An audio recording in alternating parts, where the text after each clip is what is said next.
5 seconds remaining. Ban.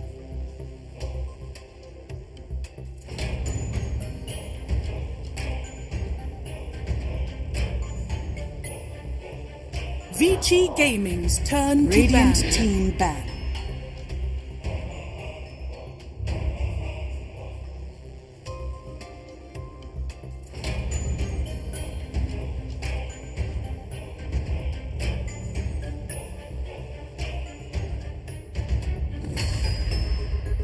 Ten seconds remaining. 5 seconds remaining. VG Gaming's turn to ban. Radiant team pick. Nope, it is. It is? Maybe IG didn't read the patch notes. Never mind. If anyone's confused, around an hour ago, 7.29C just dropped. We're not just memeing. Beastmaster did in fact get nerfed. No more scepter bonus damage, and then some other changes to other aspects of the hero. Remaining. But yeah, that patch literally dropped an hour ago, and hopefully all these players and coaches read about it, because some things have maybe not been quite as strong as they were before. Nyx Assassin also got nerfed. Puck also, right? Puck also got nerfed. What happened to Nyx? Nyx Assassin's shard no longer breaks the move speed limit. Yeah. 10 Yeah, the seconds hero itself remaining. doesn't. Yeah, but Okay, shard. so yeah, Ice Rock seems to get rid of the 5 whole seconds max move remaining. speed. So right now, Bloodseeker and Lancer that can lock the max. Because Phantom Lancer moves 100. Rest of the max movement speed is gone, which I kind of like. VG Gaming's turn to pick. Max movement. Yeah, the era of what Wind Rangers Exactly. with the spider legs and the Radiant team scepters. I mean, what's the point of having a speed limit if everyone's going to break it? has arrived. Oh, this hero. This hero is one of the most annoying heroes to play against Dark What do you have Willow. against Dark Willow? Yeah, What's happened exactly. to you? I mean, I'm spamming the hero, and sometimes you don't feel how strong the hero is until you start 10 playing seconds again. remaining. You just don't see the full potential. Because against the certain heroes, seconds like that are very remaining. mobile, all the spirits don't like to play. Tusk doesn't like to play and go. You kind of go wall, and also very good. Kale's wall, level 20 talent. If that. Just a casual position for support that can solo kill a Radiant core team back. super late game. I've had so many games in which I kill or my Terrorblade gets killed by a Dark Willow. It's fun. Shadow Shaman, by the way, something that has been so popular in the Singapore Major as well, together with Lion, but after it just completely 10 fell off. seconds Yeah, didn't see remaining. people start, but still very strong hero. They 5 also picked seconds Shadow remaining. Shaman into Clockwork. Clockwork, like Shaman, VG jump onto Gaming's the turn to feature ban. mechanism. Eventually, you might be able to apply a Force Staff, but yeah, looks like a decent Clockwork game. Try to zone out, especially the Shadow Shaman scouting up the Rocket shot. In the laning stage itself, it's not that great versus No. ET, 10 but seconds and remaining. versus Shaman, right? But overall, it probably won't be lane 5 versus. seconds Radiant team ban. I like it, but what's also very funny is that IG and VG Gaming, they've decided to open up with all 4 supports in the front. They're not revealing anything when it comes to cores.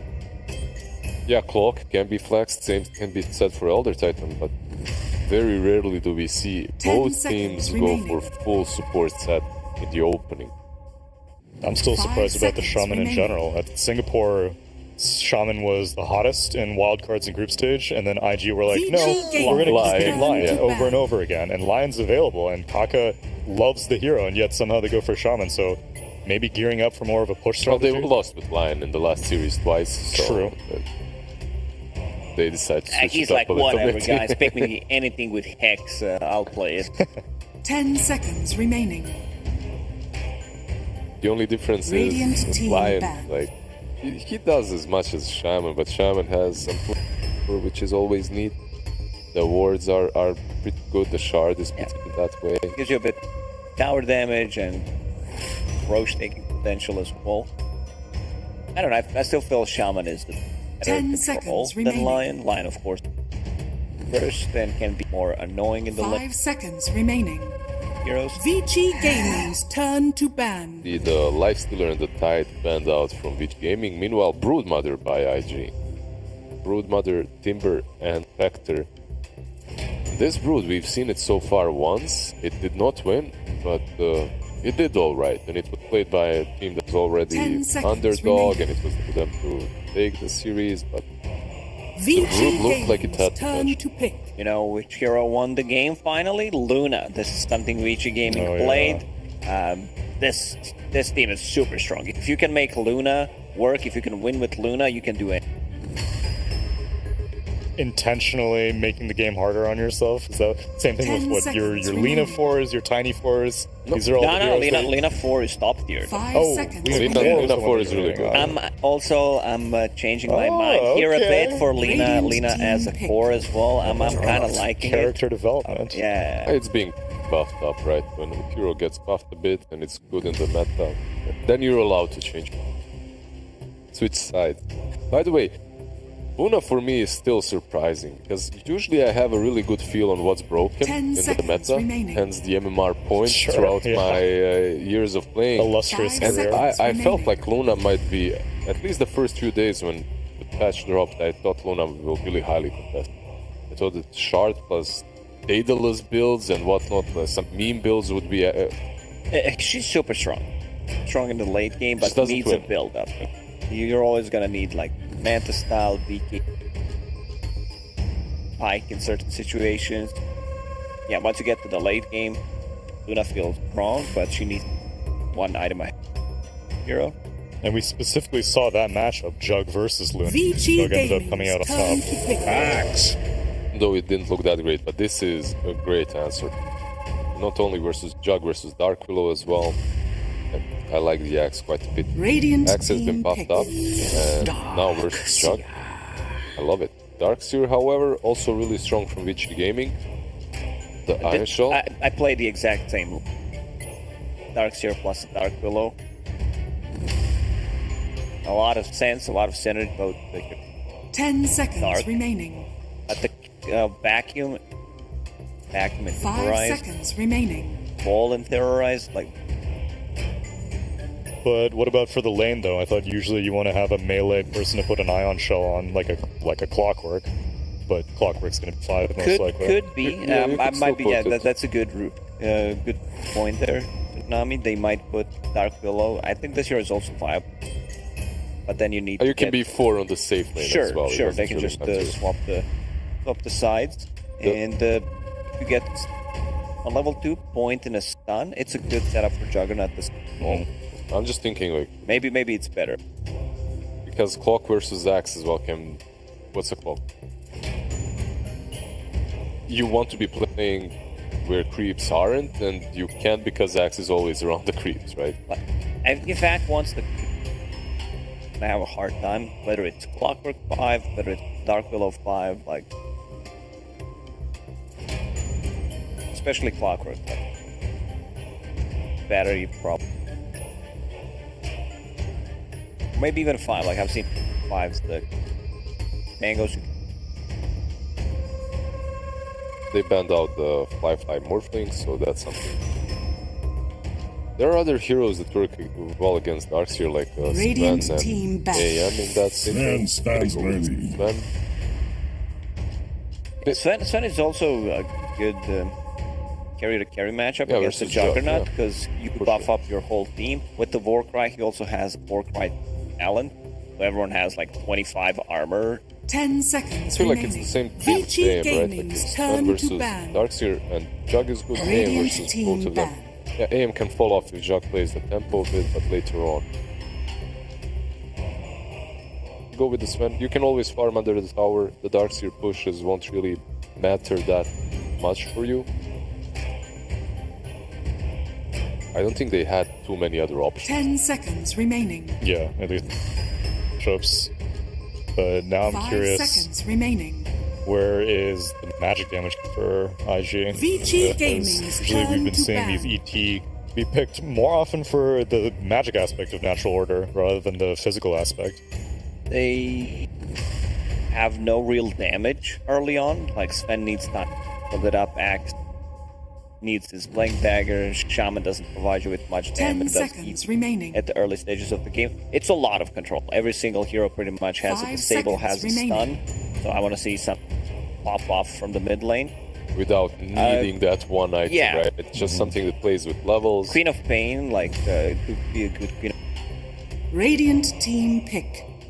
Did on the lockdown. A Void Spirit, who is the real evil genius here, that They banned I believe it. Shadow Fiend. Yeah, an Invoker. Why Shadow Fiend? Like, Dead Prophet's already banned out. Maybe they want some.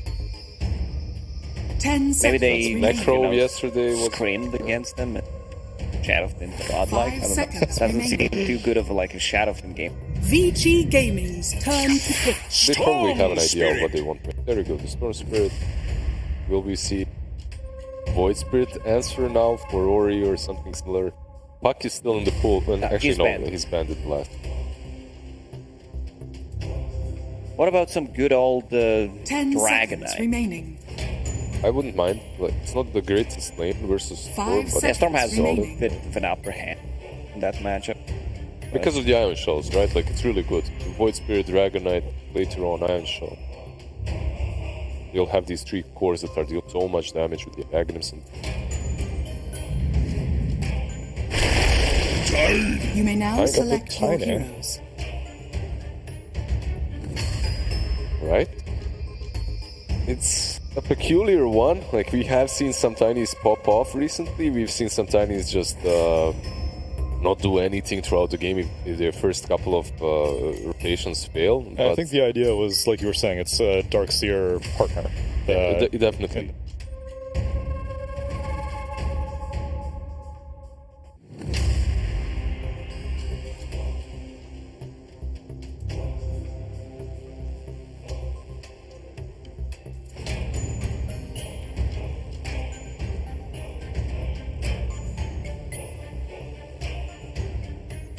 Ten seconds remaining.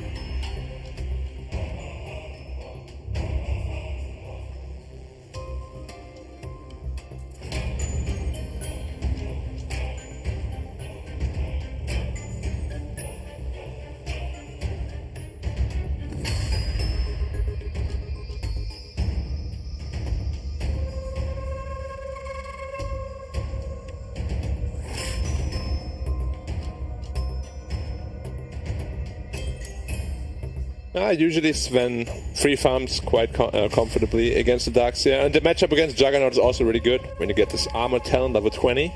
And they have Axe to deal with the Juggernaut as well. And Storm seems to be way too free, the tiny last pick. Maybe if it snowballs. Doubtful though. Yeah. Ooh.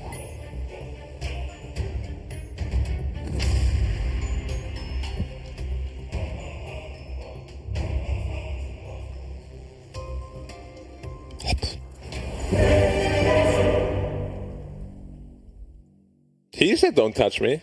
I didn't say anything. No, dude, now he's acting. I can do that. With pleasure. You do that? Sometimes. All right. Depending on the day. We got it. We guess. Maybe. Possibly. With you? I mean, they don't want us to. Oh, now they do. Okay, now it's back over Yeah. us. I'm going to go with IG, by the way. Prepare I for don't Of know. course you are. I'm always just a follower. Everybody else on IG. Just- I I also think believe in this next time, nobody can predict before Beacon predicts first. Like, panel can't talk. My predictions are top notch. Exactly. That's why I want you to talk first. So I can... can copy The maestro. what I say. Yes. Yeah, sure. I'm down with Well, that. thank you. I appreciate your kindness. Requesting a gank. We need wards. Missing bottom. Stun now. Old 11. Spamming everything. Yeah, and he'll have to because their lineup is looking rough. If the Storm Spirit gets off to a good start, you know, a couple of kills here and there, free farm in the lane, which against Tiny should be pretty easy. Right. Yeah, one of those games where Storm snuck through to the last phase and is just gonna solo carry the 30 game from seconds there. to battle. When I say solo carry, like Sven and Axe are also gonna have, on paper at least, really good games. And we've seen Sven kind of get disgusting. Yeah. And not like needing too much time either. Especially with Elder Titan. We've seen in a way just like, I think 3 hit a PL Yeah. with like 4,000 health. Yeah, the natural Battle order begins. can really be devastating. I guess the question is, what does Ollie, or how does Ollie want to build? Because we've seen some Elder Titans kind of hold off on natural order for a long time. I really like the value point in it, but we've seen a couple Elder Titans kind of focus more on the Echo Stomp and the Astral Spirit. Yeah, I think when you're with a Sven, you could possibly get away with skilling at level 2, the Astral Spirit, just to put out some more pressure when the Sven stuns you. There are actually 3 heroes bottom here. They're going to try and make Dark something Widow's happen. not careful. Or even Old 11. They've got the stun, and they're going to look to get this kill onto Old 11. Bottom, they'll chase him into the trees. No Shackle though. He's still lightning. Yeah, he I went think if he had Ether Shackle, Shock would have first. yeah. Okay, now it's the ping top. Would they have had the damage though with Ether Shock, or with the Shackle instead? Potentially, because Elder Titan should be hitting quite hard. I guess it's close either way. Yeah, but, Forces him to use his salve pretty early into the lane. yeah, and the Shock is of course pretty, or rather much better in his own lane. You don't really want to have Shackle against the Clockwork. Doesn't make too much sense. But yeah, Juggernaut against Axe, it's pretty easy for Axe. It's one of the better heroes, consider the counter as well. And I'm very interested to see if Axe is going for this new build with the Shard Manta. You are never going to succeed. Yeah, we used to see Manta get picked up a lot on Axe by Chalice. He used to love going with that combo. Fly in trouble, getting chased here. We'll see if Ollie can keep him back. A lot of damage hit. Did you ever healing salve for him? And he uses his salve as well. It actually gets passed over by the Elder Titan, which leaves Ollie with just 1 tango. Yeah, definitely losing that region battle here for now. That should be coming out with more region. Rainbow Maze down, that's going to root up Ollie. And And the gone. Shadow Realm Strike is first blood for PYW. I can take care Yep, of showing myself. again. Why is considered one of the best fours in China. Great execution there from him. Yeah, PYW throughout, I would say, the last 2 years has really impressed. And he's stayed pretty consistent throughout the entire way. Yeah, so it's looking like bot lane is actually going to be struggling quite a bit here against this Darkseid Dark Widow lane. Fly, also in trouble. Yeah, again, they get the sweep though this time. PYW taking a lot of damage. One more right click needed by Ollie to get the kill. Finally get a little revenge. He's just standing and trading with Old 11 who has the Iron Shell around him. Wait Fury on Kasha, he's trying to run, but the battery assault's making that difficult. They'll get the kill on the Shadow Shaman. Yeah, JT couldn't really help. He doesn't have a point in Berserker's Call. That is really unfortunate. Yeah, but Kaka now has TP off cooldown again. Let's see if he goes back top or bottom. He's actually TPing middle to refill Storm's bottle. Despite all the runes that are spawning anyways. Interesting. Also de-warding, but he missed the ward. Getting a good old tip for it right away. Missed the ward. Bramble Maze down again, looking for the sweep. Lands onto the Dark Seer, but not PYW. Another null talisman Darkseid build. Back with the PYW. damage. PYW goes into the Shadow Realm. Fly Look at the fast doing first Dido. Fly. And done with the Shadow Realm strike and the kill. PYW gets 1. Won't get 2 as the sweep hits both of them. Negates the Bramble Maze. Pretty potent lane actually with that vacuum. And between the two of them, too. I did not think Dark Willow Darkseid can exert so much pressure. Been top lane, but Axe doesn't care. Going in with battery assault, looking over at Kaka. Radiant structures. And once this Axe has Vanguard, he's going to be a massive problem. Like, even if Dark Willow rotates in, they should not be able to kill him. Going after PYW with the damage from Ollie once again. Cursed Crown. Is he going to survive through before the stun? No.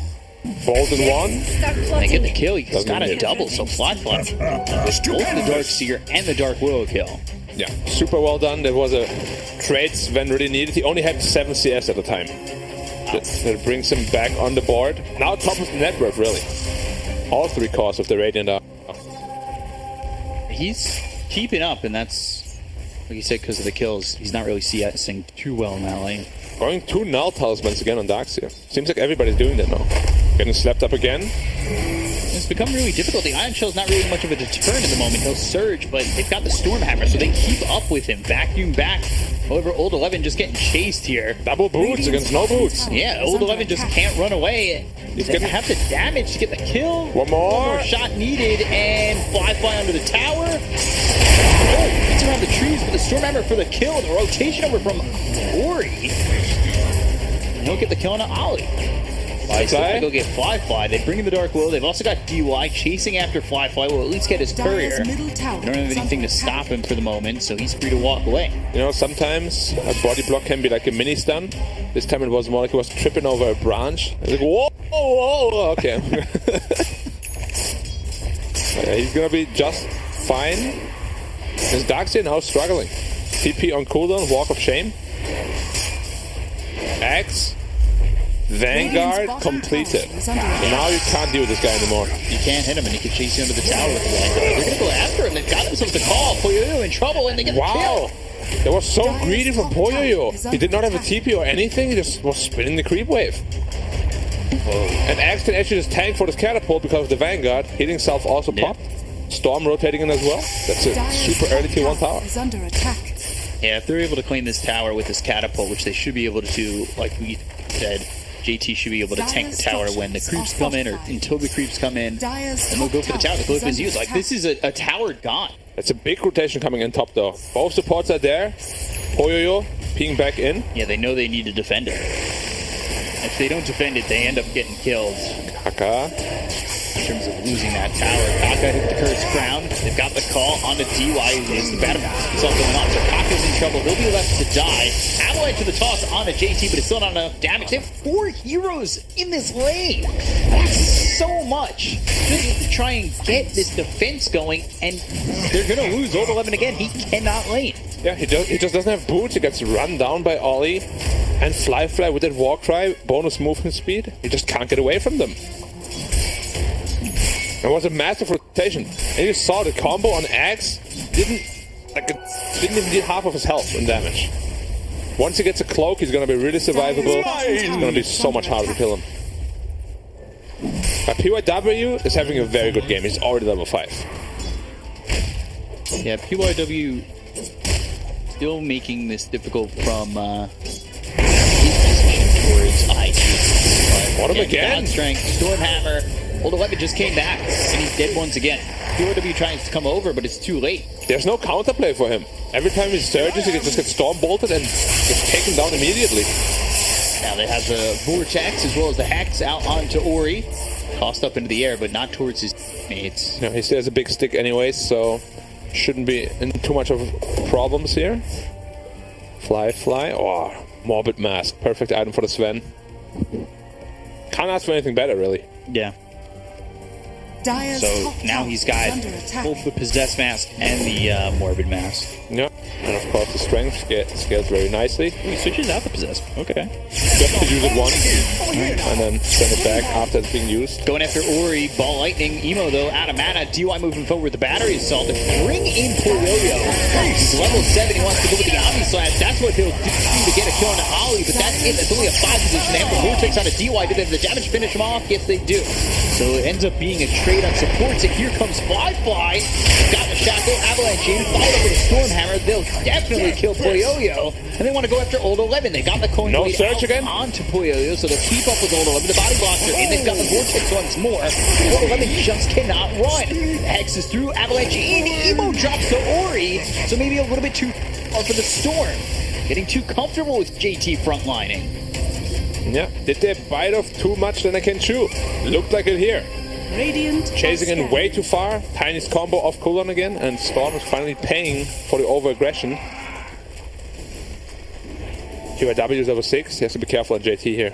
What have we here? Bedlam level 1 is very strong on a solo target. As we see here on Kaka. They're taking a lot of damage. Shadow Realm strike, as well as right clicks from PYW. He's still continuing to impress. Vortex, Battle Hunger, all onto Ori. He's run down. Another dunk from JT. They go after DY. They'll catch the call. The wall is down, but I don't know if it's going to matter. They'll run through this. They'll continue to chop him up. And JT hit with the Curse Crown. Blade Fury ends. The damage. Clear Fury fire on the high ground. He's still continuing to run, but he's running from the Ion Shell. Yo-Yo. Then move on to Emo. Oh, he cleaved them down from the illusions. Dire's middle tower is under They were attack. super well played by Flyfly, but also Old 11 kind of sabotaging his Dark Willow there. I don't think he expected a turnaround from the cleave damage at all. No. Okay. Seems like the only one who's playing consistently is, Radiant's middle tower I is want to under say attack. PYW, but even he's 4-3-2. It's not an easy game at all. Like, we spoke about the limited control they have. They're just running bodies at them, basically. Hoping that they kill people. Yeah. But it's going way better for Radiant because they have more stuns, more disables, more slows. Pretty tanky already. Yeah. And it's Keep going to Vanguard hit Gasha. his front line.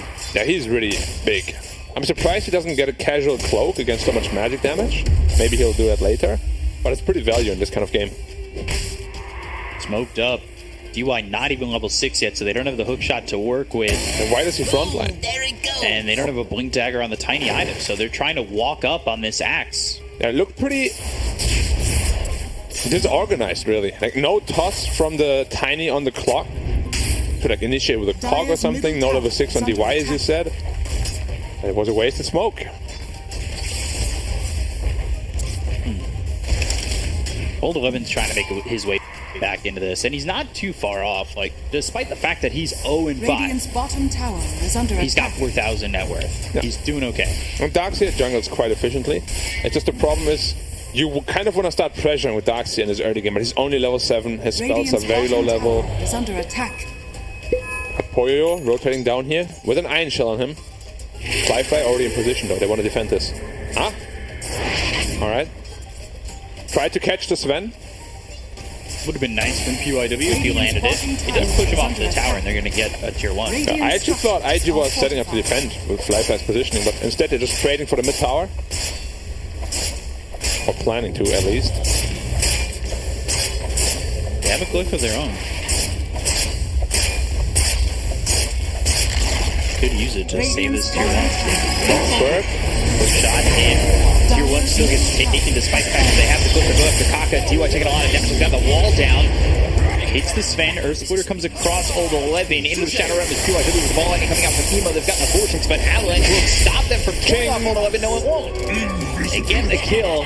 JT dunking on him with the Golden Blade once again. And now he's got the call onto PYW, who will be able to run. They actually get the Curse Crown on JT as well as the Bramble Maze. Or you're thinking about going in, but they've got the Sentry down, which is evident by the fact that the Battle Hunger is now placed on him. He's shoveling in front of him. 3k lead for IG. It's just so tough for them to initiate. Clockwork found an okay initiation, but he dies right away, so it's a support trade. And then they have nothing left in the tank, really. One Avalanche is all they have. They need this Blink Dagger. They need it badly, yep. He's gonna have it after this camp. Dire's Probably top tower gonna have is under another attack. smoke up soonish. I'm over here. Stupendous. The Storm is going Kaya into Orchid.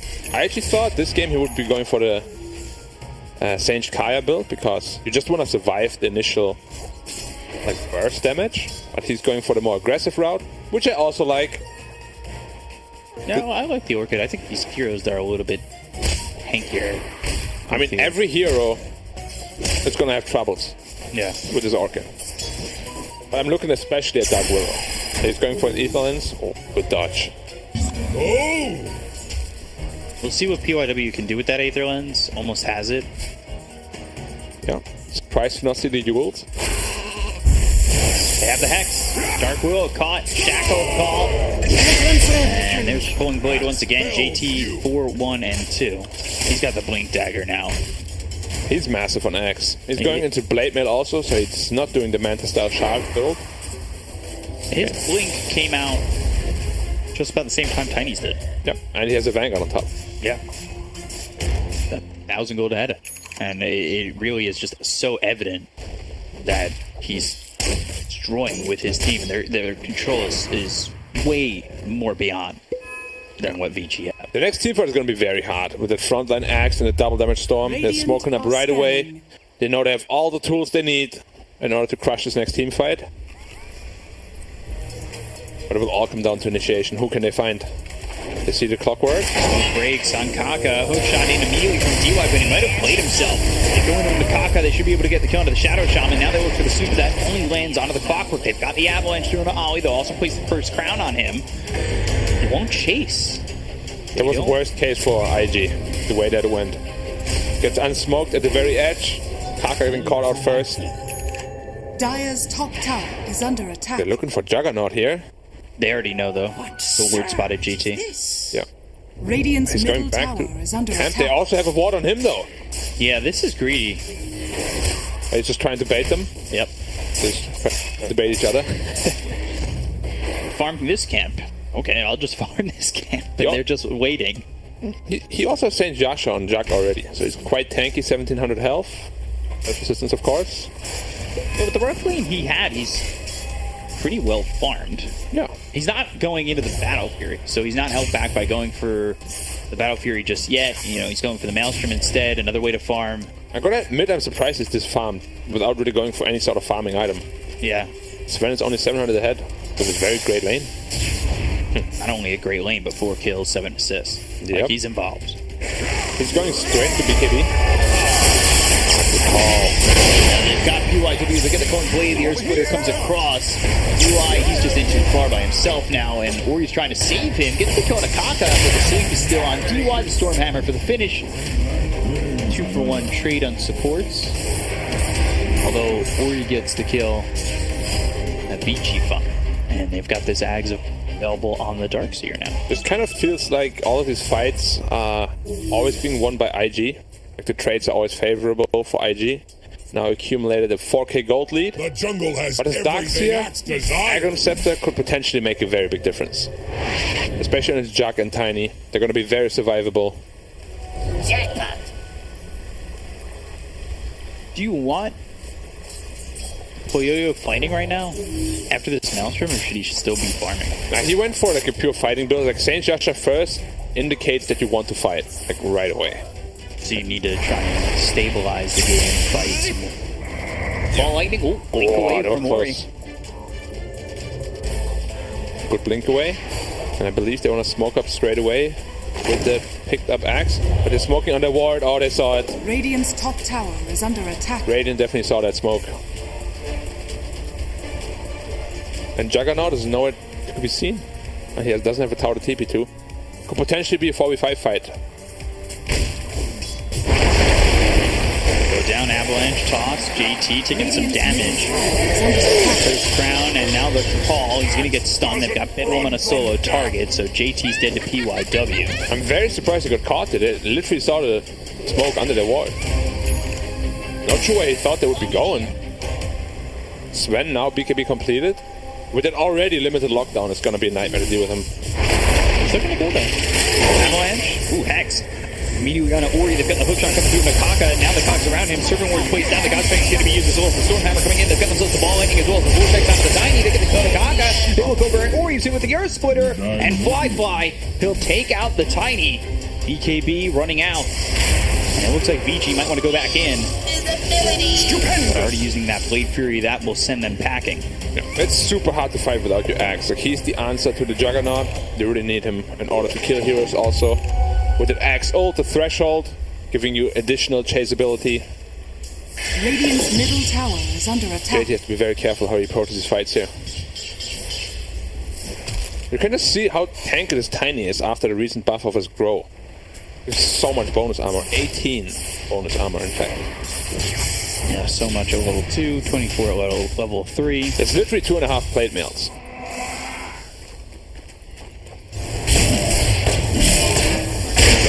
Fly. Stormhammer, Cursed Crown, now the Bramble Maze right on top of him. Triple Fly Iron is Shell. dead. Wow, he got burned. 6 times 3 going to old 11. Yeah, there was so much magic damage coming out from those Iron Shells. And they've been outplaying IG the last 2 team fights. Ever since that Axe came online, made very good use of it. Top lane, Juggernaut. Being out already. I feel like as though they could have killed him. They got Orchid, they got everything. Radiant's It's very bottom timid tower here. is under attack. They had Blink Call available to cancel that spin TP. Radiant structures are fortified. They're going to move towards mid, try and get themselves a 2-1 tower. Is under attack.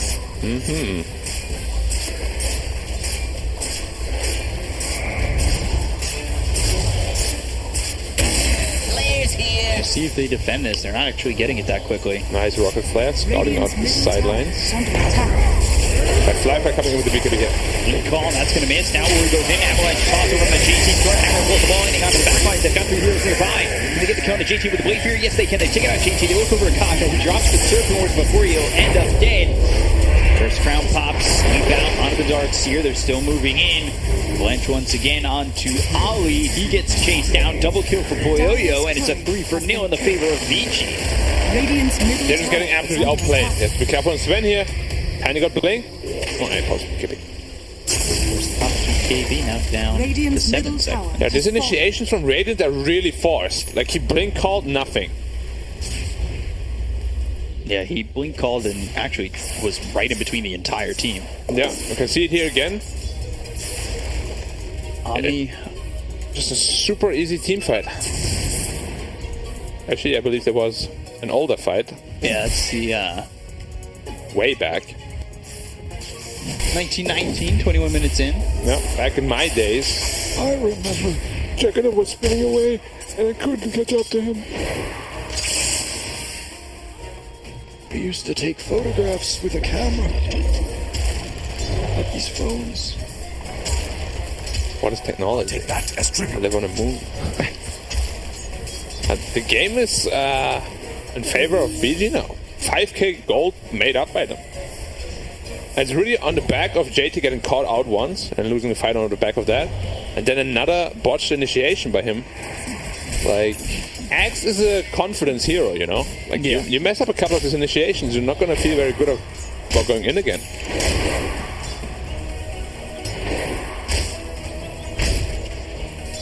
Going Lotus Orb next. Yeah. Going back to it again. I feel a casual cloak on his axe would give so much effective HP. Sven's actually going Shard too. To dispel. Dispel what? Iron Shell? Surge? Surge, probably. I mean, it's good against Iron Shell because you technically remove 350 health as well as you purge with the Iron Shell. Makes sense, but is it worth 1400 gold is the question. Yeah, it's always the investment question. Radiant Big are investment. scanning. It's a 5-man smoke, they're not pushing out any lanes. Bottom is pushed in, middle is pushed in. Radiant's bottom tower And it's is a under pretty attack. obvious smoke, really. IG got 2-0 last time they played, right? Radiant's bottom tower no, is Vici under did. attack. Wait, IG lost 2-0, right? Did they? Are they I think they did. Yeah, they got 2-0 by Aster. He's going to be popped. They're going to go in with the backing as well as the wall from doing a couple of these heroes. They get the kill on a PYW. Emo now dominating with BKB pop by Flyfly. He'll focus his attention on the hold 11 to get the kill. Kaka's gone on the side of IG. They've only lost one so far. JT on the run. Had the taunt up Boyoyo, pulling him back. And let's get the buyback coming out from Kaka, but the avalanche lands from Ori. They'll get the kill on JT. JT's going to buy back too. They have the stun, looking for the follow-up onto Ori. They'll get the kill on the Tiny and look for the rest. That's a ton of committed buybacks. So even Yeah, though they killed 3 come heroes, they lost quite a lot of heroes themselves. And what, 2 buybacks, I believe? Yeah, Kaka and JT. They can't go Roche. Sven all ran out already. It was a very costly fight for the Radiant side here. The problem is with Axe. In a game like this, you're just not scaling anymore.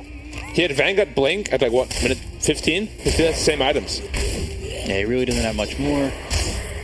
Emo's starting to pop off a little bit, and so is Flyfly, but it like you said, it's costing them buybacks to win these fights. Yeah, and Juggernaut is posing to be a very, very big problem right now. And so is Tiny. With his Iron Shells, he's sitting at 3.5k health.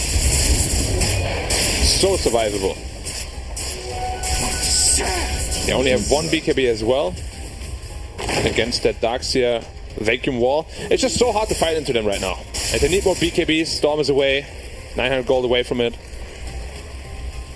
Shaman is rushing a BKB. He's still quite a ways away from it. It's a tough game. Like, they had it in their hands, but as we said, it's just a hero like that. You mess up once or twice, you die.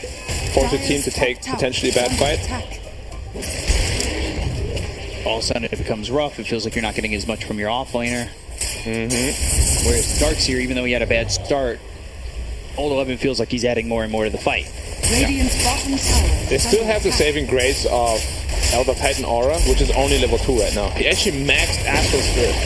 Radiant's That is bottom insane. tower has fallen. Yeah, the natural order is what we were questioning before, whether or not he would max that before anything else. 4 levels of Spirit is kind of overkill. Like usually at most it's 2. He needs a level 4 Aura ASAP.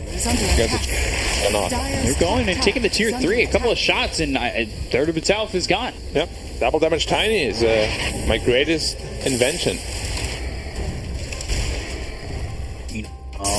These heroes or Vici trying to defend top, taking away these serpent wards.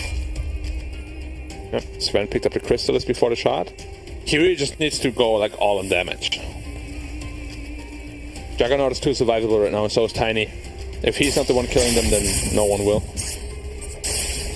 Jug going for the Scotty. He's almost got that finished. They're going to come up towards top with Fly as well as Emo.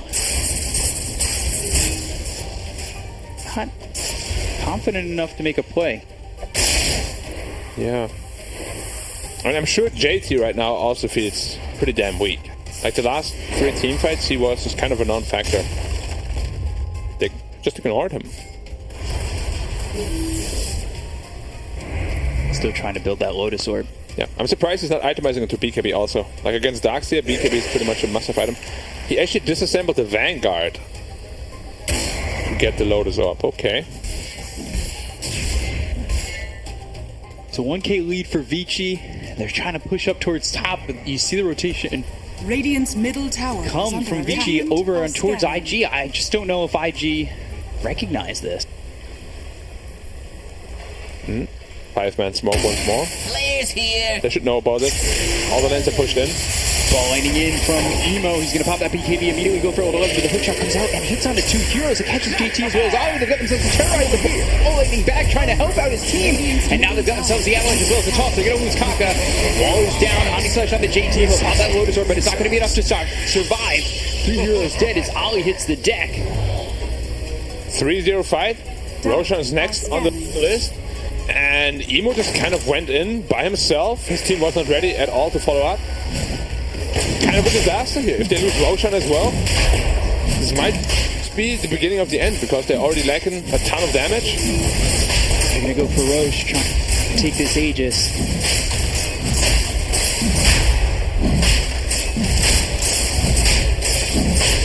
Yep, PYW's heading towards bottom.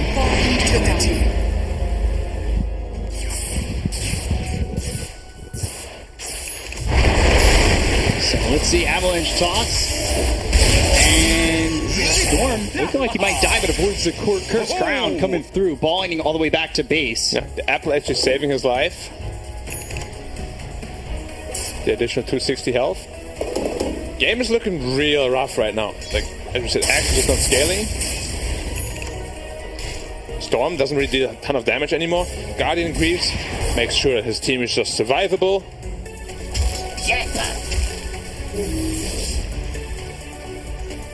Well, let's see if they can finish this one off now that they've got themselves the Aegis.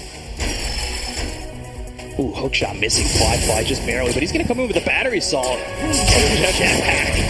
Stick it with him, Storm Hammer. They didn't bring it over. Old 11, they've got themselves the bullwhip, and now they're looking over to get this kill. But JT comes in with a 2-man call. No BKB pop on this map. Hits. So now they've got the blink through right on top of them. They're getting the kill on the JT. They'll lose Cock on the right. Coming up from Fly with BKB. They've got the wall down on the 2. Emo and Ollie, they're hit by that ball lightning looking for this Darkseer. They'll finally finish off Old 11 as well as PYW. They'll throw the Stormhammer over onto the clock. The Clue doing a decent amount of damage to Poyoyo, but is it going to be enough damage? The right click through the Blade Fury, not there for Fly as he loses his life to Old 11. Yeah, he didn't pop the BKB on Sven. They're getting terrorized. If he pops the BKB, potentially there's going to be a much better fight for them because Axe will be able to cull a couple of people. They didn't even get the Aegis off the Juggernaut now. There was a massive call. You just see here, the BKB didn't get popped in time by the Sven and terrorized running away. And the damage output without him there is just not there. good wall there, as well as the cogs locking them up. Like, Old 11, he loses his life, but he did a lot before he goes down. Flyfly's getting destroyed by all these illusions and the Juggernaut. And his BKB's getting really low, if not already at the bottom. Yeah, it's 6 seconds already. He's going into the AC. Like, BKB's just not going to last long enough for him. And we saw how much he was getting burned by the ion shells and how much he was getting destroyed by what's the BKB's keeping him alive with. You know, like, he's just going to end up being very vulnerable now, very quickly, without that BKB timing. Yeah, the problem now is that the side of VG is just too survivable. They have Healing Ward, they have Guardian Greaves, they have the Iron Shell bonus HP, and at this point, IG's supposed to have accumulated a really big lead already, and kind of snowballed that to the victory, but if you're behind this much, against the draft of VG, it's just so damn hard to fight into it. Like, even the support is gonna have like close to 2k health with an Iron Shell on him.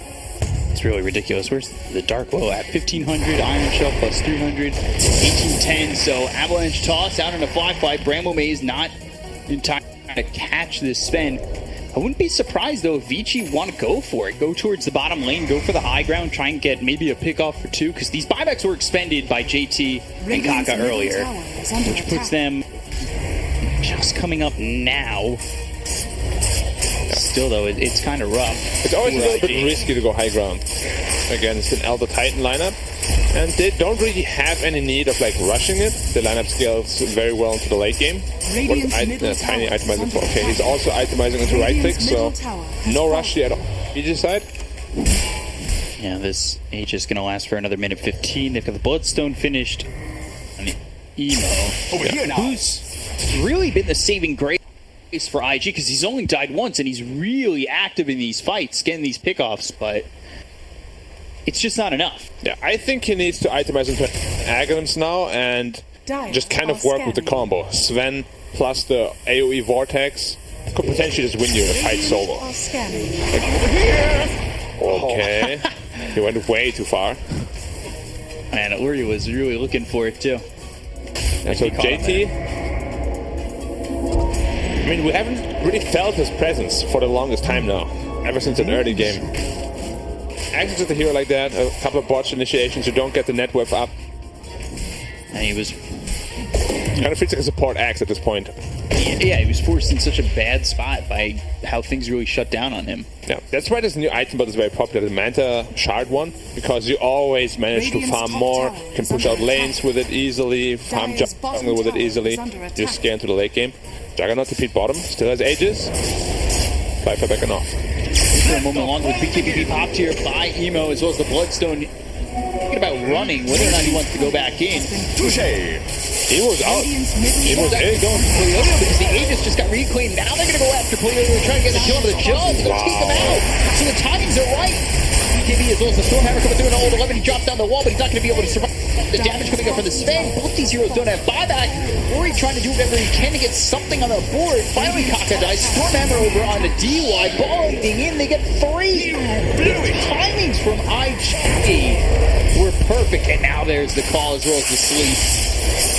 No man for counterplay. This is absolutely outplayed. I thought Emo is actually flying out, but he flew on top of the Juggernaut, whose Aegis does expire. And again, he went for the St. Joshua, not the Manta style, meaning he can't dispel the Orchid. Now we finally see the punishment for people always going St. Joshua. I like it. And it was a huge comeback fight for the Radiant side here, all in the back of just abusing the Aegis timing. Like, Polioyo was not ready at all. Yeah, but it pretty much framed perfect, knowing when that Aegis was going to expire. Yeah, it was absolutely perfect, and everybody was ready for it too. So it wasn't just him, it was like the entire side of IG. Without that Juggernaut, you don't have the healing ward, you don't have the Skadi slow, don't have his Omni Slash damage. It's... No, you need that hero in the fight, 100%. So I would say, even with the fact that the net worth lead is favoring Vici, this game feels even. Yeah, Sven is getting to the point with that AC now where, and then probably Daedalus after that. With that ET aura, he can really put in the pain. AC is now finished. Emo's gonna have the Bloodthorn in just a second. He's got Bloodthorn, even just more single target damage. I really like this simply because Juggernaut, we just said it, he did not itemize. Yeah. So you can't get rid of it. And he's not even going for the man to nap. They have a Lotus up there that can help him with. Gotta be near him. Gotta be near That him. was the problem in that last fight. And they also saw the Talisman of Evasion pick up, so preemptively countering the butterfly that might come out with the Bloodthorn as well. Because Sven is not a hero that wants to build into a MK. Looks like they could smoke. Starkey is massive, 20k net worth. Now finishing an A on this. 5-man smoke. They know they smoked it because they took the outpost, of course. Bloodthorn completed. That's a lot of single target damage now. Yeah. But Sven is nowhere near them. And they need to be careful up there. Yeah, he fell back to clean up mid, so they're going to want to fight this. TP away from Kaka. Oh yeah, there's a lot of wards in there. And also spot Ollie. Oh, here's a gem. If they get that kill, it would be massive. Ooh, hook Oh, he shot. got him. Catches Ollie. Gem going to be dropped on the deck. Get the kill onto this Elder Titan. Now 2 gems on the clock and 2 sentries, making absolutely sure there's no invisibility problem. Radiant's bottom tower is under attack. And Roche is 2 minutes away, so it's a long Roche. Yeah. Which is very fortunate for IG because this Elder Titan they don't have buyback. I think that also will help the Sven IG in general, because he wants to get this Swift link. Yeah, I'm liking the itemization of the Storm and Sven. Data Ascension for the Tiny after this AC. Said they have damage issues. They also recognize that and go pretty much all on damage. And now Storm going into that Aghanim Scepter. A very potent combo. You can see Vici, they want to just stay Radiant near are Roche, scanning. knowing that that timing's coming up soon. PYW has an Octarine core. Yeah, it's a very common build for Dark Willow. This Cursed Crown cooldown, Radiant's 7 top tower seconds. is under attack. Radiant's top We'll tower have the is minus falling. 8 seconds on the Bramble Maze cooldown at 20. Which will make it 7 seconds for a Bramble Maze. I wonder if that scales with Octarine Core as well, actually. Makes it even lower. Probably not, though. It's another 5-man smoky by IG. Are scanning. 25 Sven, so he gets the additional 50% damage.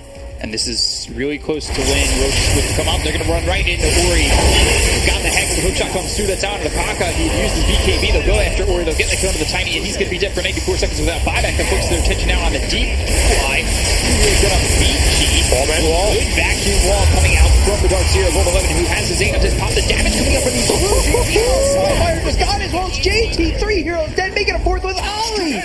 Whoa! Oh man! Old 11 and Poyoyo in this team fight, literally just 2v5ing. Absolutely crushed them with 3-man vacuum wall on all the 3 cores that deal so much physical damage. Woo! That was a lot of damage. Yeah, and that Omni Slash on top with both Iron Shells. Did he go for the Iron Shell damage? He did. So it was like 300 Iron Shell DPS. Initiation looks amazing for them. They get the Tiny, they get the Clockwork on the side, and look at Old 11. With the vacuum wall, double Iron Shell damage. Vacuum. They get destroyed by it. So much. And I believe there was also a Cursed Crown on top that exploded. So they all get stunned by 3 seconds as well. Wow. So Aegis Cheese. Aegis Cheese shard. Shard. Normal punch, Darkseer. Did he buy his shard, or was he given that? Or did Dark Willow get the shot? I don't know. I just realized though. Everybody's got shard. Jug has it. Clockwork has it. Tiny has it. Yep. Radiant's Old top 11 tower lost is under Tiara. attack. K-pop band, in case you don't know. Timeless Relic now picked up on the Darkseer as well. Is he gonna keep that or give it to PYW? Yep, PYW got it. So his stunts are gonna be way longer as well. And it's gotten to the point where The final defense. yeah, they're just overpowering them. Hex also picked up on Darkseer. He's at 27,000 net worth. He's the +1 of video right now. Yeah, I think he was the one given the shard. If it's adding the net worth, right? Is the shard? Ball lightning. They've got the blood throwing that out on the Boleo. And the blood throws out, but will they get the first life out of his hands? Yes, they will.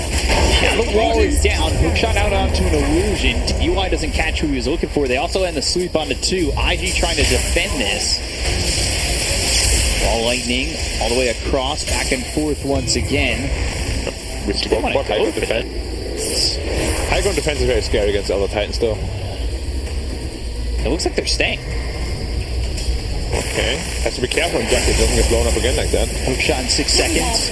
And now they're going to go through. They've got the Avalanche as well as the tossing hand. It's going to be popped. They've got the God Strength coming through as well as the BKB. Firefly trying to move in on this. They've got the sweep on the 3 of these heroes on the backline. They're defended by the wall still being placed down there. Omni Slash comes over to JT. They've got the down. He's going to buy back immediately. He'll get the damage. Oh man, Poyoyo! He just got destroyed. The natural order, the damage with the God Strength. Guys, that was Dark Willow. PYW just getting ignored until finally they come over. JT wanted to get more.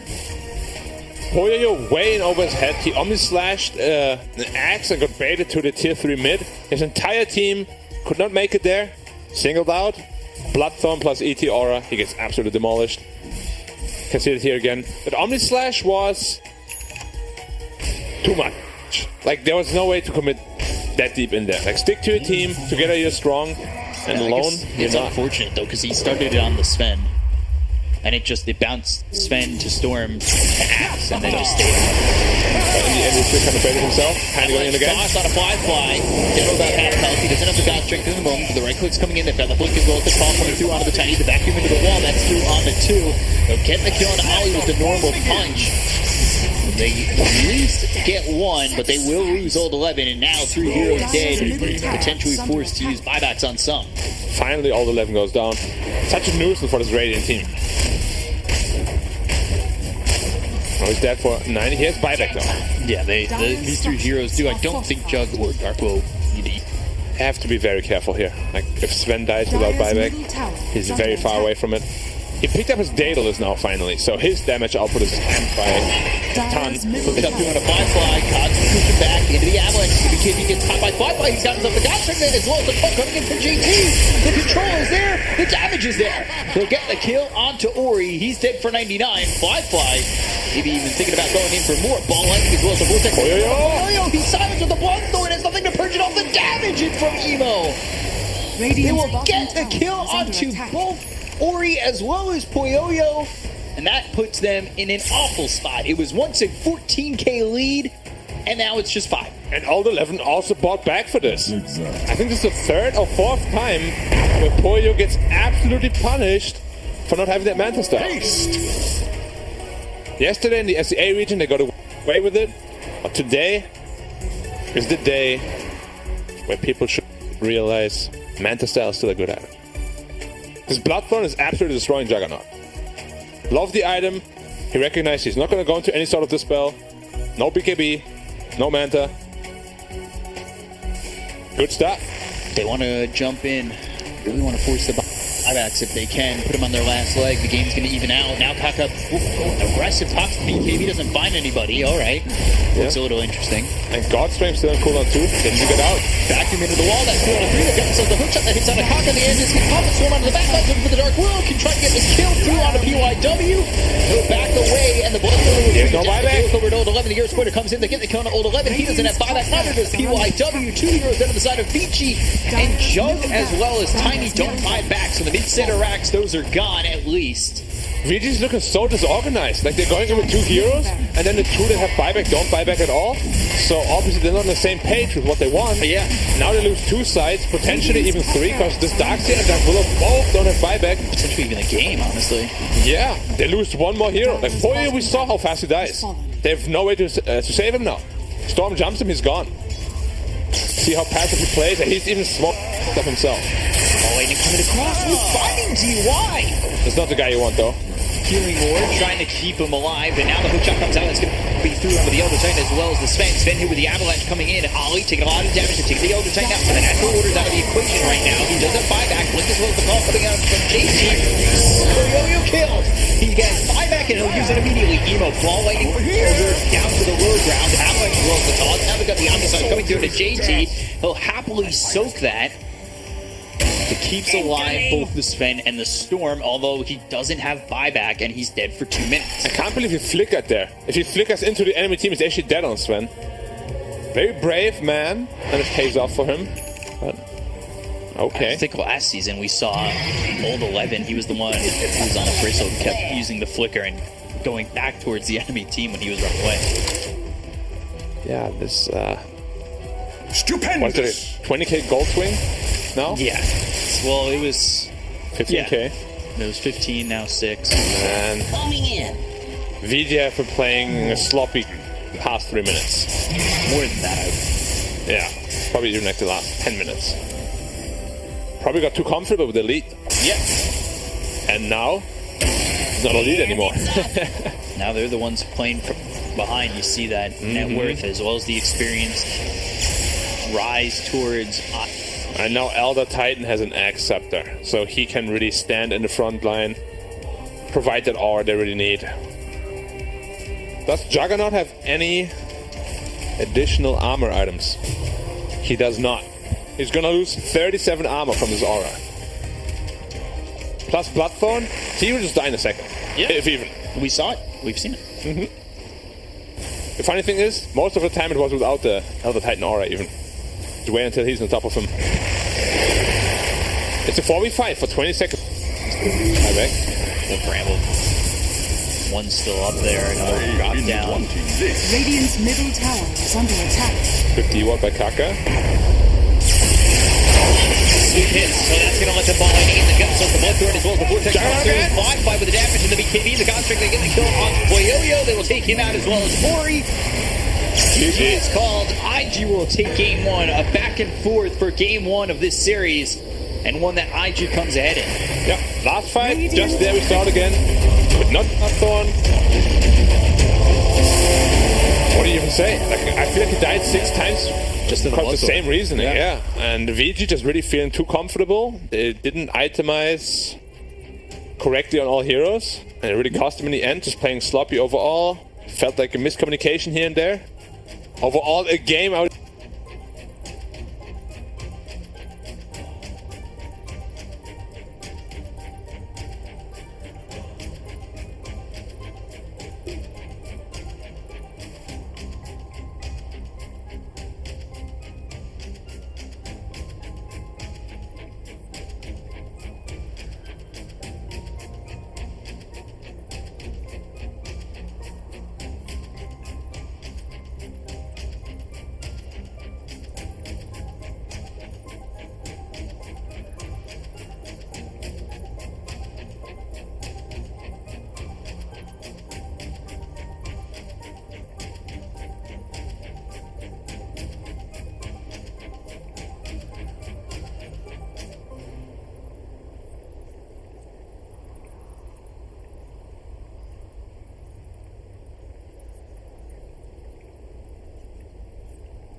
Congrats, sir.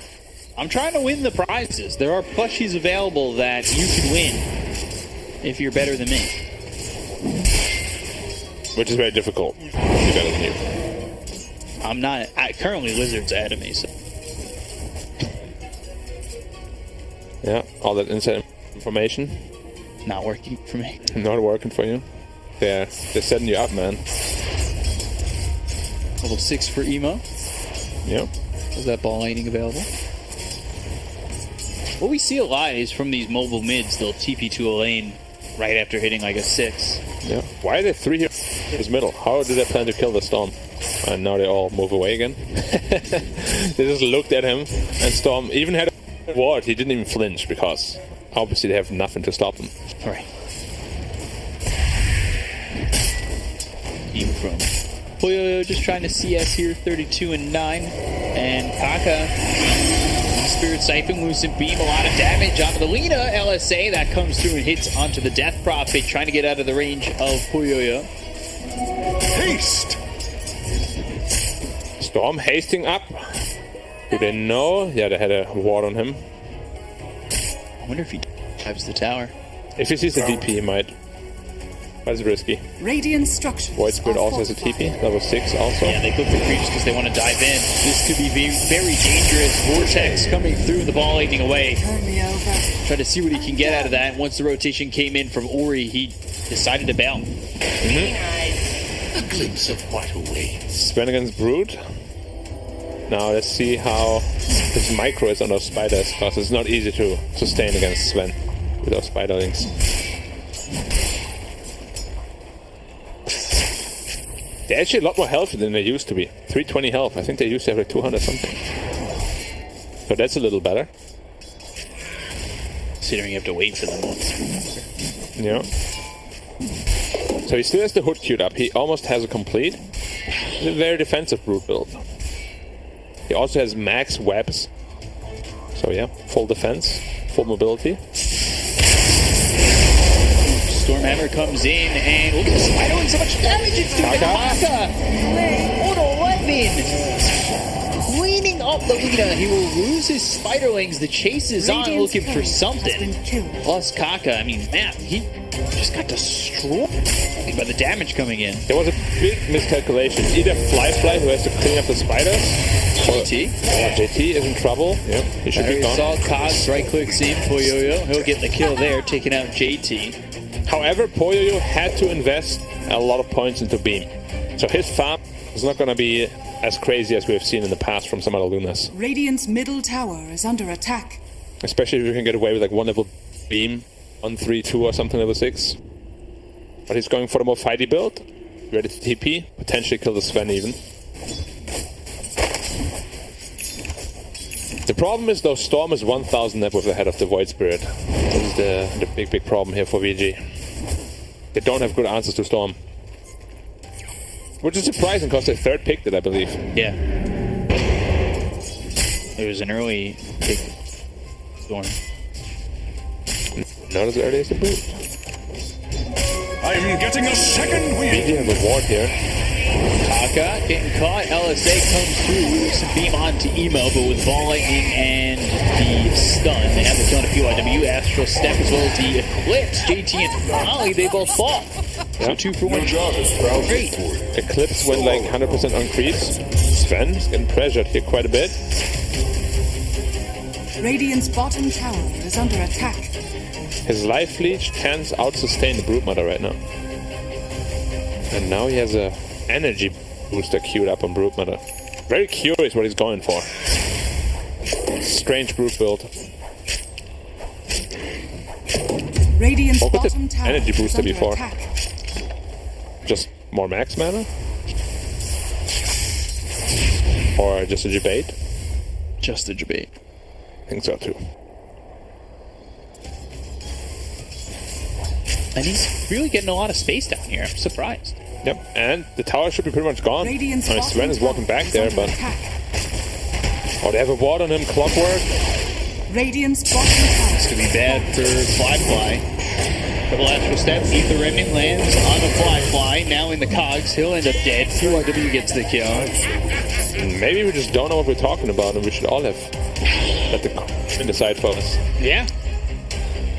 Blizzard's a genius. And to be fair, it's really hard to predict where Dire's top VG is going with this under draft, attack. but so far they're making it work. They're up 2K. Mm-hmm. But I guess the question is whether or not the time will run out. Root has mana boots. Okay. I can't say I've seen that before, like ever. Dire's top tower is under attack. Mana Invisibility. boots should be Ags next, right? I don't even know. I don't even dare to predict what he's going for next. Like, this is, as I said, something I've never seen before on the Brood Mother. You know? Oof, there was a lot of spiders. Showing again that gold. Like 20 of them. His CS went from 70 to like 110. Fuck work. Yeah, again, JT getting chased here. Stampede used, running away from a 5 position. Death Prophet. Ori blocked the hook shot. This clock is super tanky. He has magic wand, almost hook completed already. His game is amazing. Yeah, 1300 health. Yeah, 3k net worth. 1k ahead of both plus 4 and 5 of the IG side. I do just worry about how Vici are going to deal with this Sven. We've seen Fly time and time again really make work of the early God Strength. Yeah. The real strength of IG's lineup still has yet to be shown. And he's going into Kaya Orc Radiant's again. bottom tower is Emo? under attack. I mean, how do you kill him with your heroes? You need like a silence on top of him. And Broodmother is not letting Radiant farm their own jungle at all, pretty much. He's just occupying the space. And they need to find a way to kill him. And that might come from an Orchid that is being built by Emo right now. So there will be some time until he has that. Smoke broken. Now Ball Lightning looking, but there's the illusion room pop. Oh, that's just back in They got to the pull. Vortex. They use the Eclipse. They've cut the silence on Emo.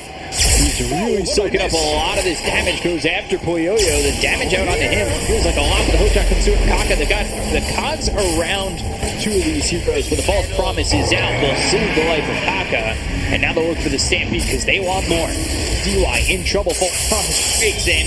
Kaka almost regrets moving forward, but does survive. DY turned his attention towards Kaka, but it wasn't enough damage. Yeah, Ollie put in so much work this fight. He saved the Storm initially from the whole Eclipse damage, saved Kaka with the false promise. Well played by Ollie. IG as a whole. A little bit of a misplay here from Void Spirit, just jumping back in, getting pulled and stunned immediately. Yeah, he got the illusion rune off. I thought he would just leave, but instead he jumps in. Dire are Even scanning. he's going Kaya Sage, not Yule Scepter. The Storm Orchid is gonna pose a big problem to him as well. Nobody's going for Dispels anymore. Poyoyo, please tell me. Dire's middle Just tower queue up the is under Manta. attack. He's gonna go, man. Radiant's say that. bottom tower is under attack. Look, I'm more surprised that Ori has Kaya Sage queued up. Dire's top tower is under attack. Like, Yule's is so standard against Storm. Yeah. Let's see if it costs them again or not. There's a lot of spiders bottom. Centaur's Radiant's peeking in bottom though. tower is under attack. Dire's middle tower is under attack. Get some spiders killed on. Where are they all? Are they all that little spiders? Oh, good Wow. 2-man stun. Exorcism was used. Still nothing queued for Poyoyo. I'm just getting worried. I need to see it. Ooh, going after it. Ooh, even a lot of damage. All 11 is so good at that. Like, it looks like one spider, but it's like 30. It actually looks like one only. Like, he's really good at stacking them up and playing a lot of StarCraft, probably. Dire's top tower Like, is under he will attack. maybe do it again soon. Like, pay close attention to it. If he all makes them run up Radiant's together, middle tower has fallen. and they all look like one, do it, do it, do it. Otherwise, I look stupid. Come on. We'll just shout for the obs when he does it again. Yeah. Alright, I'll keep an eye on Dire's top it. tower You guys is keep under an eye on the attack. game. Alright, I can do that. I'll not be casting until then. Okay. Nothing new. Just kidding. Don't look at me like that. I was only kidding. Luna still isn't cute the Manta. I'm so concerned right now. Please. Poyoyo. Let's go with BKB. Let's go with BKB, please, the Manta. You said he was going to get it. Don't lie to me. You're still looking at the brute. You're not answering. Sorry. They're going to go in on Dota 11. They've got the hook shot that lands. Popped around. Two of these heroes. Astro 7 in trouble. Can't survive. Kakagon 2. Now, got strength. They've got the taunt on Emo for a second, but there's the stun out onto Old 11. I don't think Flyfly understands how much damage is coming out, because he's dead. Double kill for Old 11. That pipe and clock. They're too survivable right now. Radiant cannot fight a straight 5-5. They need to find pickups. Yeah, and that was a odd strength wasted. Yep. And they thought they could kill the brute. He took like, what, 200 damage? And he turned around and killed them instead. Took like no damage. Look at that here again. Wow, the damage on the brute, insane. Or maybe not. And then they just get blown. And then Sven thinks he can fight. Silicon Ebola on JT.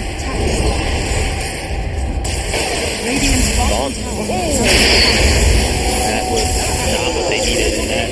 But now we look back at the fight that's happening over bottom. They have the comes out on a JT to get the kill on the Emo. This might just be a quick one for VG. Another 3 kills. Yeah, they got 3 kills. They look over Fly for a second. PYW with a double kill. 4K at the moment. Tower is under attack.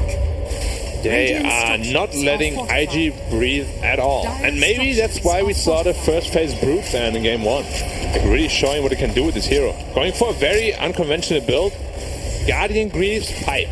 Like full aura. Radiant's bottom tower. Yeah, what a surprise. Because we've seen so many Axe first item bottom tower has fallen. brutes. And he has infinite mana for spiders as well.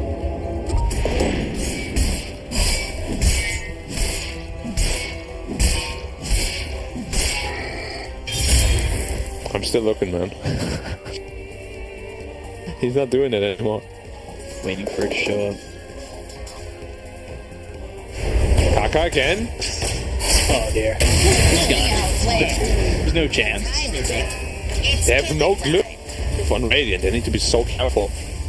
Radiant's bottom tower is under attack. Mid? Illusion. Someone needs to run the silence on this Oracle. And Toyoyo gets another. The only thing they have going for them now is that it's getting a little bit of space. Radiant's middle tower Also, there's is BKB under 1k attack. away from it. Maybe with that they have a chance of fighting. Just they're so survivable right now and Dire. Is under He attack. almost has Greaves picked up already on Brookmana. He's having a perfect game, 4-0-4. Now it makes sense when first banned the Brood. Radiant's middle First tower has phase fallen. banned the Brood. Dire's top tower is Still under waiting. attack. Gonna stack the spiders. As am I. He's just not doing it anymore. It looks so cool. 30 spiders attacking all at once. Like, from that. Do it now. I think you're just mistaken that it was one spider. No. Don't go half out from it. Okay, if he doesn't do it anymore, I'm gonna show you later in the replay. And you have to admit that I'm the greatest. Well, I would be admitting that Old 11's the greatest. But I'm also the greatest for observing. The best. Dire's middle tower Relax, disagree. Not, you know, Respect your elders. I'm the elder. I'm just respecting the observers. I would never. I love the observers too. Well, you just said you were the greatest observer. From the casting booth. Hook shot out onto Ollie, making this kill look easy. Ollie, more like getting Dire's balled. bottom tower is under attack. Yeah. All right. Ish. Give it to me. Thank you. Sven is actually getting destroyed by the Brood Mana. Yeah, trying to survive. And they're not even going on him because he has 1900 health with the apple. Blink hook stop misses. Ball lightning all the way through. Emo trying to get a kill here for Gavin, but now they need to leave. Look at the green spiders. They're so scary. And he just gets more. Like the pipe actually looks massive on his little spike. I don't know why. Double damage. Yeah, all the 11 is way too comfortable on this hero. Yeah. He's making me excited to see him on the Brood next time. Because I said I hadn't been excited to see a Brood since DK.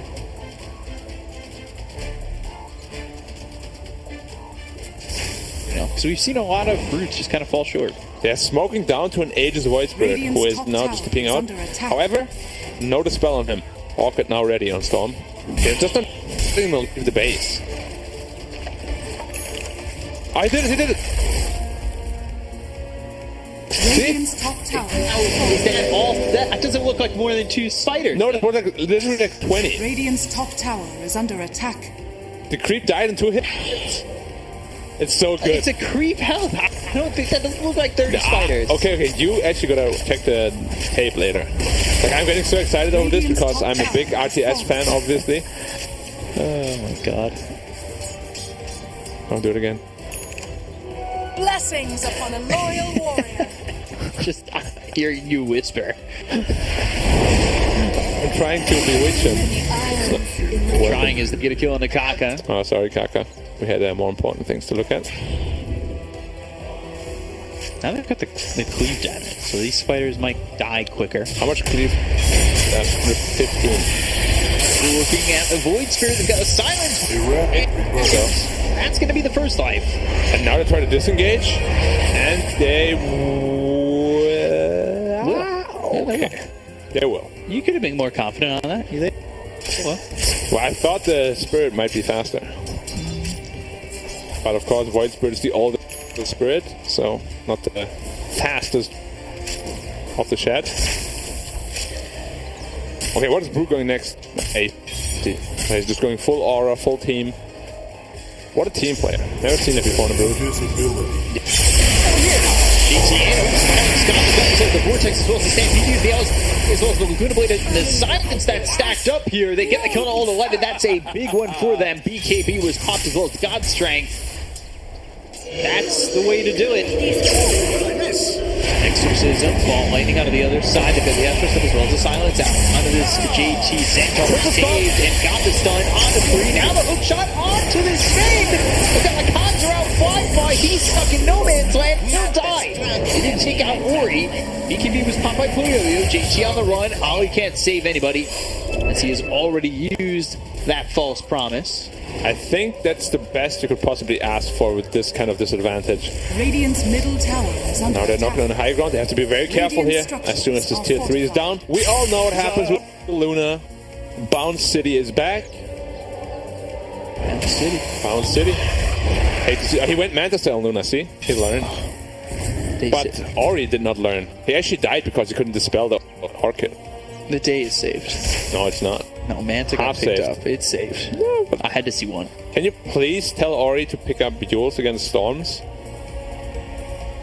I heard you're close to him. I'll let him. No. No, thank you. Pick Yules up next. Next time. Not this time? I mean, he's going Axe, so I don't think he'll do it. Big smoke up, 3 heroes. Broodmother showing in the mid lane. Sven is strong. Here's BKB. Was, but Aether Remnant, Silence. LSA comes through. That's going to stun up PYW. Now the right click's coming in. Hook stop that lands. Old 11. He's all by himself. Stampede used to try to run. Hook shot all the way in.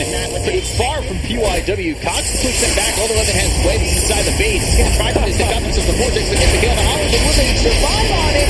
No, not looking likely. He'll kill off Old 11. They end up losing Kaka. The damage from this spin, but he doesn't have anything to heal up. Oh dear, Fly. He's dead too. He just can't sustain himself, even though he's dealing a ton of damage himself.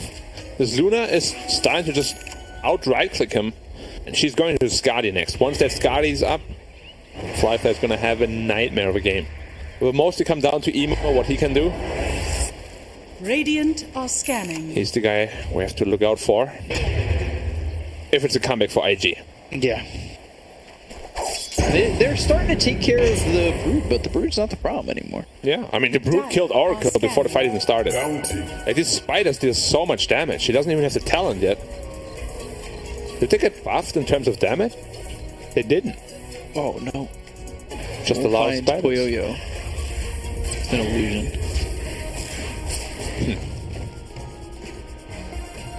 Hey, Manta. Yeah. I just probably like, what is that illusion? Never happened. Never happened before. When I pick up Orchid, no one has Manta. Well, at least I killed Brood twice, but at what cost? Roche is up potentially in a minute 15. Dire's bottom tower is under If attack. IG gets that in their hands, things could certainly spiral. Dire's structures are fortified. How long does this debuff last now from the ult of Brood? Like, they hatch even after like 6 seconds or something. It doesn't even say. Dire's bottom tower is under attack. Dire's bottom tower has fallen. So many spiders. Ooh, they kind of bounced out of the web again.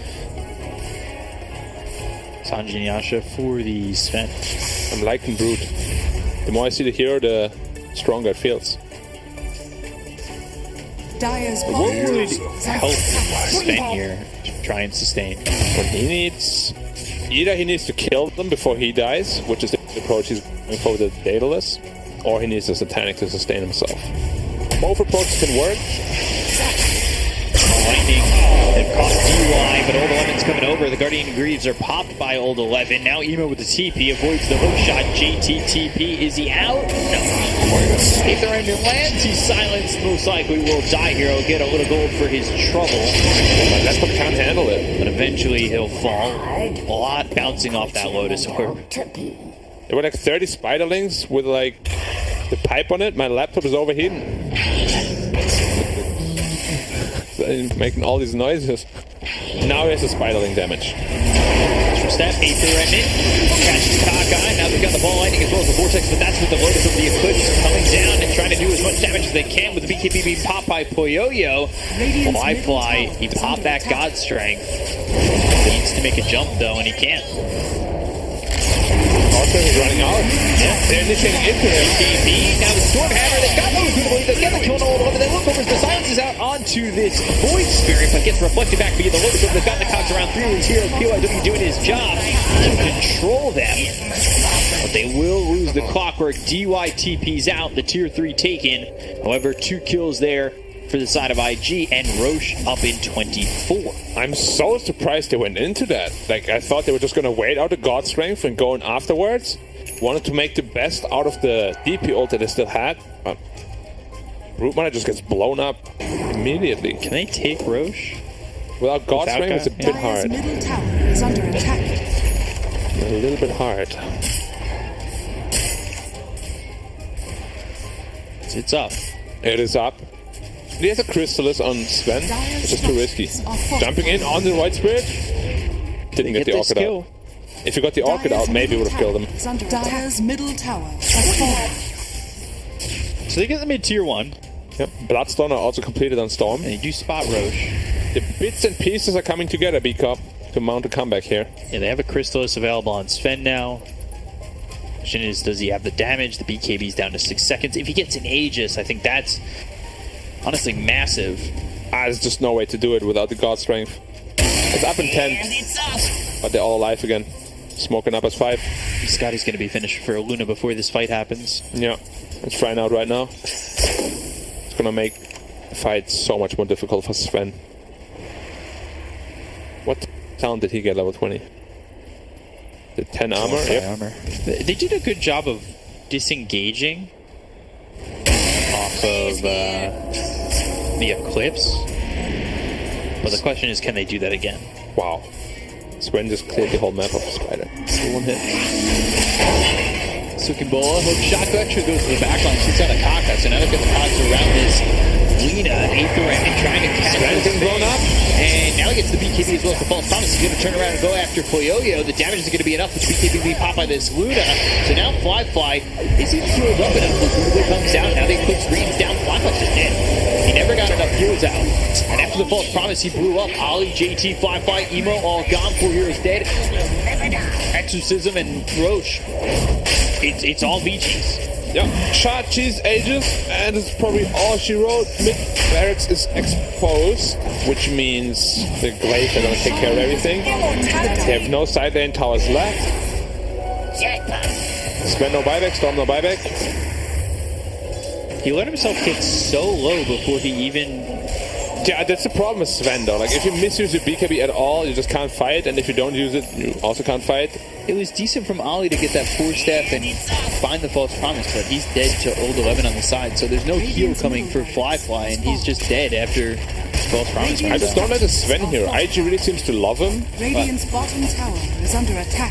I mean, it didn't even look that great in game 1, to be honest. In game 2 here, just falls back completely. Even losing to Brood Mother in lane, which he used to counter.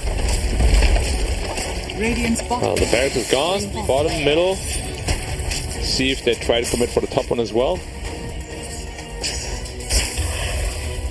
But yeah. Not much to say at this point. The Luna is just pretty unkillable. Now, they've got strength in 20, but now you're fighting against the Aegis. It's been a blade used. Okay, it actually deters them from going to the high ground. I mean, they're not forced to do anything really. Like they're outscaling them so much in the late game. So, Cal and Sword now picked up on Luna. Of course, like he needed more life steal. Incoming!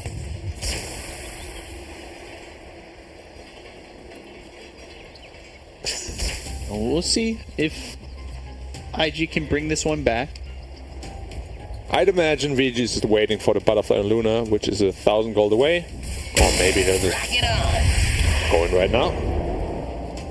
Oh, they didn't give the shot to Luna, actually. They gave the shot to Void Spirit? Or Clock? Not sure. But the Luna shot is really good. I'm surprised they didn't give it to him. Void Spirit on heroes, by the way. It worked. Lucid Beam, silence on the 3. They'll get the kill on Ollie. He'll buy back. Taka drops 2. And Taka already called GG. False promises used on Fly, but it's just not doing anything. I love the way Taka calls GG. Even on, when was the last time? Like 2 days ago? The Ravages on 4 GG. Oh yeah, he already knew. Yeah. Okay, VG's draft, obviously surprising many of us. Yeah. Even Lizard. Because he wanted to choose IG. Everybody knows he wanted to.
5 seconds remaining.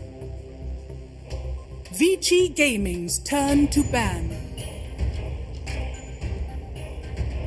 Dire team ban.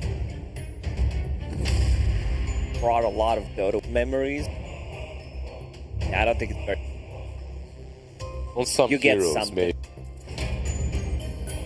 Yeah. Otherwise, it just helps the heroes that are hitting 30. Yeah. Maybe 10 on seconds V4, remaining. I think. Vici Gaming's turn to Maybe ban. some. See if the Broodmother will be out. So there is Beastmaster. Around. Or there'll be Grimstroke, I guess. The other one that. I think 10 if you're seconds remaining. of these three, Grimstroke, Broodmother, and Beast, Grimstroke is 5 probably the seconds. easiest to Dire deal team with. ban. Yeah. Do you let that go through? Vici has first pick, so. She actually with the Oracle ban. Invictus Gaming, they did first phase it. Take that one. So for IG, they want 5. 10 seconds remaining. 5 And, seconds I mean, remaining. JT needs a hero that he does well on. I think Mars would be a good hero Vici for him. Gaming's turn Get to a pick. Mars Phoenix opening, I think. But they lost the first series with ASTER with them. They did, yes, that's right. why they. Dire Do ban the team Brood. pick. Dark Seer. Why not just take spell? Even though it's a long cooldown, it still got like a off. 10 but seconds remaining. It feels very. And later on, you can dispel 5 that seconds remaining. illusion if it bothers you. Oracle and Enchantress, historically, that's what it's. Or Anti-Mage of Carry, perhaps. IG. Or is there any other support? Dire don't team think so. pick. That's it. Enchantress. Spell mechanic. What if we spell mechanic? All of them. No, it's just first. Dark laner Tier. ones. Yeah, Dark Tier would. Darkseid would be OP. extremely. Because, I mean, it 10 basically seconds gives you a free remaining. ban. Because if you want to first phase it, you have to ban 5 or seconds. enchant. 5 seconds remaining. Ban out 2. That's a lot of priority for a Darkseid. And the team is probably going to. What if you What ban you're going for. Enchantress plus Oracle and then have such a good Darkseid And game and they Pixis. take it? They take it. Hey, thanks for the bans, bro. Yeah, this is something that we don't really discuss that often. Draft.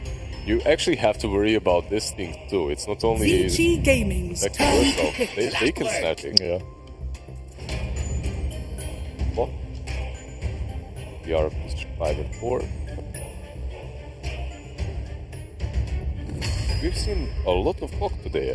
Hero that hasn't been touched in the first 2 weeks. 10 seconds remaining. Quite a bit.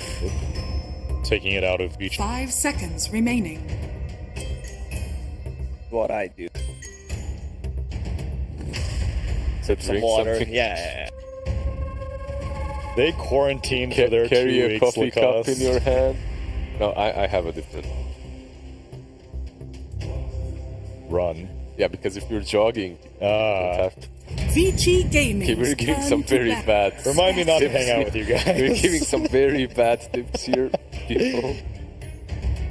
They're Spectre gonna go with first Spectre. phase. Spectre Dire team Rose back. on Spectres. A lot of confusion. Spectre Haunt, the Darkseid use vacuum. Go through the wall. It's gonna be good. Like I Messy. love these. It's going to be I love very this 10 messy. type. seconds remaining. Yeah, Vici awkward. Gaming's It's- turn to ban. Hates to play into Messi. He wants to single out the target and eliminate. Here you already have vacuum to deal with him. Spectre Dire doesn't care. team back. Darkseid doesn't care way too much. So how heavily do you need to ban Viper? Do you need Assassin was trying to Hoodwink. not. Hoodwink, that's right. There you go. Sharpshooter break. Really bad versus.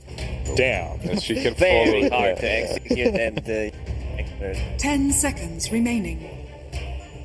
And Silver Edge buyers. VG Gaming's turn They to ban out ban. the Sven for that Some reason. Viper as well would be.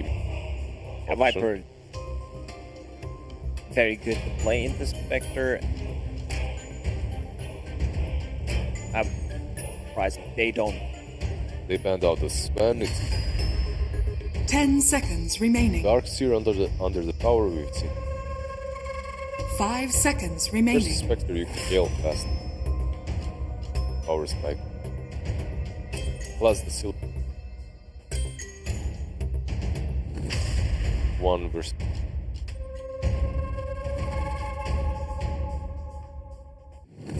Dire team ban.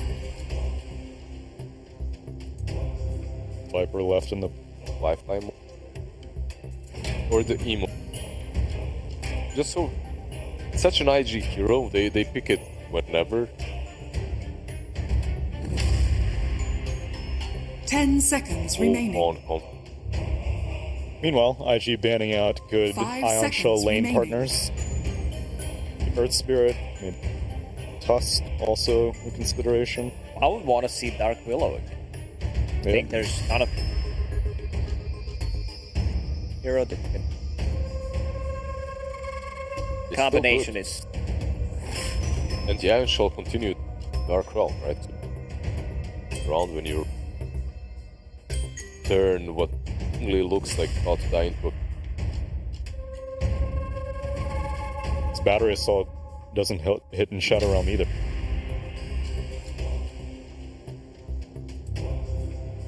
it was like it does. I'm You know, when I pretty said sure. it was very still, good. I played this matchup like a billion times, and I'm still not sure.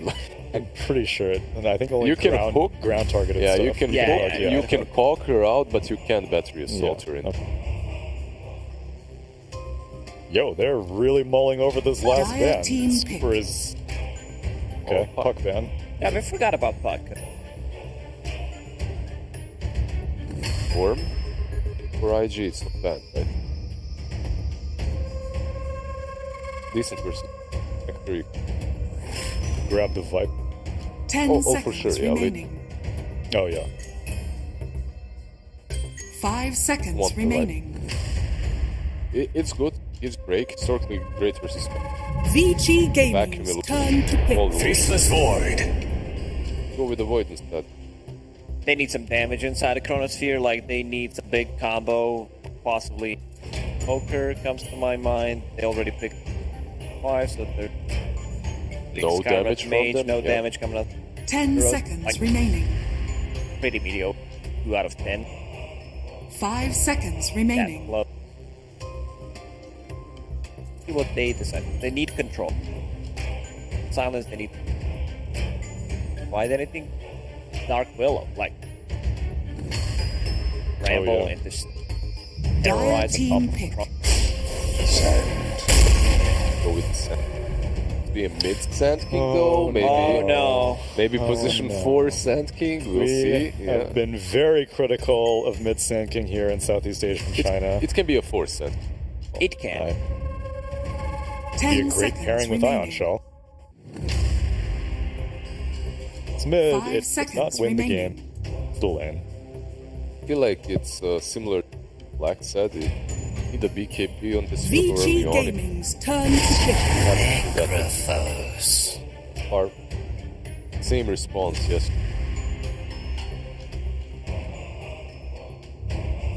VG Gaming's Yeah, turn made to Spectre bat. very, very scared about committing. But it's just not the. And you saw the same pairing on the other side. It was Spectre Warlock on one Southeast Asian team, and it was Dire Necro as a team response on back. the other side. It's just you're still kind of lacking chrono damage. You have Yeah. none. They banned out the Invoker make plane. I would love this ban. I'm gonna great against 10 great. seconds remaining. It would 5 be a bit seconds if it's remaining. not mid-second.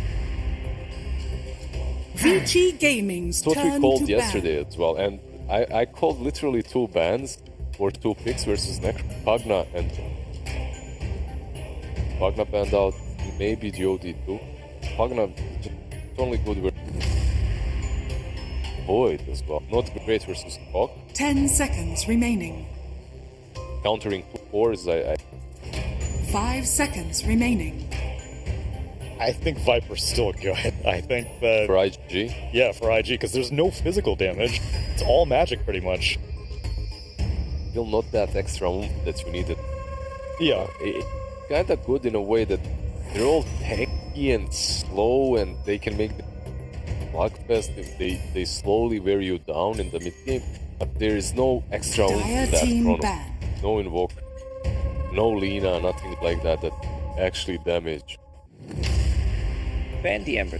They have no lockdown. One stun coming out from the tanking, and that's pretty much lock ulti. Dodge that. I like the Lina. 10 I think that's a good seconds suggestion. For IG, you mean? Yeah. It's solid, but 5 still into seconds Spectre, remaining. into Sand King Darks here. It's good, but die so quick.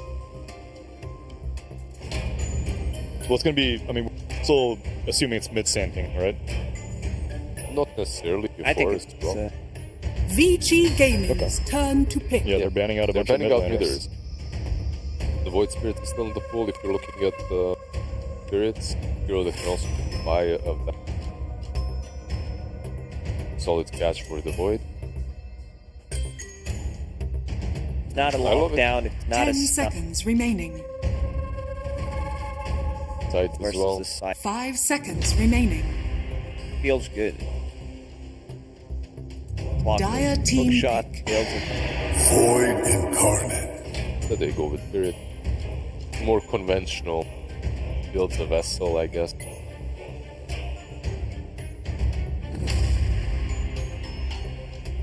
One of the spirits is left. Ember, Storm, or Void.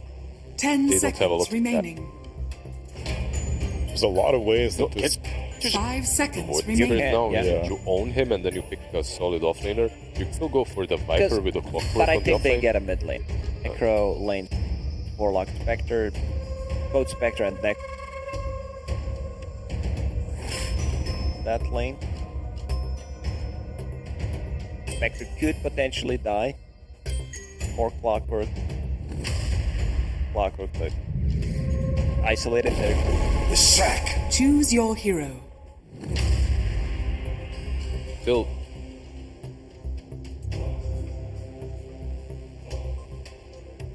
they still have this similar sluggish tempo in which they're slowly taking you down, but with the Lash they can take objectives quite faster after these.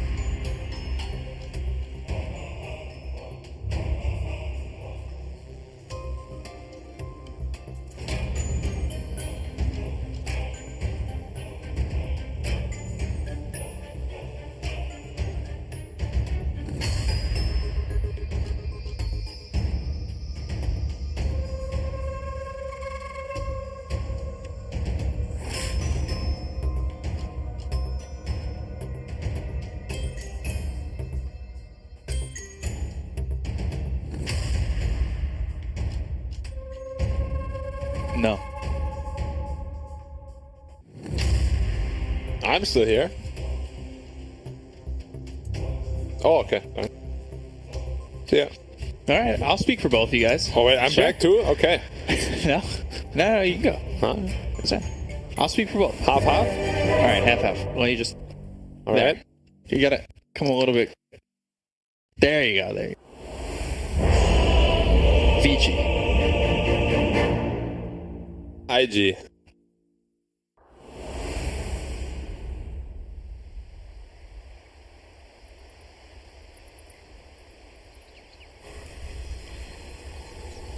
Prepare for battle.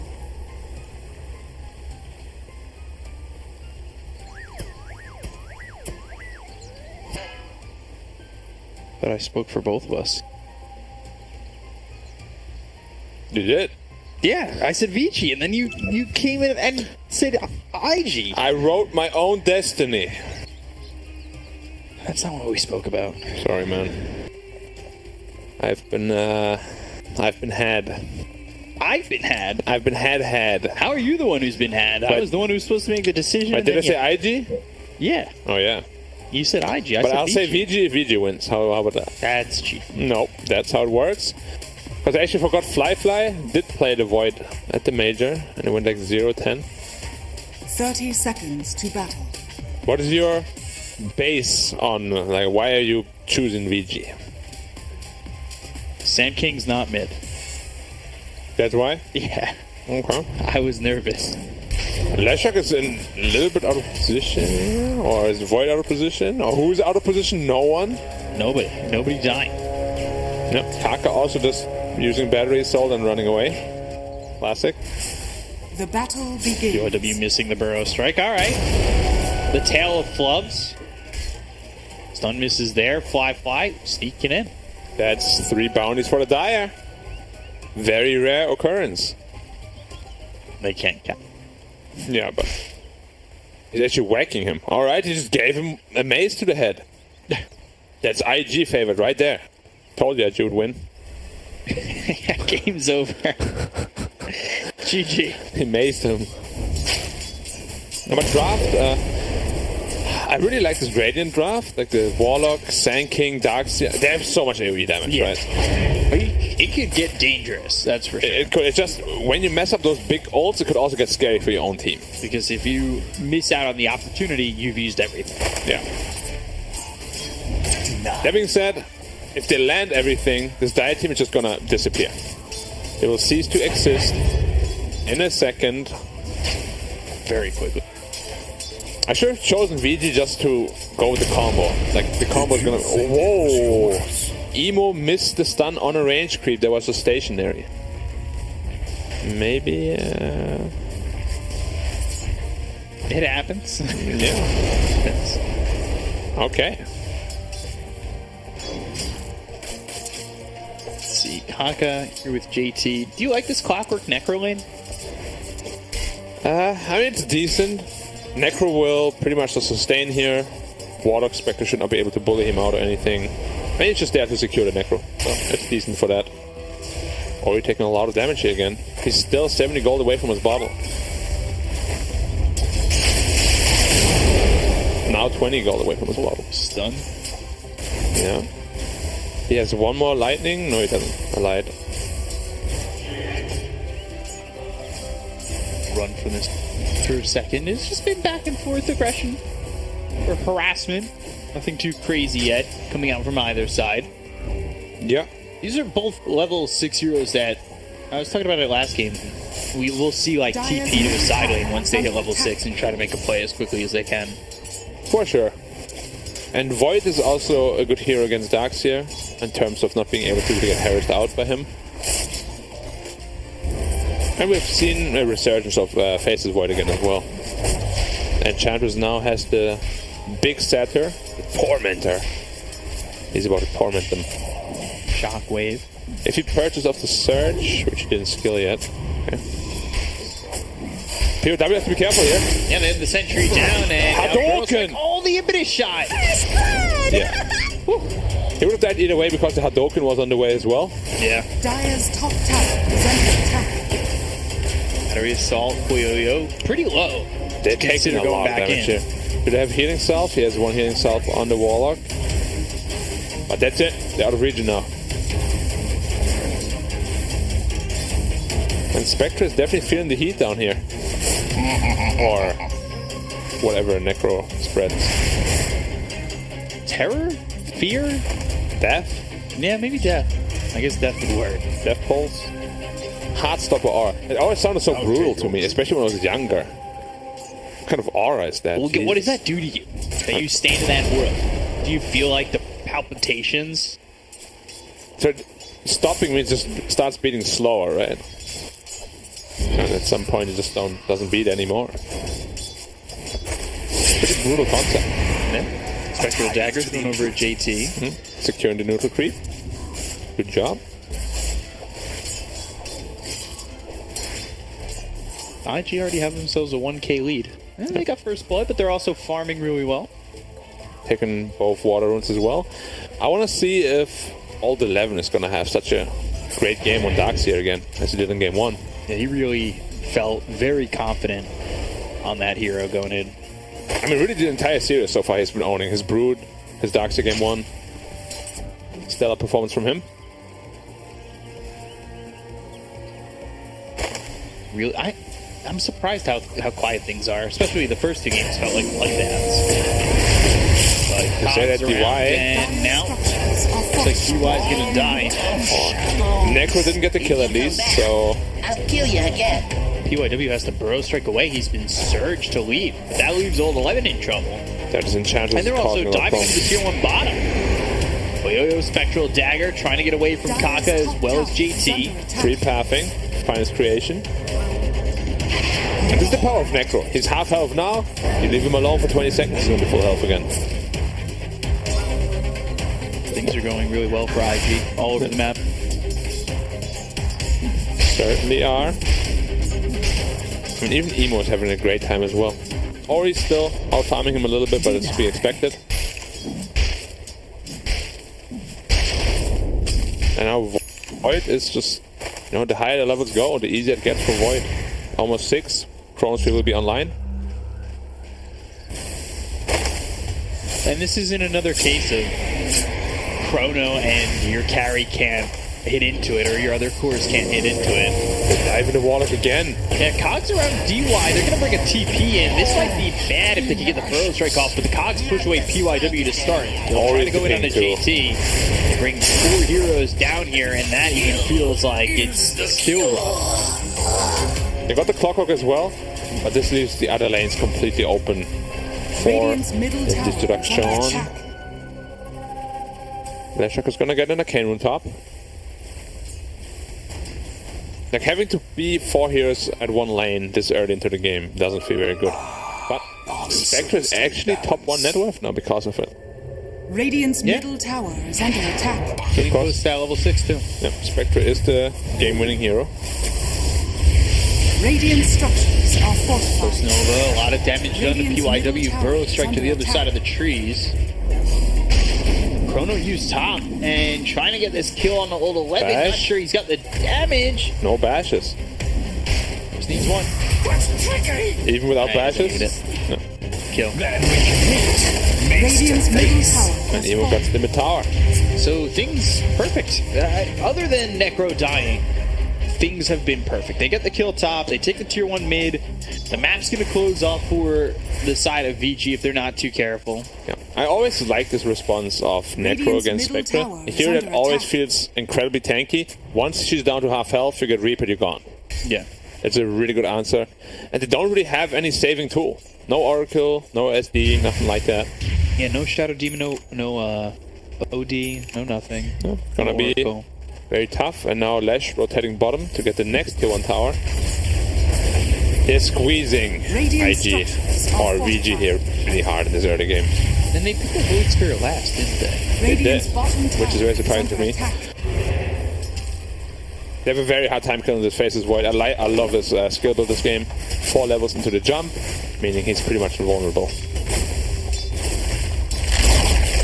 Radiant's bottom tower has Which also means he can defend the top tower by himself, pretty much. Yeah, and they're going to take another tower. So 3k lead already? It's just falling out of Dire's control. turret has been And killed. Vici got to get a hold of it, but I'm not sure they can. Yeah, their power is just team fight. They need level 6 on Warlock, level 6 on Sand King, so they need their Tome to come into play at minute 10, and then they should be able to start taking some fights, if they're not too far behind at that point. Because once Necro will have the pipe and the mech, it will be incredibly difficult to kill anyone. They do have Reaper here. Spectre needs to be a little careful.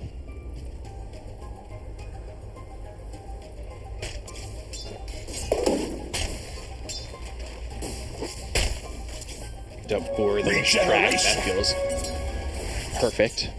Yeah. He already has the Fairy's Trinket though, so he's probably going to give it to another one. Yeah, Necro will take it. So it's one of those neutral items that feels good for multiple heroes, especially, I love it on the Shrek, but thinking about it on the Necro, the extra movement speed is great. It's very helpful for sure. Chrono up in 3. They're chasing. They got the slow, they'll look for the chrono. Time dilation, alright. And the chrono just on the edge. So Aether Remnant has to step on Emo. They'll get the kill on the old 11. They'll use that haunt. They'll try to trade for Emo and maybe even quad fly. Got time walk in a second. That's 5 heroes committed again though. Just huge commitments respond. here. Yeah. For VG. And that's leaving JT by himself. Now 4k lead. Simply because they have to invest so many resources every time IG make any sort of gank attempt. And that's what we said. This is the weakness of the big ultimates. Like, you need to expend one every time there's a gank, pretty much. And that way, IG might just be able to outpace them. They still have Reaper down here, so all 11 should not be too confident, or comfortable rather.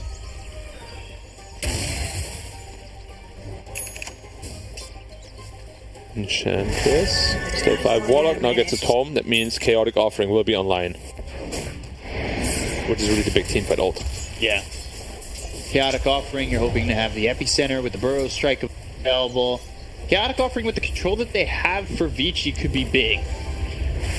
There's a lot of potential for damage, for sure. Like, IG does not want to take a head-on 5v5 fight, unless they get like a massive chrono. Which even then, the damage might still be a bit lacking. Time is money. Especially once Darkseer starts to get into these items. Stain, but right now he's going great axe, so if he gets anything that's going to help the team sustain a bit more. Okay, he's fine. Don't know this about him getting low, going after the Ancients. Flyfly already finishes Maelstrom, so his farming tool is online. Picked up for the Necro, so they've got more sustain, and like this is just Radiant's top tower is under really attack. dangerous for Vici. It is. Like, a team fight can turn around so fast when there's a Necro with all the healing, multiple pulses, the mech, the pipe that's going to come out eventually. They'll smoke to try to make something happen. Has been killed. And old 11's courier gets killed. They'll try to get a kill as revenge. Burrow strike in. Ollie's dead. Kaka, he's level 7. He could hook shot and he's got help. Something off. But They're just getting outfarmed out around the map. Like, they're getting pickoffs, but they're losing gold advantage. yeah. Necro is way too tank to be able to be killed. So he's playing up in their face. Aether Remnant. Burrow strike into the cogs. They're playing so confidently, even as clockwork. Oh. Okay.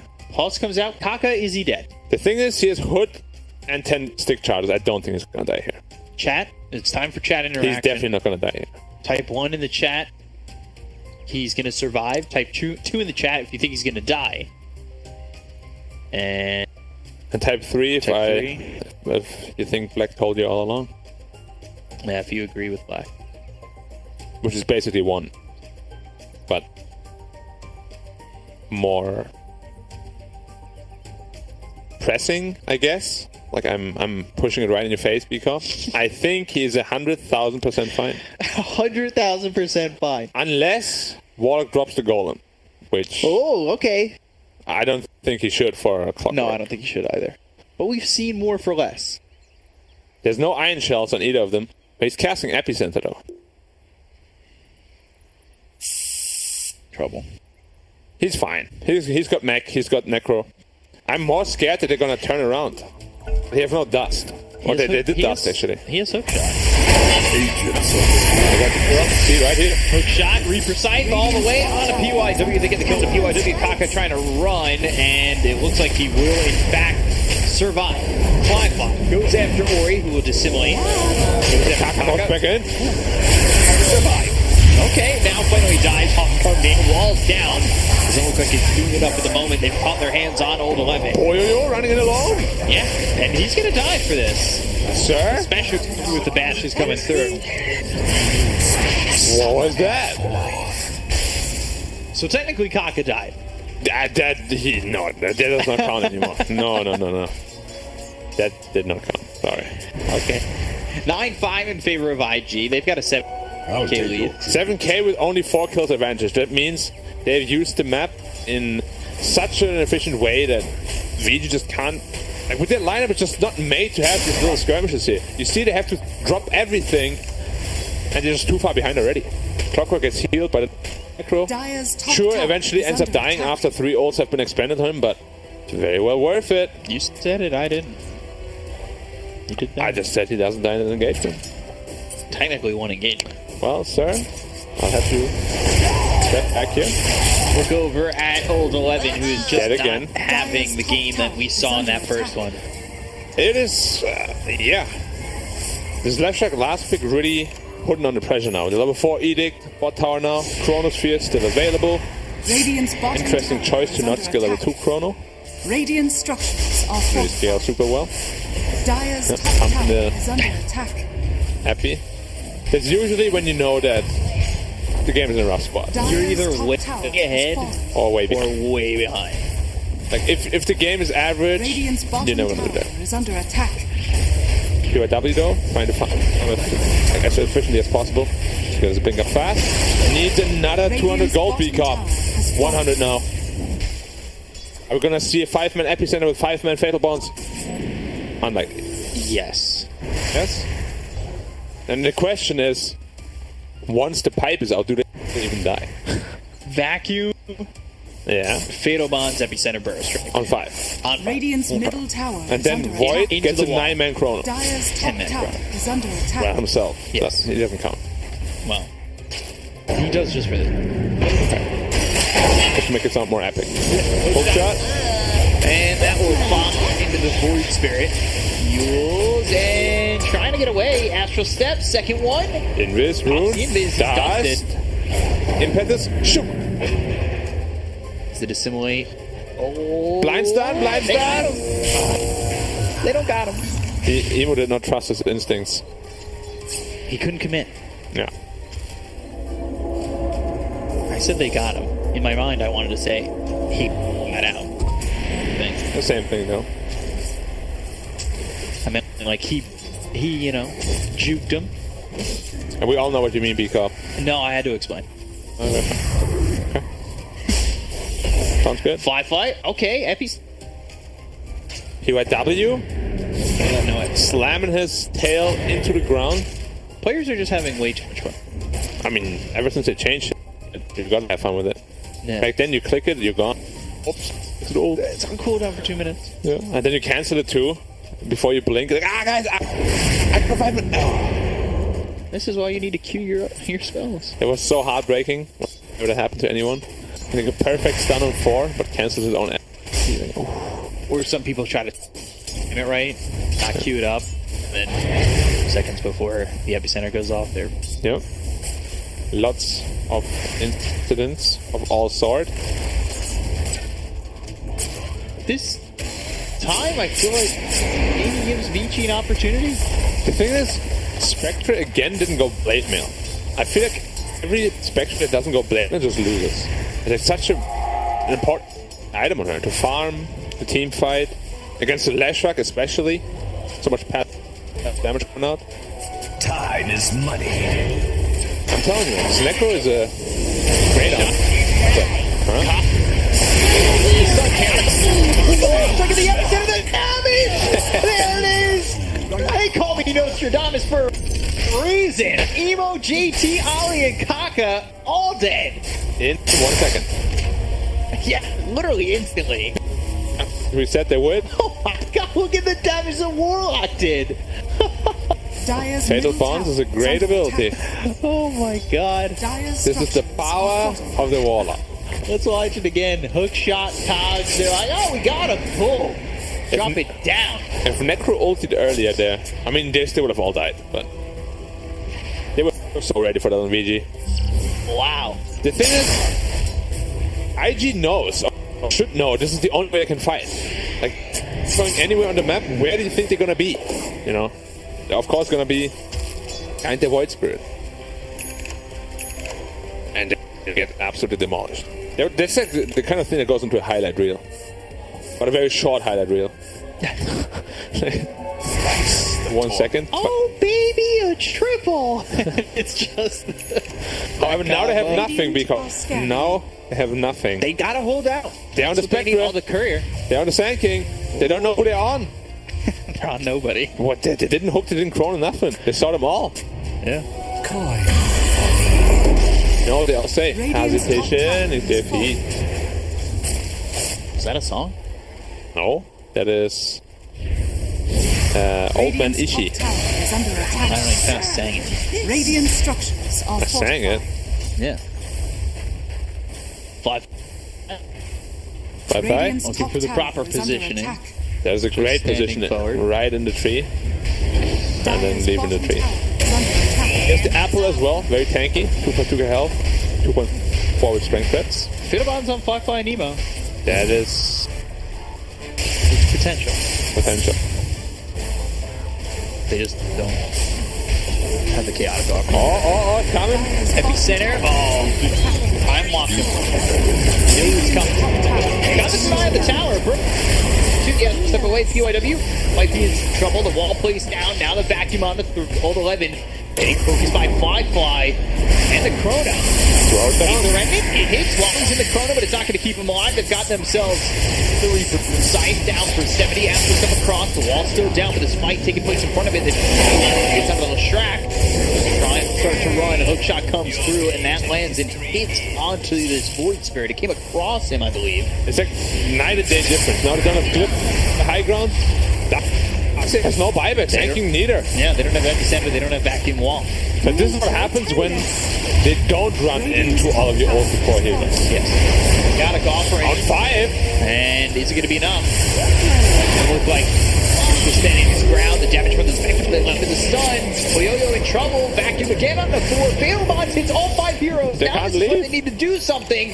They've got Emo low. They need follow-ups. Spirit Vessel on Akaka. PYW looking to find a Burrow strike. That lands onto just the Necro.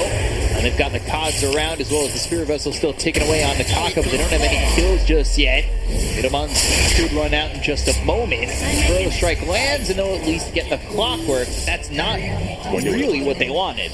Yeah. And they lost the tier 3 as well. Gotcha. At least it's not a Luna just. Okay, exception. Sure. It's not. And but the question is, are they gonna be less or more cooldown reliant later on? Feels like more, right? Like the stronger this IG side gets, the more reliant they are on really hitting the combo. Everybody's got to get on. Yeah. And 5 spell prisms somehow. UW. Possible. He got clipped by the split earth after stunning out. Hope shot. Burrow strike in 3. All but it's not gonna be 11. up in time. They'll just TP away. That's probably the wise choice. Yeah, they did not have a ward on him. Essence Ring now. That's an amazing item for both the Lash and the Necro. Straight into the pit. Time to clap Roshan. They have to defend against it. Now they have no ult. Base, yeah. And Sanking's dead. Dire's bottom tower is under attack. This game is looking rough. Just first Roche, so no axe, shard, no cheese. Just Aegis. Sean has fallen to the ground. On the That Lash. still gives the opportunity to blow up these heroes with a Dire's 5-man bottom Burrow. tower is under attack. The thing is, Fatal Bonds will always be able to do that. You get it on like a couple of tanky heroes, some AoE spells on top. All gone. Shared damage. Actually 27%. That is a massive number. Dire are scanning. 325. Burrow's right coming through onto the Enchantress. They've got the Aether and Arcane Root picked up by Ori. He's pretty tanky though. Yeah, he's surviving, and this is again an Enchantress that's got thrown to the Nature's Attendant, stop the impetus. Hook shot comes through land. PYW, they look over Old 11. They've got themselves the vacuum as well as the wall. The Burrow strike hits on top of it, looking for the Chrono. Fly. He faints it for a second. Old 11 trying to run. He's still time dilated. One bash, Chrono. Under the tower, and there's another bash. He'd have the kill, actually saving it for the Reaper site. He's dead for 100. They know he's brought back. That was so patient. Very well coordinated as well. Because he was 2 shots from dead, hits him once, Radiant's and middle tower then is waits for under attack. JT to come over. Yeah, Flyfly's like, take it. No Darkseer means no combo.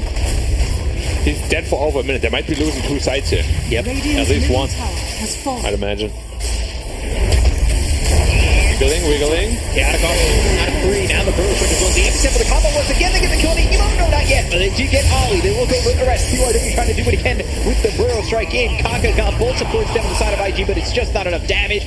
Time lock forward. Buyback from PYW. Race back up. Triple kill for DY. JT finally falls. Burrow Strike onto this faceless void. JT died to the Golem. They got 3. Yeah, and once again, they were not ready for this initiation. 3 heroes getting rocked, fatal bonded, and stanking ult. Look at here. They're just not disciplined enough here. Like, you can't be walking to the top lane like that. You have been punished by it twice so far. Surely the next time you'll be more cautious about it, right? Yeah. Well, I say yeah, but that's the second time that's happened, if not the third. And it was a very good recognition that they are there, and the rock comes in very well timed, but as I said, that was all in the back of IG's positioning. It should not be the case. Like, Necro is the frontliner, your 2 supports should not be standing with him. Still though, 9k lead for IG. Sure, but they could have gotten the Rex here already. Yeah. 2 sets we were talking about. Yeah, and instead they get nothing. He's going straight into the Satanic on the Void. He just wants to outlive. And you can, of course, dispel the Fatal Bonds as well with it. That's good.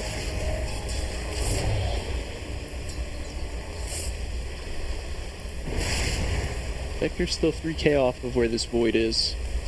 Yeah. And old 11, the last time we saw him on this Darkseer, he was at the top of the net worth.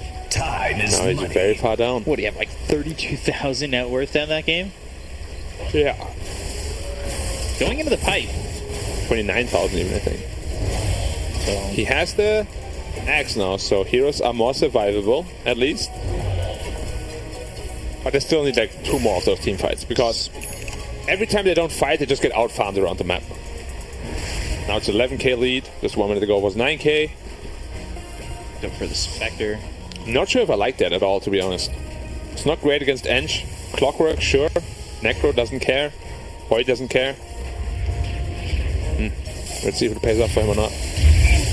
Fly has Chrono, has the Satanic. He did it through just combo with the Darkseer, of the Iron Shell and stuff. Doing a decent chunk of damage on one spell there towards Emo, but it's just not enough to get the kill. Be anywhere close. But they're about to have everything up. Good, that didn't stop. I always think the Epi's getting thrown. Dire structures are fortified. Void's not going to so Okay. the whole team's not going to. They don't have to. They just walk up the high ground. There's one range trade's gone. Illusion. This Lash is pretty tanky now, with the Kaya Sage and Radiant Eternal Shroud. structures are fortified. He even has the Essence Ring as well. They could potentially time this Aegis expiring. That might be what they're waiting for to make the jump. That's 5 seconds from now. And IG are aware of that. That's why they're backing out. Yeah, they don't want to have happen what happened in game 1. No, they did that to them actually in game 1. With Poyoyo. Yeah, Emo jumped in. He gave him the treatment. Went all the way to the back lines with the ball lightning and got Aegis. Now Satanic. Finish up on Void. B-Cop, Satanic on Void. Yeah, he's pretty farmed. 15k. Pretty farmed. Vici needs one more big fight, I think, to really feel back in it. Because that'll probably lead to Road. The thing is, they've had like 2 really good fights already, but the gold lead is just not dwindling. Because they're not allowed to farm afterwards. Exactly. After your ults are down, you're kind of just at IG's mercy. You go back to your own towers, to your own base, you get out-farmed again. Maybe you get another good fight, but if you just rinse and repeat, IG will ultimately be able to close out this game. Unless VG really crushes the team fight at the Roche pit. Dire are scanning. Which is in 2 to 5 minutes. So we'll have to see if the timings work out where Vici can win a fight, go for Roche, and bring this game back. But IG, they look like they're on the right track. Got a lot of vision just walking. Fears fading. Bottom lane, ward in the jungle, triangle. Wards everywhere. Yeah. Ward in the ward. Seeing Ori now. Hanging him out. For a second, he's going into the Ags. Dire's bottom tower is under attack. Yep, standard. Scotty and I believe. So they'll smoke. They knew where Ori was for a moment. We've pretty much figured out Dire's this bottom tower bottom. is under This is a attack. very obvious smoke though. They're not Dire's showing on bottom any tower lanes. has fallen. Not farming anything really. Haste. Although Evan doesn't have any mana to work with. But they should all just be keeping out here. Maybe PYW will stick around. No, he's Dire's also out. bottom tower is under attack. Lasher might be finding the... Oh, he almost clipped him with that edict. Very close. So everybody TP's out. Not bad movements from Vici considering it's hard for them to farm around the map. Yeah, it's good stuff. But still, they're falling further and further behind. Okay. And the problem is Spectra will never really feel tanky against Necro. We've seen it already. He's not level 8 yet on the Necro, so Reaper isn't as strong, but soon he will be. And it's off. Void Spirit's not level 18 either. Spectre isn't 18.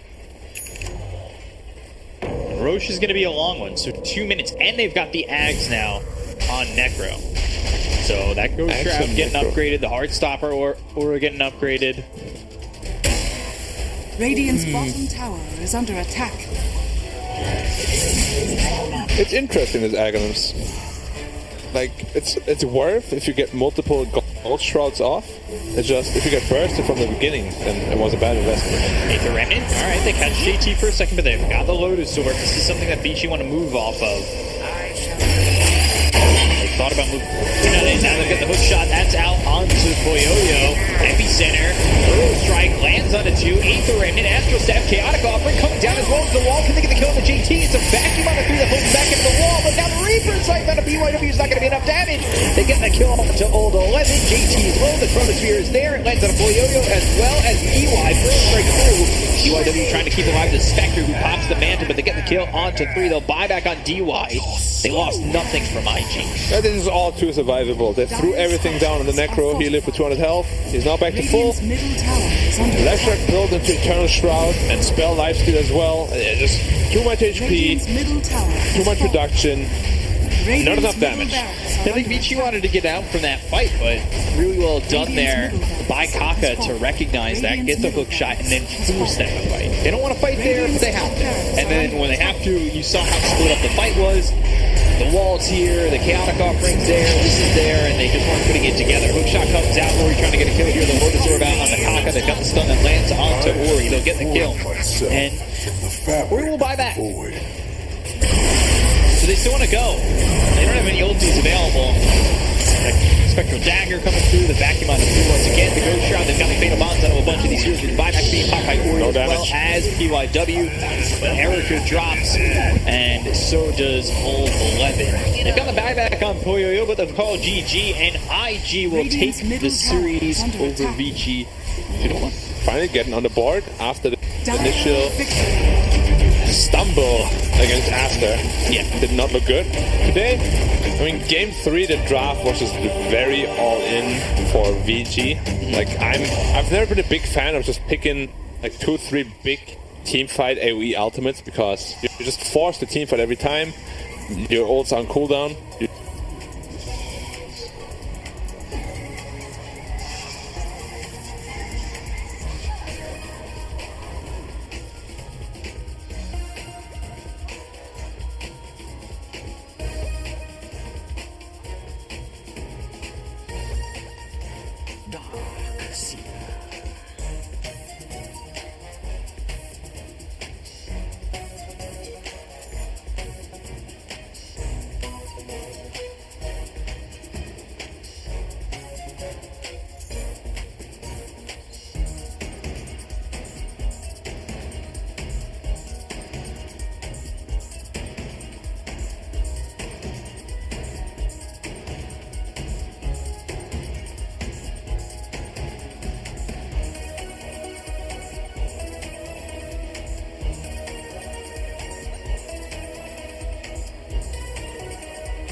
They do, yeah. Surely Shao Wei has put a leash on him. If not, who's capable of doing such a thing? You can't. How do you leash him? You can't leash a genius. How highly it is. You can't. It's like me giving you workout tips. Exactly. Just let the dude do his thing. Fine.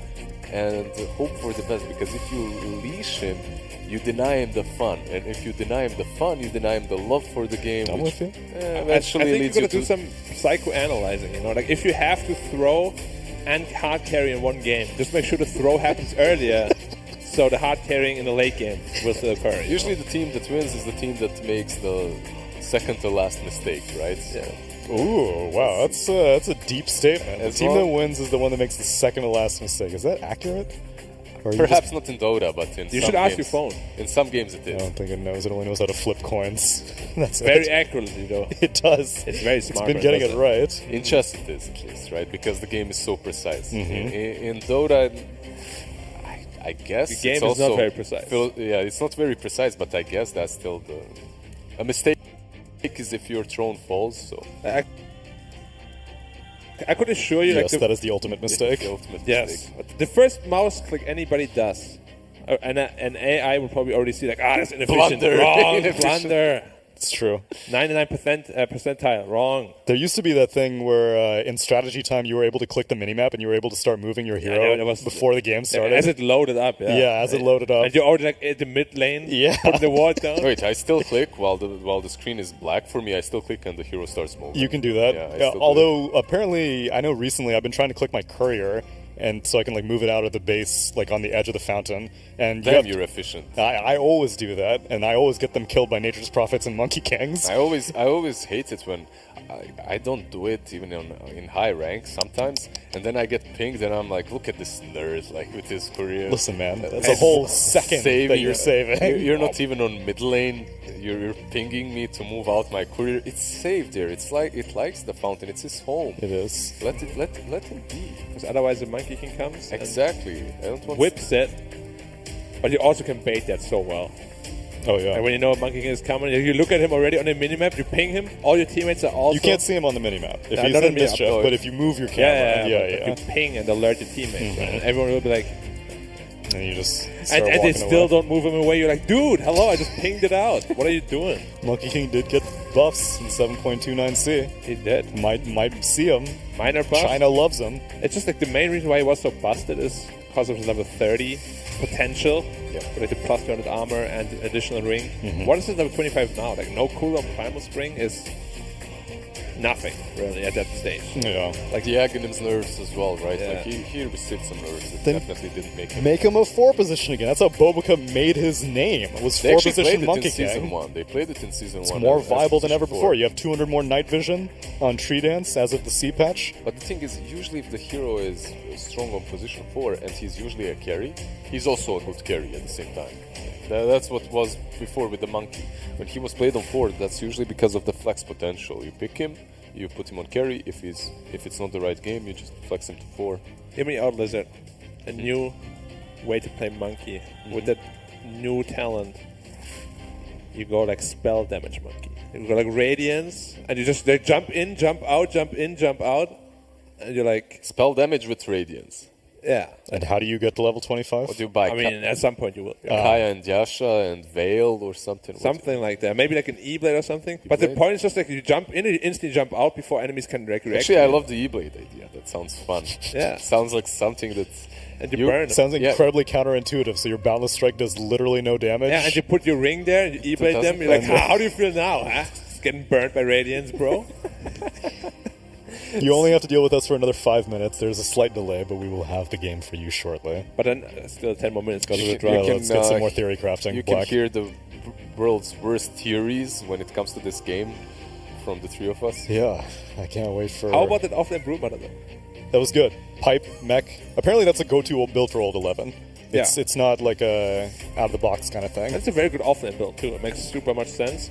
And did you see the way he like put all the spiders on top of each other? Yes, I know that you were very, very amped up about it, but He that's something that was Brood Brothers so have been amped up, doing. yeah. Have Yeah, you not but seen that before? I've not seen it as like consistently. Okay. Because like I've tried it in demo mode after. I Yeah. got it like 3 out of 10 times. You need to do like a move command You first. move, yeah, you just move on top. And then you need to like move, once they're all like clumped up, then you move them a little bit further, and then they're seamless. Yeah. And then you just need to make sure they never get out of the web. I mean, Hey, we got a draft. the support literally died in like 2 hits. Yeah, and they think One that it's spider. one spider. But wait, where did I do that? In Warcraft 3, that was a normal thing. I mean, I did it in StarCraft when you do all the Mutalist things. Yeah, that's a Yeah. common strategy. Yeah. So I thought he's a StarCraft player. Maybe. Maybe not. Who knows? Snapfire first pick. Still a very strong hero. Still very strong hero. Nerfs were Little Shredder buff time went from 11 seconds to 8 to 6. 8 to 6, and the mana cost at max got nerfed. 15 more, right? And it's the Solar Damn, test you as got well. a good memory, Black. Yeah, at max is 15 more, 80 to 95, and yeah, buff He duration. truly for does. resistance. Like, he's one of those that remembers all the numbers and stuff. I feel like that's something that I was always missing. I always played the game by feel. And that's why we should make, we should combine our We brains. should make a child that has... Sure, I wouldn't mind that, yeah. Wow. Yes, You want to join that too? was the. No, I'm good, thanks. Okay. And the Broodmother. Dude, imagine war. Us plus his beard. Why am I only valued for my facial hair? Oh, sorry, I dude. have much to you contribute. have much more to contribute, but this is your peak. Like, if there's one thing to take away... But he's also very smart. It's the apex. Oh, you're So- too kind, Black. This we really need to go into the draft, but I was at the gym and some random dude that was watching our stream came up to me and said, "That guy has what is that beard? No, it's that- fantastic." You're I'm making not this making up. this You up. are making this up. I am not making. Then why this. didn't you tell me this off camera? Why is this now the I first just time that I'm re- I hearing just about it? remembered You it. just remembered this? This seems It's like ha- pretty notable It encounter. happened, it No, literally it's happened content, yesterday. dude. It's literally happened yesterday. Were you not like, dude?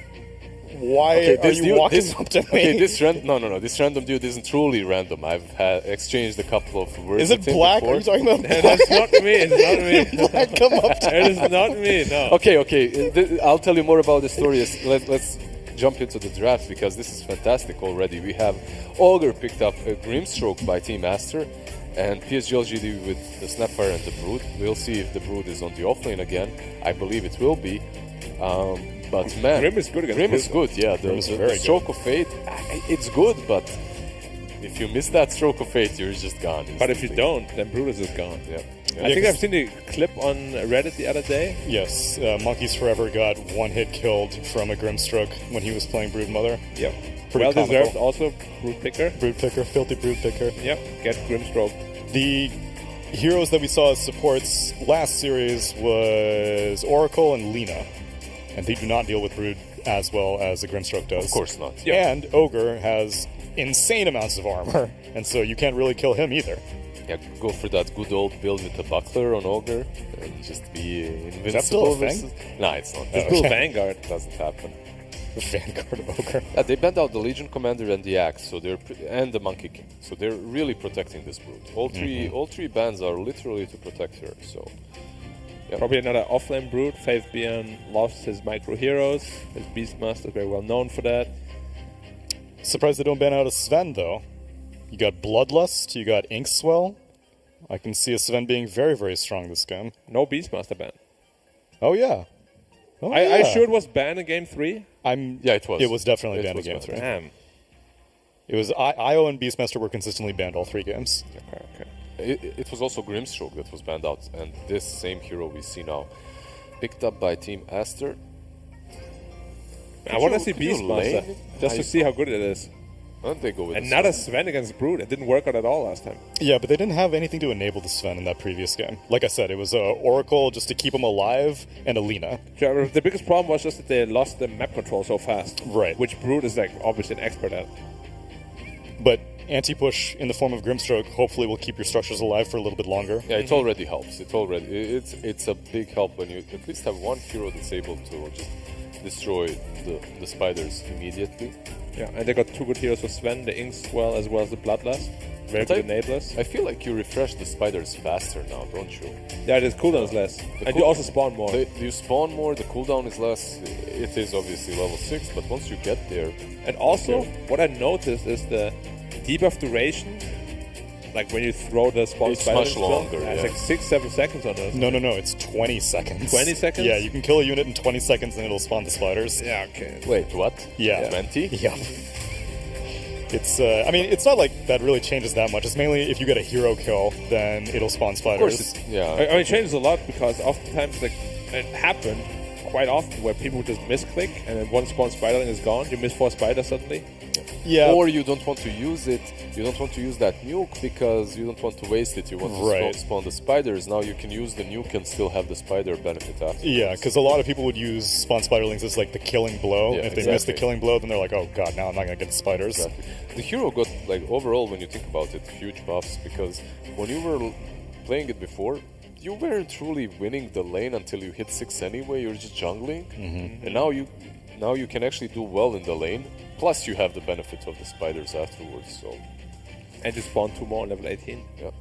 They pick up the tiny. Still doesn't really answer where this brood is that's going. the answer, right? That's the lane answer, at least. Okay, they're going full anti-brood.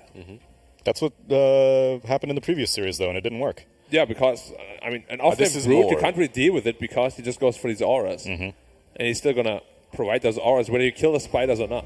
Yeah, but this is the go-to hero versus brood, right? Like, you have Anchor Smash just to deal with her. We'll see if this Tide Hunter will be laned against her. It doesn't have to be. Like, even you just lane normally as a Tide, and then when the brood starts pushing, that's when you just plant your green watermelon in front of her and prevent her from pushing. I think Tide is also a very good answer to Tiny. If it's a support, it will never kill you. If it's a carry, you lane very well into it. And I guess it could be mid. We still don't know where the broodmother's going, so it could be tiny mid. Could be. Yeah, we've seen it mid even today, right? So LGD. But they do have the last pick on ASTER, so they will know. The Jug. So it is not okay. Safe lane tiny. It's going to be safe lane Jug. Hopefully it's not a support Tiny. Yeah. Could be Xingqiu Tiny, could be mid Tiny as well. I mean, Tiny broodmother sounds terrible, to be honest. Yeah, but you have a Juggernaut as a tricore. Oh, you're talking about as a lane. Four tiny, 3 as a lane. That does sound pretty miserable. Mid Tiny, I don't think really loses to anything. You just get the bottle. But it's also not a great mid Tiny game. Like, you have Sven, you can't kill anything. Tide, Ogre. Maybe. Why do you think they picked Tiny? Yeah, I'm not sure. They already have Sven and Ogre. Like, I love Tiny when I kill both. When I can kill both. When you can kill supports, exactly. And perhaps one core that's offlane or mid that's kind of squishy. This game, no way. He's gonna pick up a hood on the Tide. And look at Aster. They're actually expecting the Tiny to be a core. They're banning out Oracle and dying all supports. So we'll see. I don't like it on 4. I don't like it mid, but I'd rather not like it on 4 than on mid, you know? I'd rather have a bad position 4 than a bad mid. Yeah. At least, like, in mid, he has potential to kind of scale into a right-clicker in a mid-late game. That's true. And we have seen actually Tiny is incredibly tanky.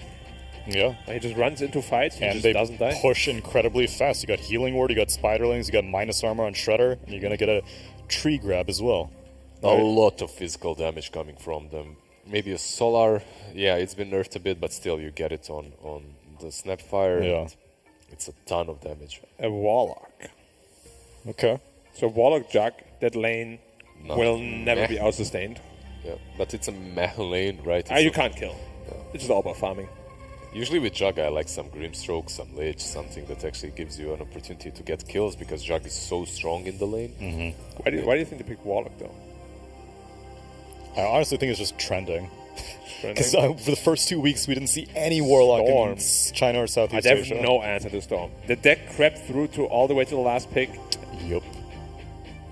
Perfect last pick. At the same time, though, the last time they had Storm against Brood, just the last series, Brood was just providing too much survivability for his team. Storm couldn't kill anyone. The Pipe and the Greaves from Brood came way too early and the Storm was useless. In this game, though, as a Storm, you have the go-to targets. You have the Jug, the Warlock, Snapfire. And you have an easy lane. Yeah, easy lane. You can jump the Brood later on if her game isn't that great. One thing that I need to see, though, we've only seen one offlane Brood so far. We have to see if the lane goes the same and if she gets a couple of those early kills, because they matter so much. If you get a mech earlier than you normally do, suddenly you're unkillable. We'll see what happens. PSG LGD Radiant to ban. Brood doesn't, which she shouldn't have, because she's playing into Ogre and Sven. PSG LGD's turn to ban. PSG LGD's turn to pick.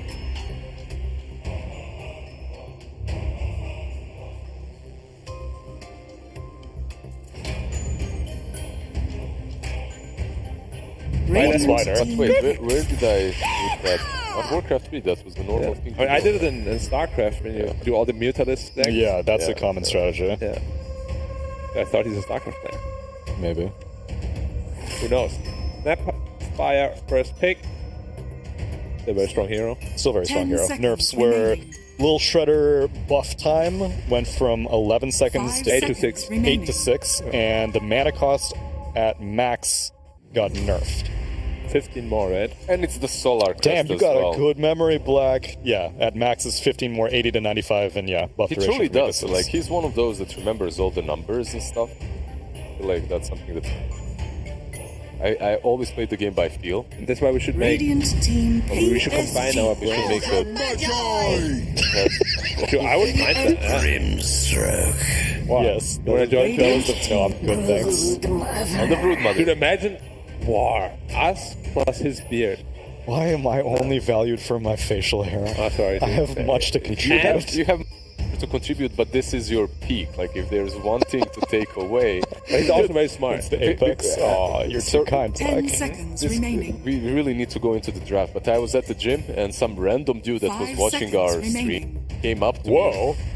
me and said that guy has, what is that beard? No, it's that- fantastic. You're I'm making not this making up. this You up. are making this I up. am not making Then why this. didn't you tell me this off camera? Why is this now the I first time just that I'm I hearing just about it? remembered You this. just remembered this? This seems It like a pretty notable It encounter. happened- it literally it's happened content, yesterday. dude. Literally happened yesterday. Were you not like, dude, why are this you dude- walking this- up to me? Okay, no. This random dude isn't truly random. I've exchanged a couple of words. Is it with him Black before. you're talking about? It's not me. It's not me. Black, come up to It is not me. No. Okay. I'll tell you more about the story. Let's jump into the draft because this is fantastic already. We have Ogre picked up a Grimstroke by Team ASTER and PSG LGD with the Snapfire and the Brood. We'll see if the Brood is the offlane again. I 10 believe it will be. seconds remaining. But man, PSG Grim is good. Yeah, LGD the very stroke of ban. fate, it's good, but you miss that stroke of fate, you're just gone. But if you instantly. don't, then Brutus is gone. Yeah, I think 'cause- I've seen a clip on Reddit the other day. Yes, Monkeys Forever got one hit killed from a Grimstroke when he was playing Broodmother. Yep. Well comical. deserved 10 also. seconds Brood picker. remaining. Brood Picker, Filthy Brood Picker. Yep. Get Grimstroke. Radiant team The back. heroes that we saw as supports last series was Oracle and Lina. And they do not deal with Brood as well as the Grimstroke does. Of course not. And Ogre has insane amounts of armor, and still you can't really kill him either. Go for that good old build with the Buckler on Ogre. 10 seconds that still a remaining. thing? Nah, it's not. No. Cool Okay. Vanguard. Vanguard. 5 They seconds. banned out 5 the Legion seconds Commander and the remaining. Act, so and the Monkey King. They're really protected. All three bans are literally. Probably another offlane Brood. Faith Bjorn lost his heroes. His Beastmaster, very well known for that. Surprised they don't ban out a Sven though. You got Bloodlust, you got Inkswell. I can see a Sven being very, very strong. No Beastmaster ban. Oh yeah. Oh, I yeah. sure it was banned in game 3. Yeah, it was. It was definitely It banned was again. banned. Damn. It was Io and Beastmaster were consistently in all Radiant three games. team pick. It was also Grimstroke that went out, and this same up by Team ASTER. I want to see PSG Beastmaster. Just to see how good it is. Stands What did Grim. they go with? Another Sven against Brood. It didn't work out at all last time. Yeah, but they didn't have anything to enable this in that previous game. Like I said, it was Oracle just to keep them alive and Alina. Yeah, the biggest problem was just that they lost the map control so fast. Right. Which Brood is like obviously an expert. 10 But seconds anti-push remaining. in the form of Grimstroke hopefully will keep your structures alive for a little bit longer. Yeah, it's already helped. 5 already. seconds remaining. It's a big help when you one hero destroy others. Yet Radiant And they team got two good pick. heroes of Sven, the Ink as well as the Bloodlust. Very But good enablers. I feel like you refresh the spiders faster now. Yeah, the cooldown is less. And you also spawn more. You spawn more, the cooldown is less. It is obviously level 6. Get there. And also, what I noticed is the debuff duration. 10 seconds Like when you remaining. throw the spawn It's spider much spell, longer, It's yeah. like 6-7 seconds on it. No, it's 20 5 seconds. 20 seconds? Yeah, you can kill a unit in 20 seconds and it'll spawn the spiders. Yeah, okay. Wait, what? Yeah. 20? Yeah. It's, I mean, it's not like that really changes that much. It's mainly if you get a hero kill, then it'll spawn Of spiders. course, yeah. I mean, it changes a lot because oftentimes like it happened quite often where people just misclick and then one spawn spiderling is gone. You miss 4 spiders suddenly. Yeah. Or you don't want to use it. You don't want to use that nuke because you don't want to waste it. You want to spawn the spiders. Now you can use. You'll have the spider benefit after. Yeah, because a lot of people would use spawn spiderlings as like the killing blow. Yeah, and if they miss the killing blow, then they're like, oh god, now I'm not gonna get the spiders. Exactly. Hero got like overall when you think about it, when you were playing it before, truly winning the lane until where you're just. And now you can actually do well in the lane. Plus you have the benefit. Spawn 2 more. PSG LGD. Pick up the tiny. Still doesn't really answer where this brood is that's going. the answer, right? That's the lane answer. They're going full anti-brood. That's what happened in the previous series, though, and it didn't work. Yeah, because this is brood, more. you can't really deal with it because he just goes for these auras. And he's still gonna 10 provide those auras whether you kill the remaining. spiders or not. Yeah, but this is the go-to hero. 5 seconds remaining. Anchor smash, just deal with her. We'll see if this Tide Hunter will be against her.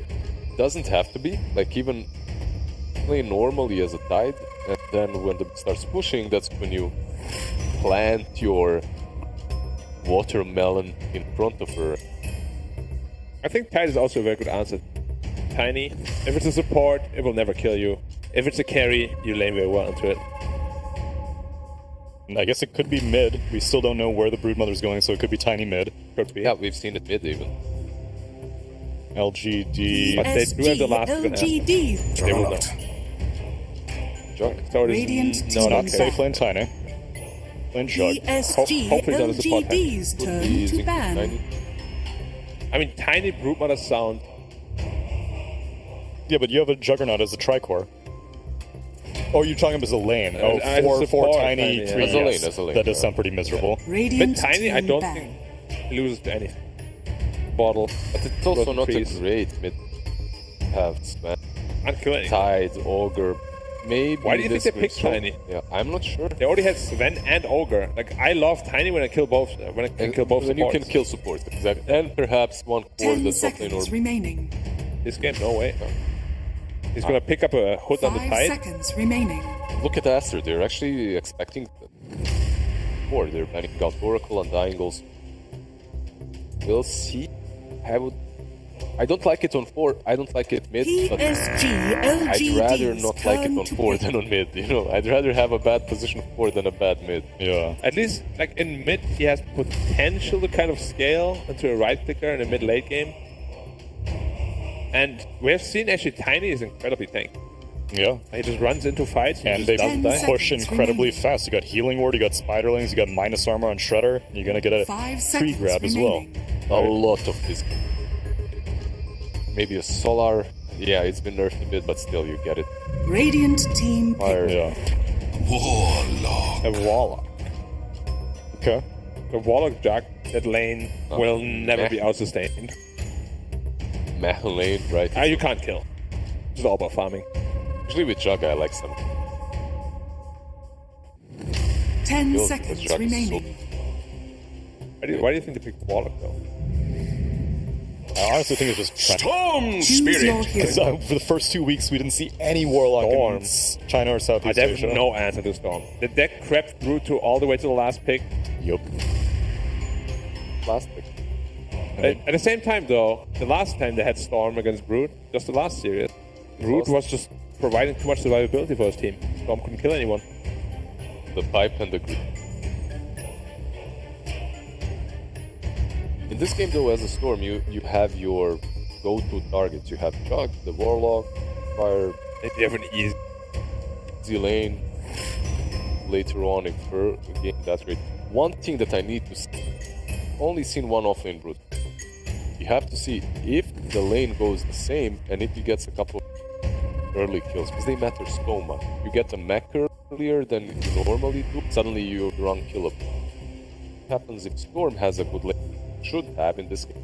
And Brood doesn't, which shouldn't have, because I still think the build is going to be the. Yeah. I think Mech Most Pipe is likely, yeah. the play. most likely, but this game is all about the timings, and if your items Yeah. are like 1-2 minutes later, suddenly you're nowhere nearly as strong. See if Beacop and Lacoste think that this is as good of a brood game as it was in the previous series. Even in the previous series, we had some counters to the Broodmother. It was the exact same matchup. Sven did not end up well for Sven, but I'm putting more faith in this one. You know, Sven, Tidehunter, good Storm team. I'm liking it. They have a lot of team fight, nothing to stop the Tidehunter from using the Ravage. I'm gonna go with them. I believe that's Team Aster because I don't see which team pick. It is Aster. Okay, I have a. Okay. Cool. Thank you very much. Game 1, Aster LGD. Big names, big teams, and even bigger heroes. We'll have to see how it goes. Yeah, you take away heroes away from my screen for a half a second. I'm like, who's playing right now? Golden fish in human body. You have the memory of a goldfish? Yeah. For certain stuff, you know, I remember something that happened like 20 years ago in all the details, but because I've been watching Dota for like 15, 16 years, so, you know, when you see something, like, it's just chaotic. So I need to have it in front of me. But yeah, let's focus on this one. So Sven, Ogre, a lot of stuns, you know, a lot of kill potential coming out from this bottom lane. It's going to be Jinkyu on the Snapfire. Snapfire got a bit nerfed in the C patch. Mana cost got increased on the Little Shredder. Nothing too significant. When it's maxed out, it's 15 mana.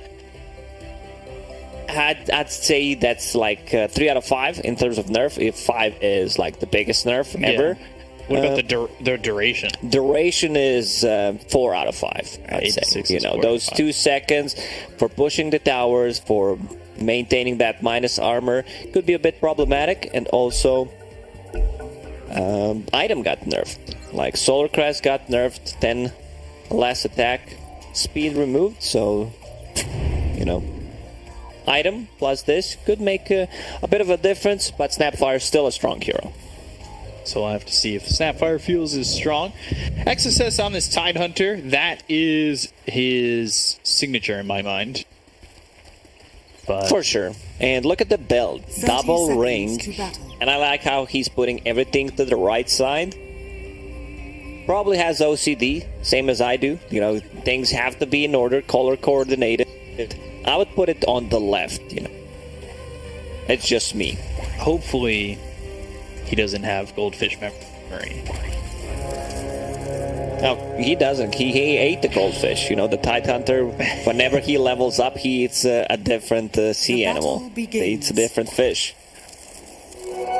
He's got like a 70% win rate on this hero or something like that. But I remember XSS is also big on like the Bat Rider and everything. But I love seeing him here on the Tide. Yeah, some of his signature heroes, definitely. Bat Rider, Legion Commander, Tidehunter this time around. Yeah. Like, the only ability that he needs to care about is pretty much Juggernaut. So, he definitely needs to get one. A lot of magical damage coming out from them in this one. Paired up with the Grimstroke. I love Grimstroke as a position 4 more than 5 because you get a bit of more farm, you get a bit more levels, and eventually, if things go well, if you find a Philae Stone, you could potentially turn the game around with your Aghanim Scepter. Yeah, that is always up there to happen. We see that Philosopher's Stone being a possibility. We see that gold come out onto potentially the Grimstroke, who feels super strong with that axe. Just throw it on the jug, have it going right back at him. One of the better ones, for sure. Even his Shard feels really strong. Shard got nerfed as well. Level 10 talent also got a bit of a nerf. Let me just check the numbers once again. Not in front of you right now. It's not. Blaze Fury on the XXS. He's getting chased down. Might end up dead. Stroke Fate, though, slows down Ame to keep XXS alive. Has been killed. However, Burax will lose that courier. Dutch, though, on to Y. He's trying to survive with the Shadow Word. I don't know if he will. Need a couple more shots with the Stroke of Fate and one more there from XXS to get the finish on Innocence. So, yeah, nicely done. A lot of kill potential also coming out from this lane. Gush level 1 is -4 armor. Grimstroke, if there's a full creep wave, lands him 2 heroes, ton of damage. We go back to the Grimstroke. Movement speed bonus reduced when it's maxed out from 18 down to 16% per level. Stun duration rescaled. so 0.2 less when it's maxed out. And level 15 talent, Inkswell, 20% movement speed down to 16. So, a bit less movement speed and a bit less stun, but overall Grimstroke feels very strong. Yeah, still a very strong hero. Blade Fury right on top of XSS once again. The Fatal Bonds on the creeps nearby. They get the kill. I'm wondering how long Bobica will keep his name as Borax. Do you think he needs to change it back to Bobica? No, I like it because it's a tribute to Jerax. So, and he's done this once before. But I do love calling him Bobica. Fire Snap Cookie lands on the Sven. Monet taking a lot of damage. Scatter Blast. Still not enough though to finish off this Sven. This time around a different build on Broodmother. Starting with Band of Elven Skin. So probably gonna go into power treads, be more right-clicky. Yeah, we saw Arcane Boots for the last Broodmother. And they were very fast Arcane. So. Faithion right now sitting at 14 and 5. He's level 3. Doing alright in this lane. Sven only 10 and 3. Monet struggling a little bit. So. Top of the CS is White Album. This Storm up against this Tiny, almost doubling his CS. I just checked. It's a pretty big difference. And he might even get the kill here on nothing to say. He has 7 magic wand charges. He wants it though. Model, he's okay. No need to hype it up, B-Cup. I did the math. Trust me on this one. Ruin will spawn. We said the math isn't that great between all of us. It's not, but I'm just feeling it. Okay. I don't have to do the exact numbers. I have the numbers in my head. It's just the way I work. That's fair. Both water runes getting swiped up here by LGD. Stupendous! Live. A look over, spotting a stack out. Borax comes in. Do like that staff that Innocence has. He said, wave with the staff and say, all right, cool, yeah, you can Borax, give high fives easily with that staff. Whiteout dealing with 1 sip left on the bottle. Still heavily out CSing, nothing to say. Been a really good lane for him so far. Meanwhile, XXS, he's picked up that hood. He was holding on to 3 rings, cosplaying Sauron. Pretty hard to kill. Like with this hood, they just don't have enough damage. They probably need like Omni Slash, Blade Fury, Tiny Look to be able to kill him mid lane. On the White Album, he's stunned up. Can't get the kill on nothing to say. He'll lose his life. Inkswell was placed on White Album. Never really had a chance to go off though.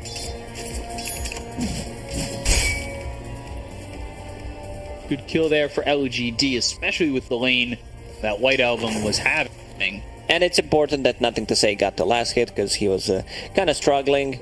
There is a rune for him. Bounty, he can pick that one up. He's still level 5, but so is Storm. They're still lurking around the mid lane. They could potentially go one more time before he hits level 6. Could shut his game down for a little bit. Do you think this is... Seeing the Storms go Kaya Orchid. We've seen switches and builds from player to player. Do you think this is more of a game where the Storm wants Orchid to start, or do you expect us to see Kaya Orchid again? I don't mind Kaya Orchid here. They don't have too many stuns. Like they have Tiny, Warlock ulti, Snapfire Cookie, that's it. Jin Q picks up Regenerate. That'd be pretty big if White Album managed to get it. Yeah, but now he's hit with the toss up into the air. Fire Snap Cookie away. Ball Lightning trying to go and get the kill into the Snapfire. He needs to get out. A lot of damage. He has some mana to use that Ball Lightning and avoid the Avalanche. Bitterbonds won't get the kill on a White Album. He'll escape with his life. Unfortunately for him, all his teammates are alive, so no one can just TP to the mid lane, refill the bottle. Nothing to say, wrapping around. And using the glyph, he wants to get this Storm. Storm needs to be careful. Sitting in the trees now. Tier 1 top is taking a lot of damage. This catapult, putting it on with ASTER, who are pressuring the top tier 1. Nothing to say, doing a very good job. Dragging the creep wave back, taking some tower damage just to keep the catapult alive, wrapping around. Just nicely done by him. For that blink dagger as early as he can. I think the biggest thing to look at for Faithian, at least, in terms of this Broodmother, is his spider control. That's something we saw from Old 11 that was top-notch. His Spiderling's control, his positioning, felt really strong on that hero. Yeah, he had a really nice micro. You need to have with the hero. You can't just, use the control, shift all other units, and send it on a hero. Most of the time it can work, but in a professional game you need to be a bit better than that. We'll see if he can do the spider stat. Yeah, so he's changing his mind. Bought Band of Elven skin. Like, he can't upgrade that to anything, pretty much. At the moment. Dire's middle tower I go, is under yeah, attack. shot doesn't feel that good on a hero storm. It's damage on it, nothing to say, but an avalanche right back, that'll keep them at bay. And interesting, so he'll just have +6 agi. You Band of Elven.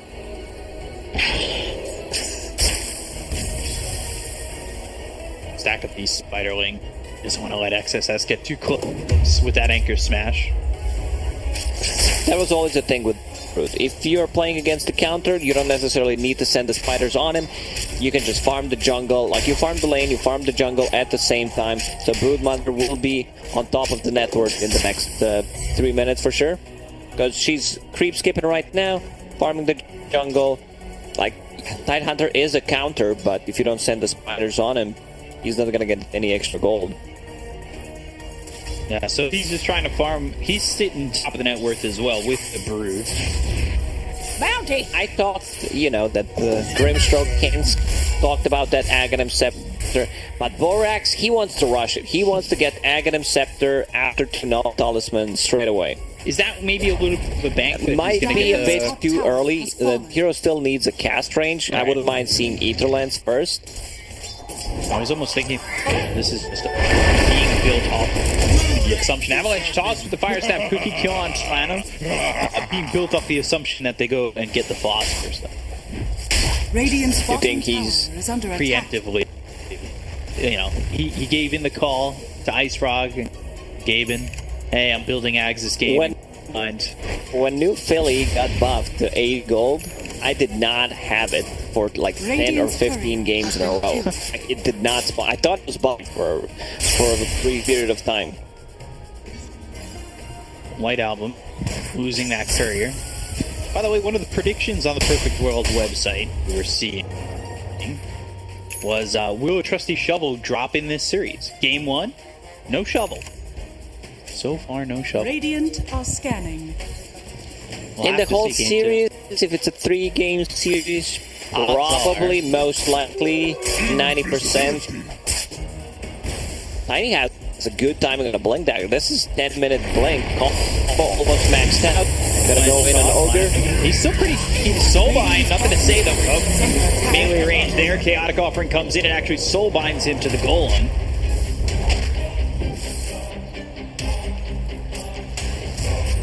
Well, we'll get a kill on the ogre. They have the Chaotic Offering.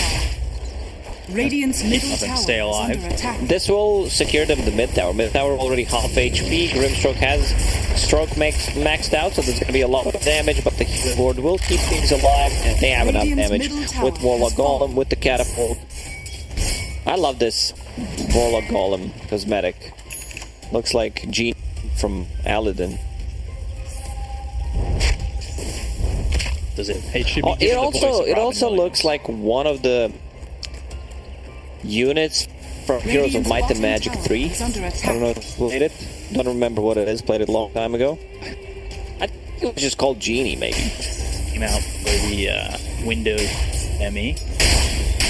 Windows 98. Is that how old of the game it is? Radiant's I think that game's like 20 plus years old. Windows XP, maybe? I don't know. 25, maybe even? Yeah, Juggernaut going into Battle Fury. We've seen different builds from Jug.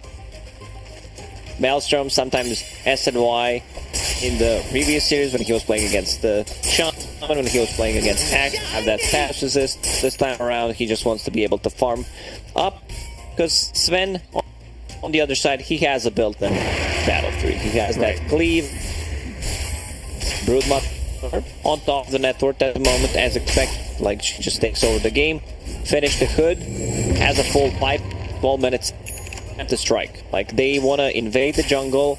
It still didn't take a tier 1 tower on the bottom lane. It's very low HP. We did not see the Ravage yet, but I want to see some pressure coming out, because Broodmother is a hero that deals more damage with the Spiderling, so it makes sense to make them tankier with the pipe. See, when in fact, Faith Beyond on this Broodmother will strike. I'm wondering what kind of spider Broodmother is. Radiant's bottom tower is under attack. I'm not a spider expert. Radiant's bottom tower has fallen. They're all disgusting to me. I don't know. Yeah, like, I just, I'm leaving the room if I see them. The problem with the spider is not when you see them. The problem is when you like know he's there and then suddenly you don't see him. Like, this is when the problems occur.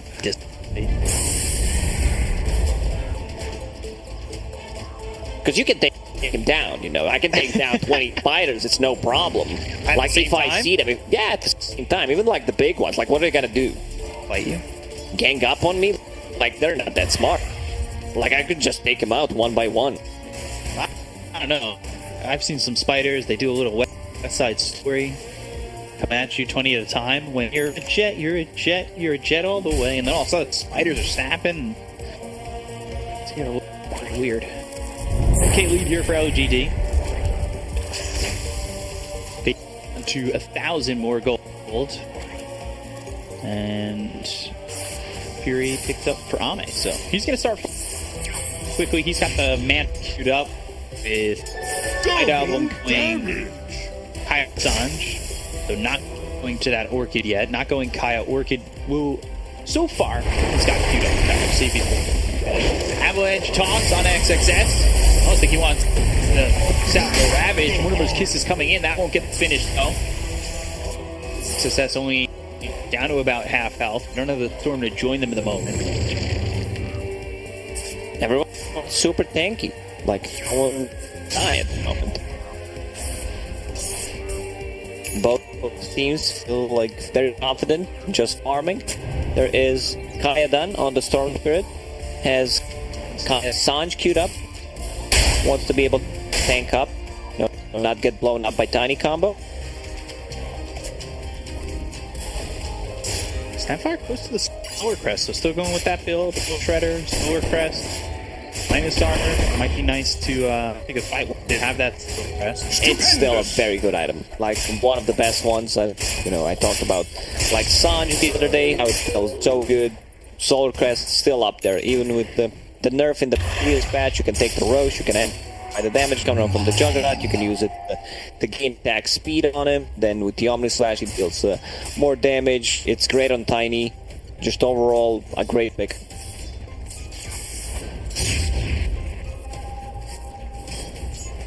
Pretty neat. Only 4 kills. Coming off that one. But this one feels like it's always cusp of blowing up. With all the spiders with the Avalanche toss combo. Going Guardian Greaves next on the Brood for the sustain for LD. And over at the Ogre, that's a army of spiders that are coming your way. Needs to set some webs. Oh, there goes. There we go. That the XXS in, that's the question. Omni Slash bouncing around onto the time the Chaotic Offering gets used. And now they've got the guns on all 4. They're going to go for this. They've got the Avalanche to follow it up. They're looking for a lot of Stormhammer thrown at this Tiny. I don't know if that's even going to keep alive the Ogre. They've got damage from the Fatal Boss as they attack Thorax.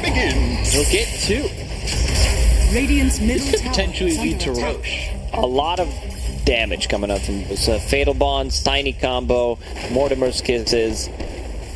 I don't think you take the Roche fight. It's Radiant just structures you are used falling. everything pretty much, so you need the reset. I was wondering if with the Solar Crest they have the minus armor and the damage to get it, but I guess with the short respawns of Aster and still having Ravage, it's a little bit risky, right? It would be, yeah, for sure. Tiny, but for the scaling build, after finishing the blink, goes back to phase boost, adds some extra move speed and the damage, and now back to Echo Saber, which I really like. Dreamstroke. Close to that axe. Stroke of Fate is great, one of the best abilities against the spiders. Like I saw the clip the other day where Broodmother just straight up dies, like she's full HP. But the more spiders you have means the Stroke of Fate deals more damage. You know, don't want to get caught standing behind your own spiders. Aim claw, pupils, if it drop 20 attack speed picked up in the talent there for the Jug.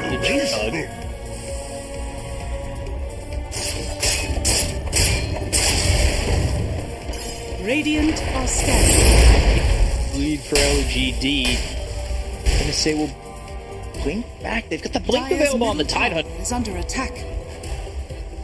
One kill for Aster. They're down 5k, but the team fight seems like it could be there.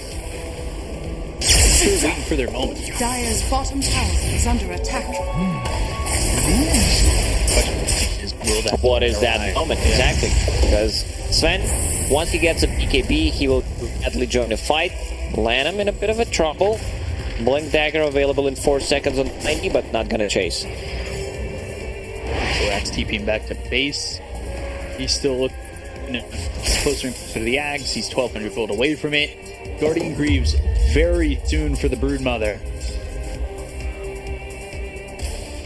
White Album. That's exact. Leaf as Son. No Bloodstone this time around. No Orchid.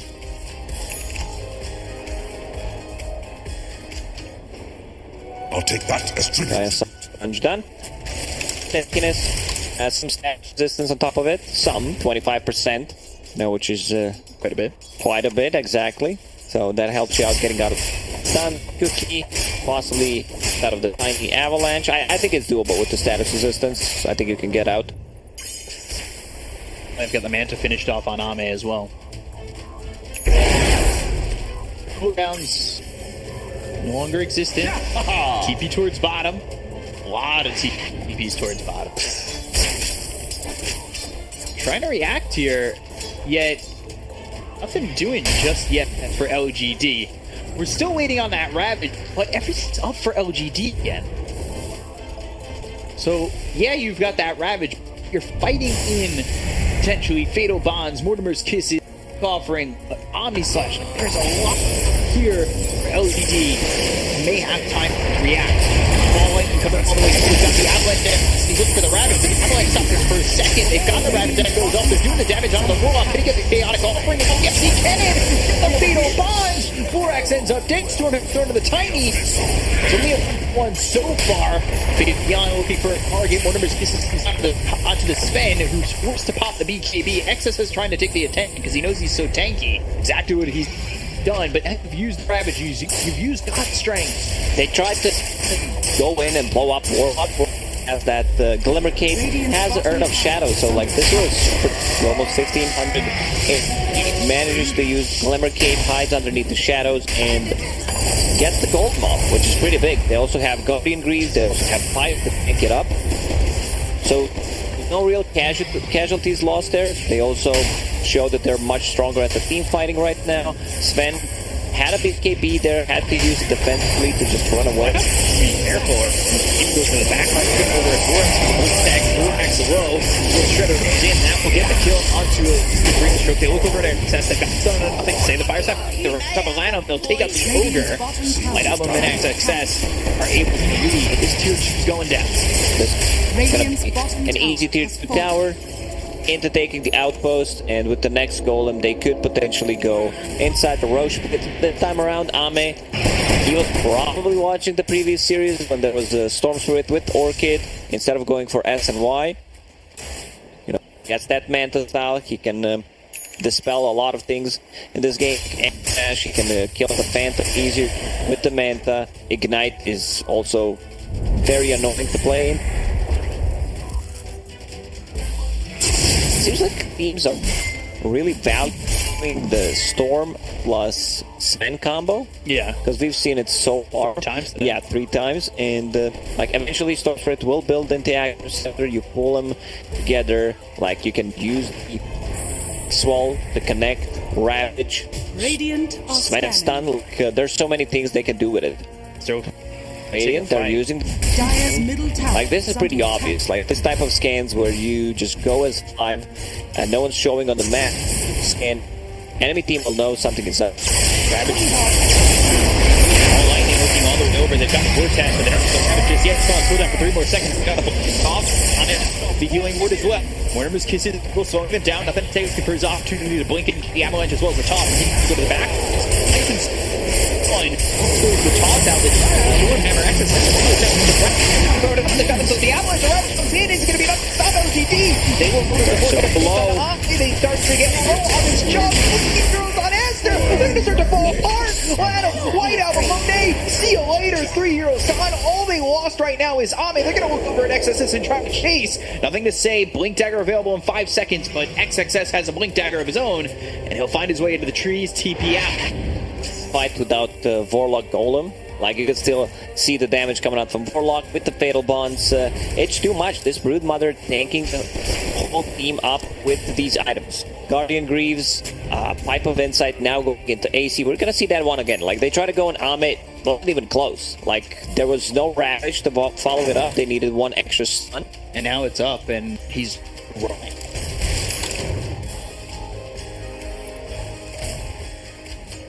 Now they find themselves Ame. Ravage is trying to come out, finally gets through.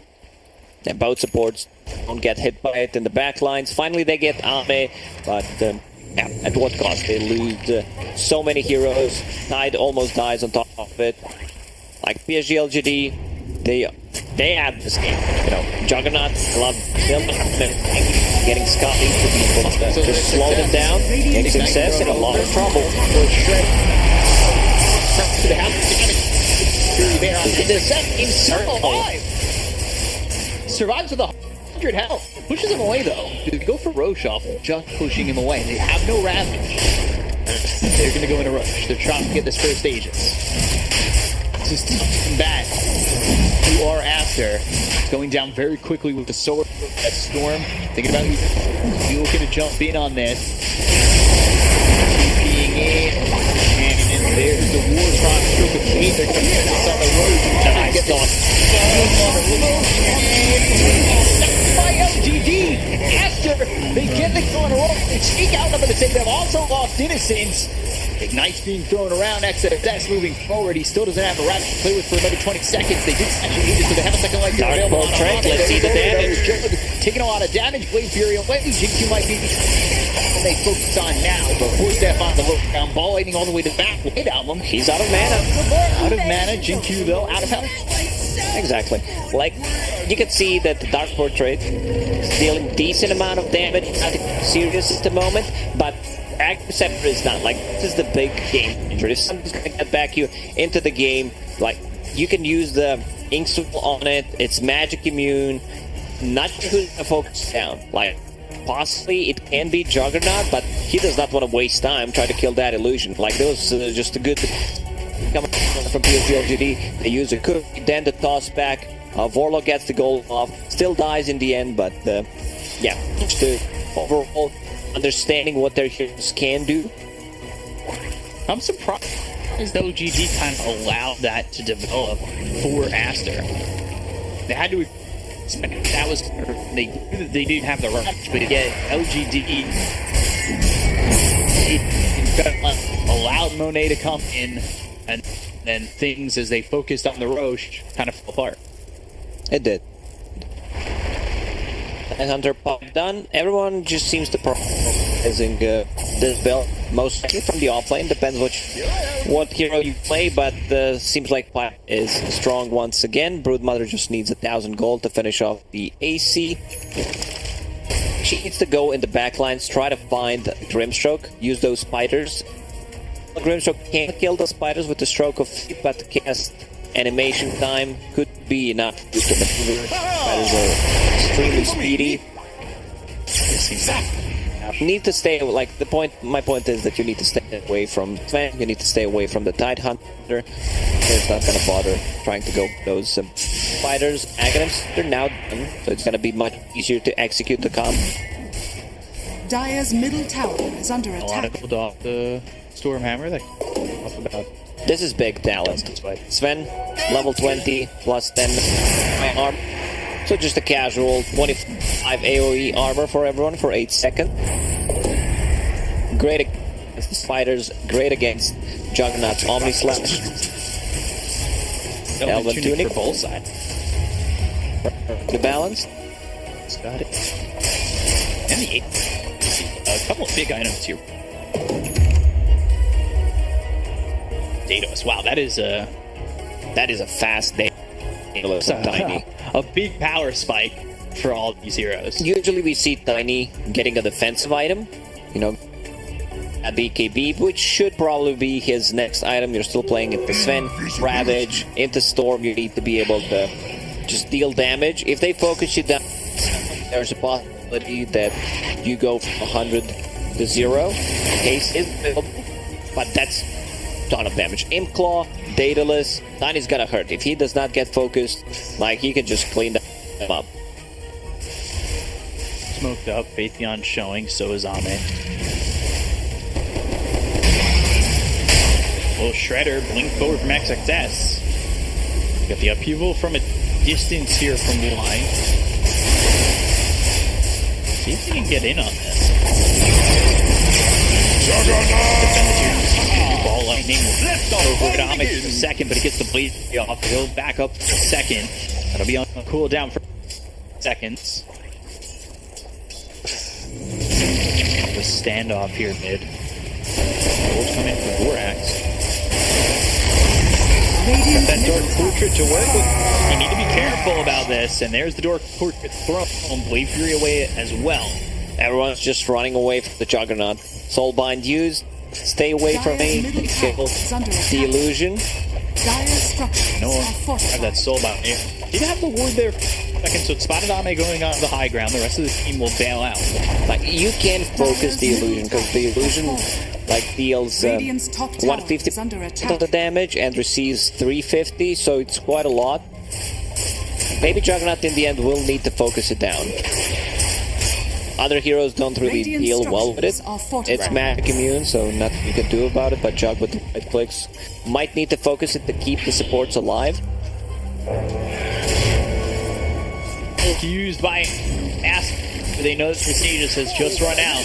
They've got the timing right. Ball lightning Vortex all onto this Warlock. Warlock has the chaotic offering, but no chance to get it off. Healing ward not in time. Not that I would save him. Yeah, definitely wouldn't. Quick in and out. Monet just gets a good jump with the Blink Dagger.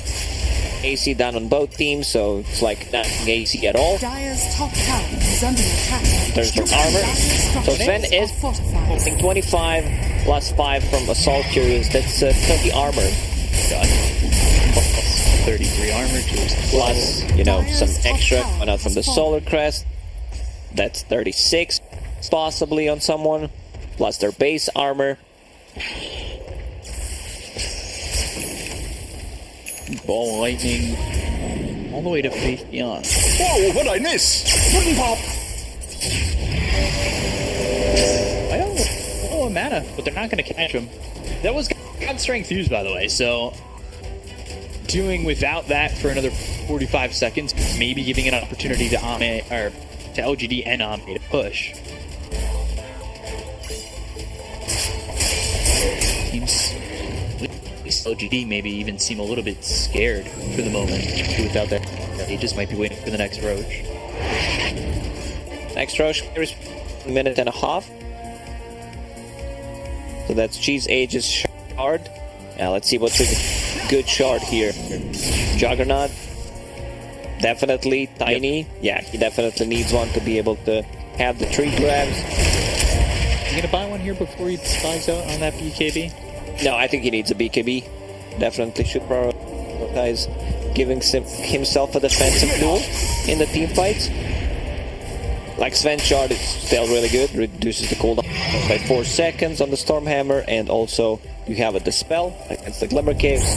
4 staffs, always gonna be good. Nothing to say. He's inside the pit.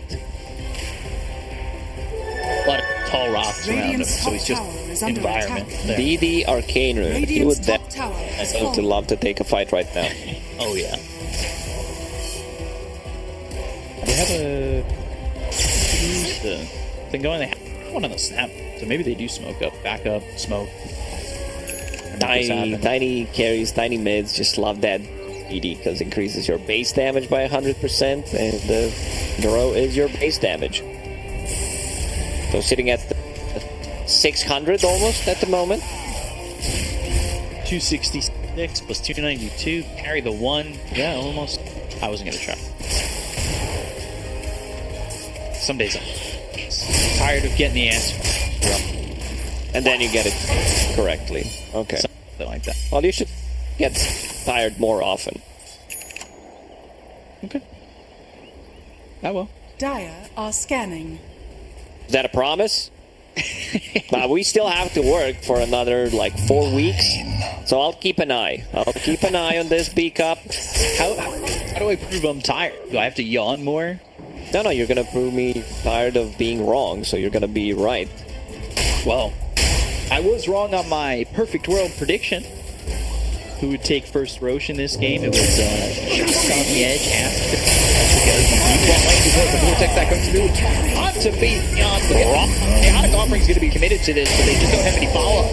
So, Golem gone, and Ame is going to Omni Slash damage on the... Got an Ogre, and they also get the Grimstroke, so they'll buy back on one more support. No mana on him. Low, but look at the Tiny, he gets ripped apart by this Sven. Bleed Fury, not enough to finish off exit that.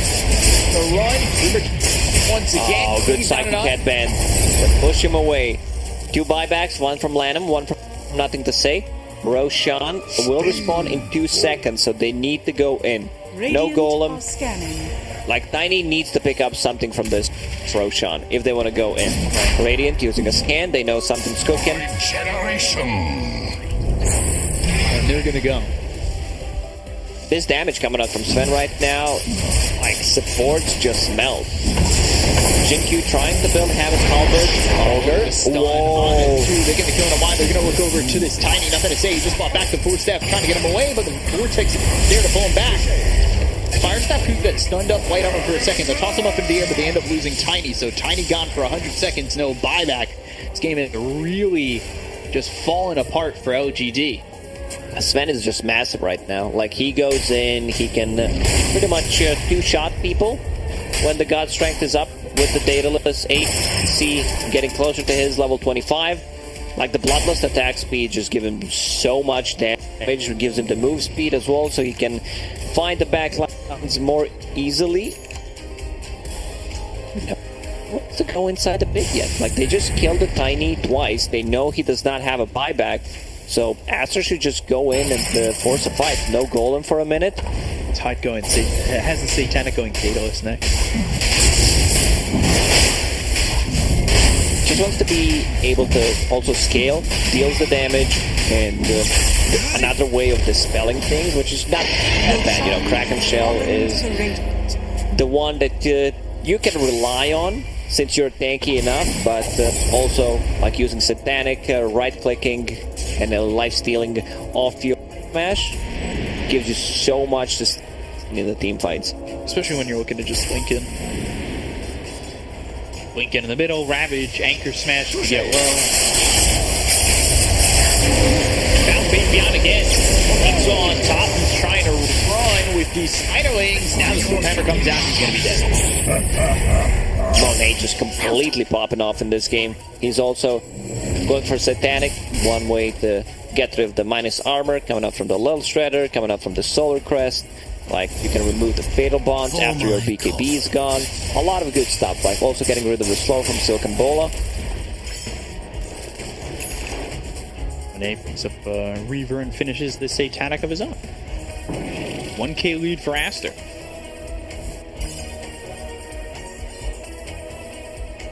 Picked up Ame, so he's got that Swift Slash available. Omni's still on cooldown for 95.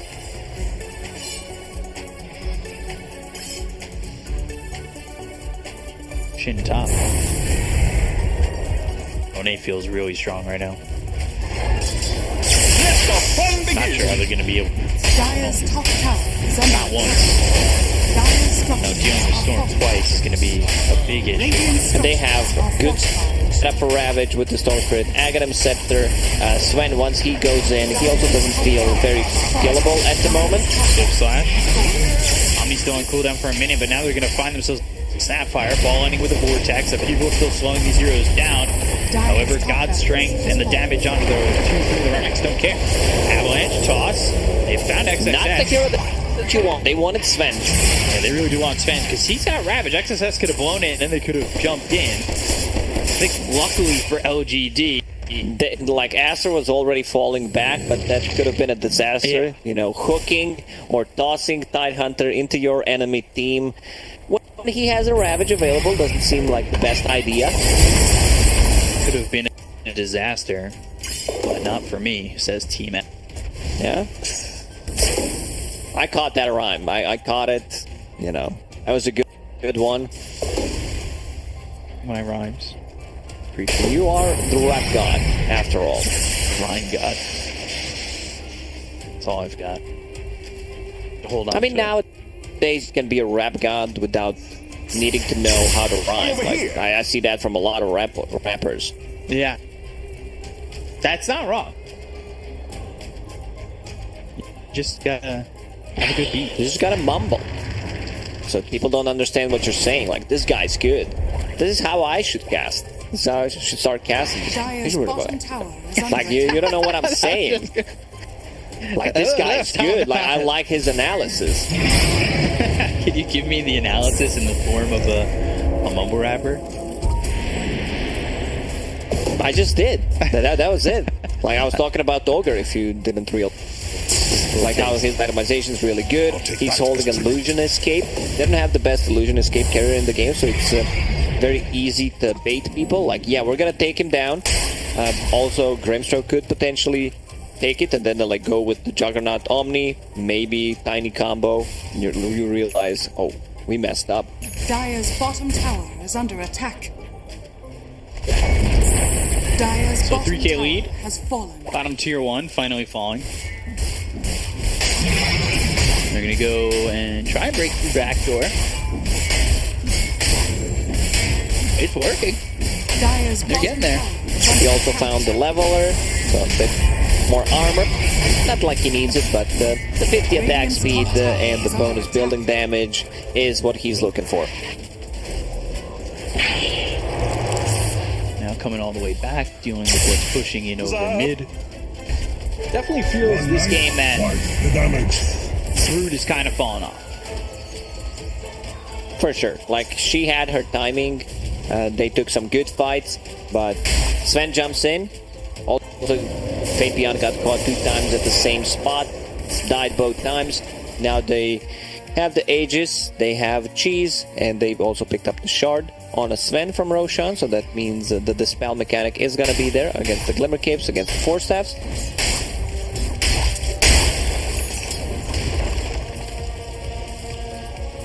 Waiting for maybe ASTER to feel comfortable to make a move here.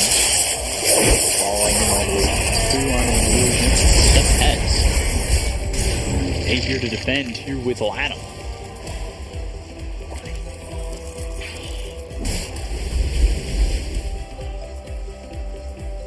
People behind Dire's tier middle 2. tower is under attack. Slowing down these creeps, I guess? Sure.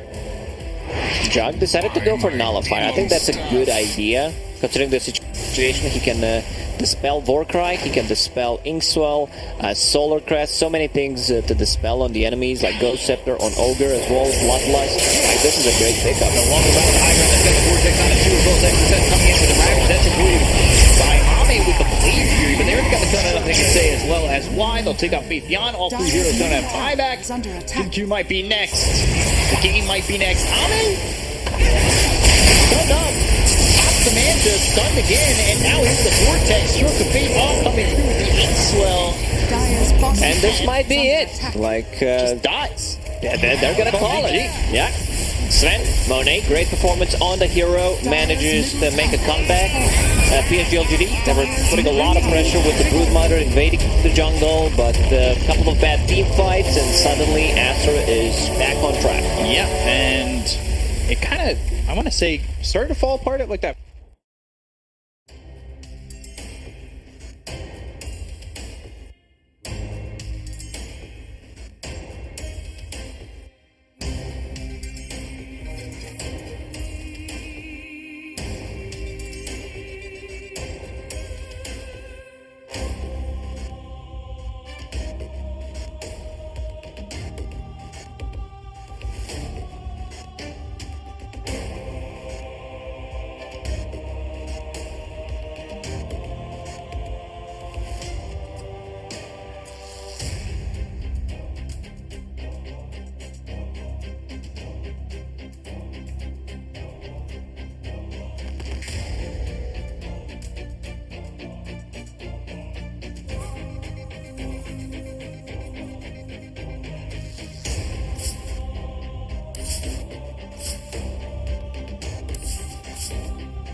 Dire team ban.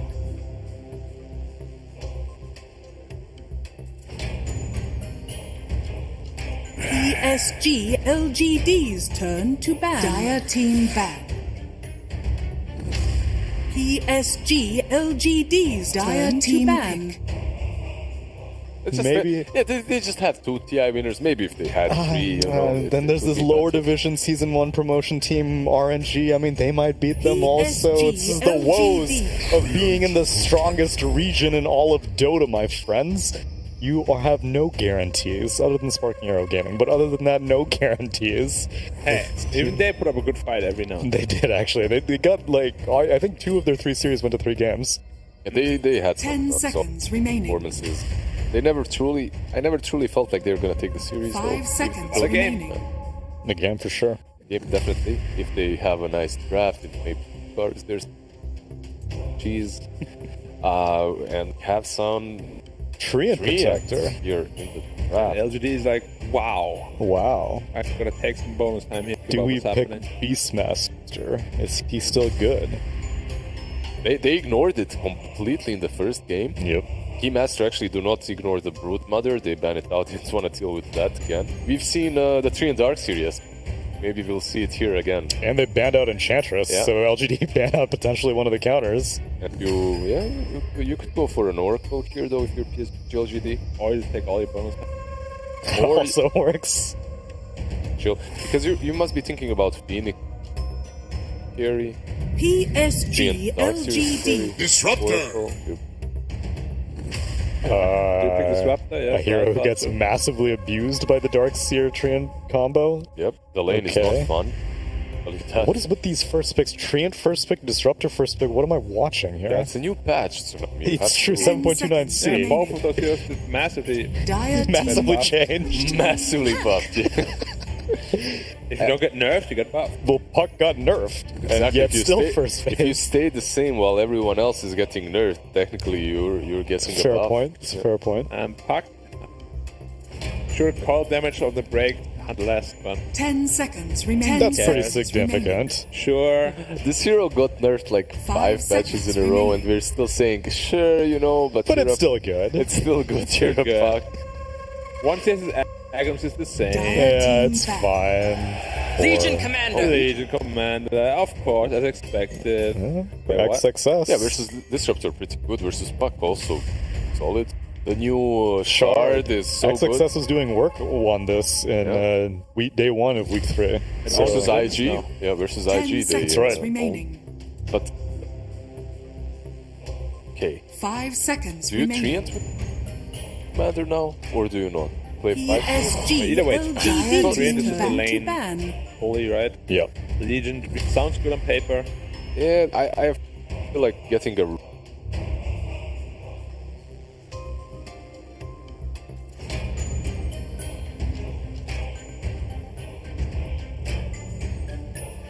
Ten seconds remaining.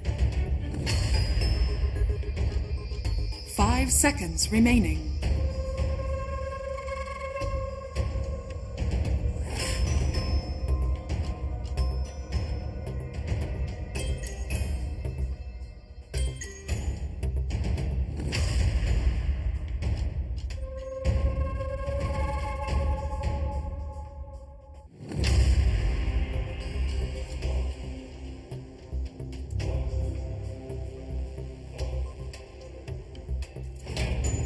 Once and she Probably lost. something that they've seen in this duel against each other. We can't predict too much at the moment, patch, but which changed everything. It was dramatic. Night and day shift. But it is really Mainly because Beastmaster is no longer exactly. in the game. If Beastmaster is no longer in the Turn to game, ban. predicting everything afterwards becomes a bit difficult. I feel like we just wait until the first team picks Beastmaster again. He's like, what do Oh, you guys wait. mean? It's I'm not still here. good. Yeah.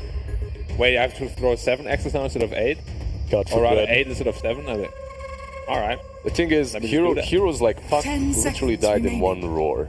You roar them 3 axes and 5 seconds it's a remaining. bit different now. You do take a little bit more time, which gives teams opportunity to at least manta those stacks off or Lotus them or something. At least you have a chance now. Huskar and Troll. Ranged carries being banned out left and right. Yeah, you're banning out the Troll because of the LC lane, right? It's not really that easy to play into But him. why Morph? Doesn't LC Morph? Treant, like... Yeah.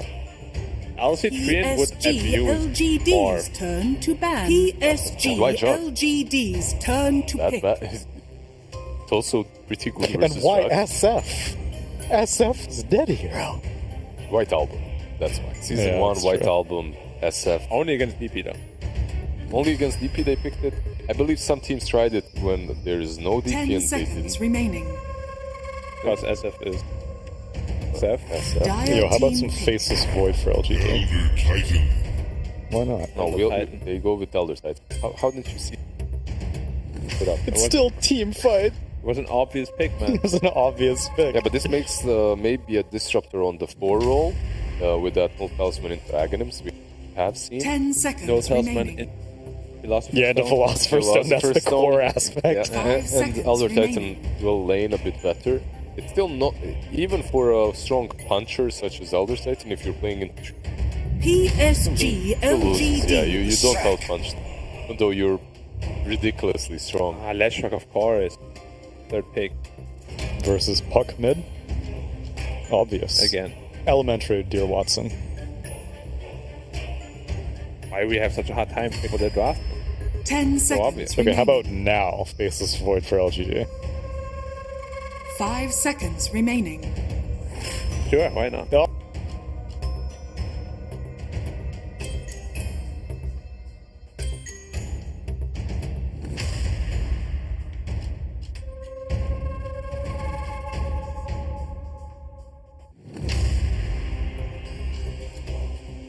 Dire team pick.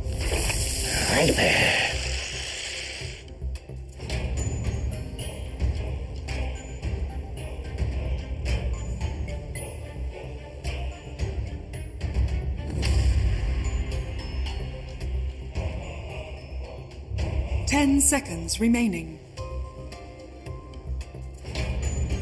5 seconds remaining.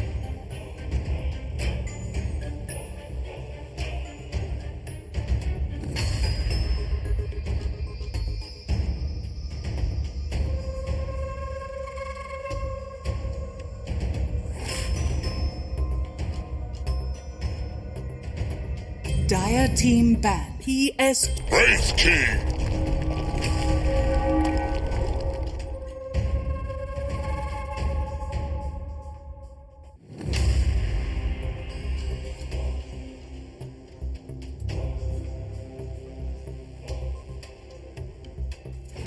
10 seconds remaining.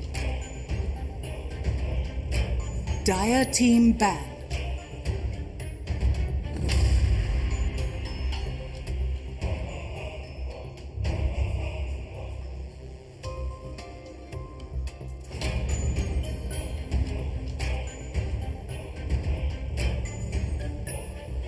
Ten seconds remaining. 5 seconds At remaining. least for this patch. Yeah. Sure. Sure. Yeah, sure. You heard that? Sure.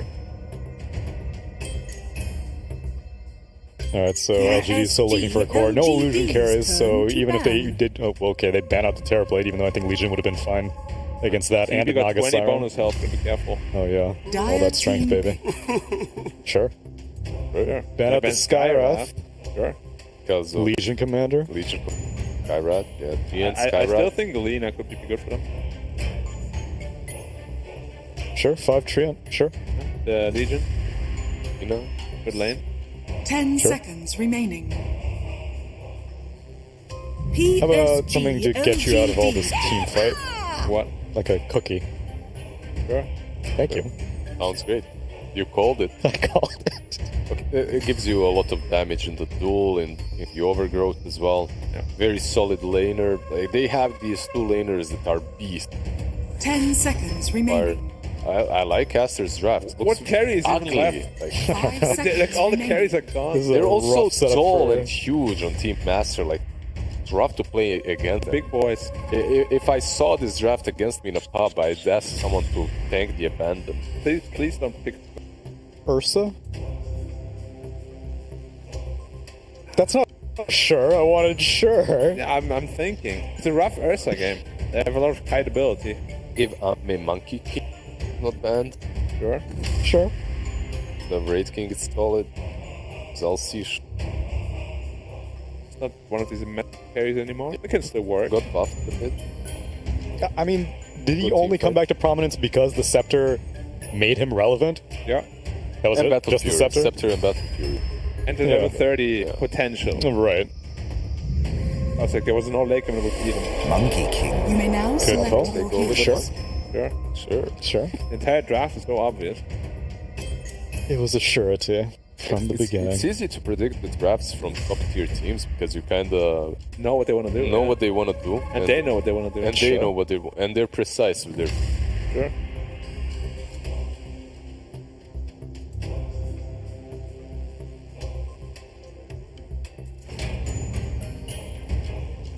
Yeah, we're on camera, B-Cup, so you better say something smart.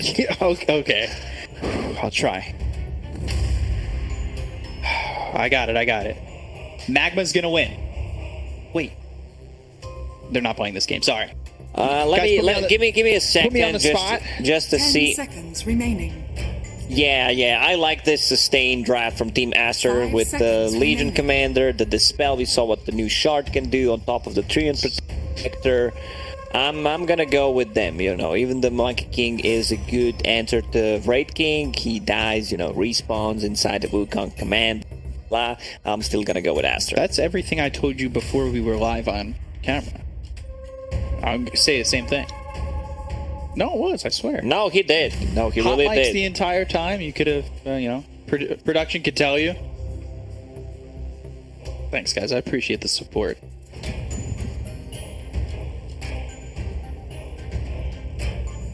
I can do that. I think I'm capable of, I think. No, never sure, but always ready. So, game number 2, ASTER, LGD. See where it goes. LGD, they had something on, that first game. They had something going right, but it kind of fell apart. Yeah, they had the advantage. They had like 7-8k gold lead in the first game, but it's sometimes what happens when you're playing against Sven. He jumps in, gets a good jump, gets 1-2 crits in a row, and suddenly the game just feels over. If they get a good jump, they had tools to get a good jump in that game. Night Hunter, Storm Spirit with the Aghanim Scepter. A lot of setup for Sven to be able to go in and deal the damage. Yeah, so we're trying to see maybe this could go 1-1, but I don't know. I always like to see 3 games. I'm never a 2-0 guy.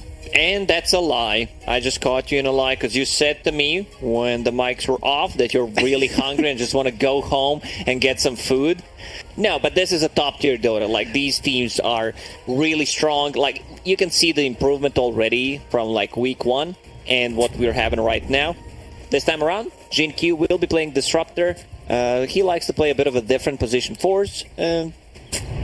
So he already also knows what he's gonna go for. Getting the Yule Scepter, which is a good way of dispelling the armor from the Treant Protector, also saving people during the Legion's Commander duel, which is okay. Might swap things around, but from what I've noticed, once Jin-Q puts something in the quick buy, that's gonna be it. Never gets replaced. If it gets replaced, I'm gonna remind you. But yeah, you talk about the unconventional heroes that Jin-Q plays. I think it was a lot more of a wider hero pool back patch or 2 ago. He was playing like Embers and Void Spirits, Monkey Kings, Tusks, like everything. And even Techies he was playing. There was a point in the Dota pits where he was playing Techies so well and so much that it became a first phase ban against LGD. He's been very innovative. During the first season, when Shaker's Shard was completely broken, like, he thought of a build. It's the first time that I've seen it with the Octarine Core Rush, Shard, Blink Dagger. Same goes for Dark Willow. Like, he's the first one who started to go for the Ether Lance, getting the Octarine Core, lowering the cooldown, getting that level 20 talent with the Bramble Maze, Curse Crown, and just be extra annoying. Stun landing. Let's say. We'll see how this mid matchup goes. You shall not. White Album against Nothing to Say. It's been exciting to watch between these two heroes or 2 players. would say. You have an ability to dodge lightning from Lashrak. Like, Lashrak is a super strong hero. He has everything. You know, he has that powerful magical damage nukes. He has ability to take the towers. I want to see like 2 points in the lightning storm to be able to harass, but then Buck again can dodge it. Still want to see it. Nice fake pumping that stun on the mid lane. Actually connects. When you've got a Legion on your team, is it worth getting the shard at some point on Lashrak? Well, maybe. You mean because they're like locked down for a very long time and then you just repeat the stun? Yeah. Do it like halfway through the duel if you need it. Stun. The forever lockdown if you can get all 3 to hit. Not a priority. I don't think I've seen it in a professional game yet. Bottom lane, a lot of pressure from these two heroes. They hit level 2 faster, and now they're gonna start playing more aggressively. Why? Success. Run down by the damage from Y. Your loyalty will be rewarded. Up towards top of this Viper of Papillon. We've seen him play this hero quite a bit. He's got that interesting cosmetic set on it. The turtle Viper. Yeah. Looks more like Slyrak from Dota anime than it looks like a Viper, but okay. Looks like a flying Venomancer, I don't know. Radiant's bottom tower is under attack. Yeah, it's one of those, you know, Mom, can we have a Dragonite? We have Dragonite at home, and Dragonite at home looks like this. Yeah, it's the Dragonite at home for me. Yeah, I like that set a little bit. I like it because I'm always a fan of, like, odd sets, that's for sure. Well, right click's coming in on Monet through the Wraithfire blast over onto Faithion.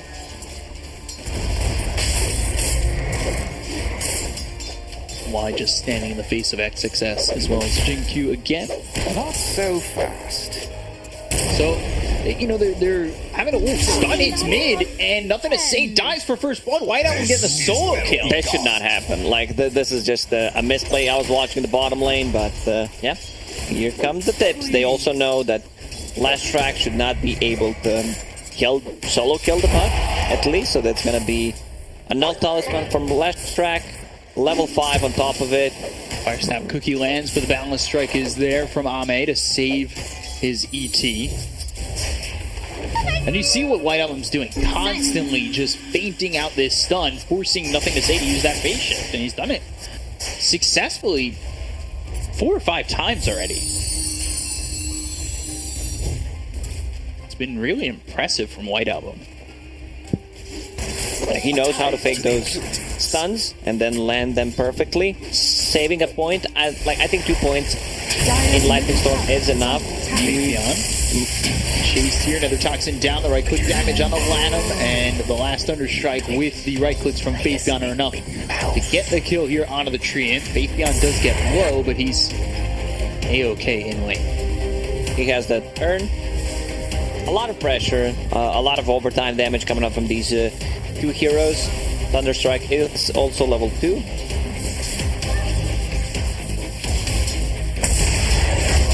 Thunderstrike level 2 we've seen. I could expect maybe the Shard to come out for Jin-Q at some point.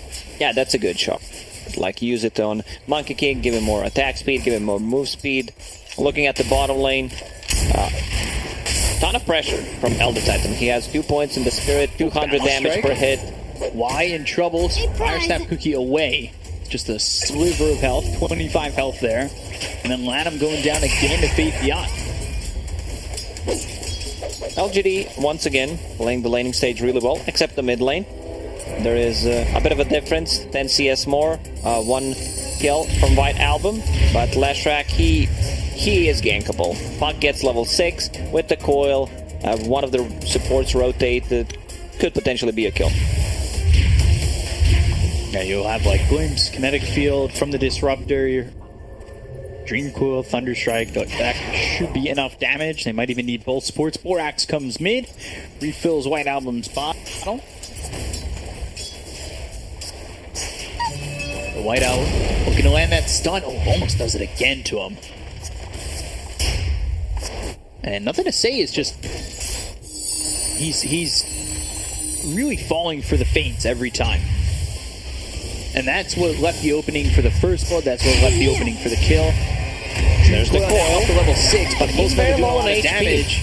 Faith Beyond's the one who rotates. They breaks the coil, snaps the coil, and he's dead. Damage coming out from Fate Beyond, like 3 points in poison attack plus Urn of Shadows. It's a ton of damage. I actually like that he is the one who rotated, and now Lane's pushing into the top. He can come back there and collect the XP. Well, open to do what he wants in the top lane. He's not exactly farming too well.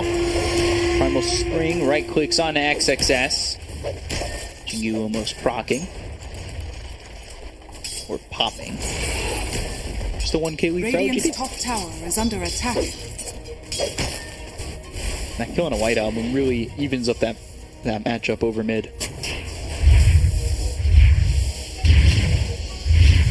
I'd be curious to see if that's not just what they do again once Nothing to Say does get that Dream Coil available once more.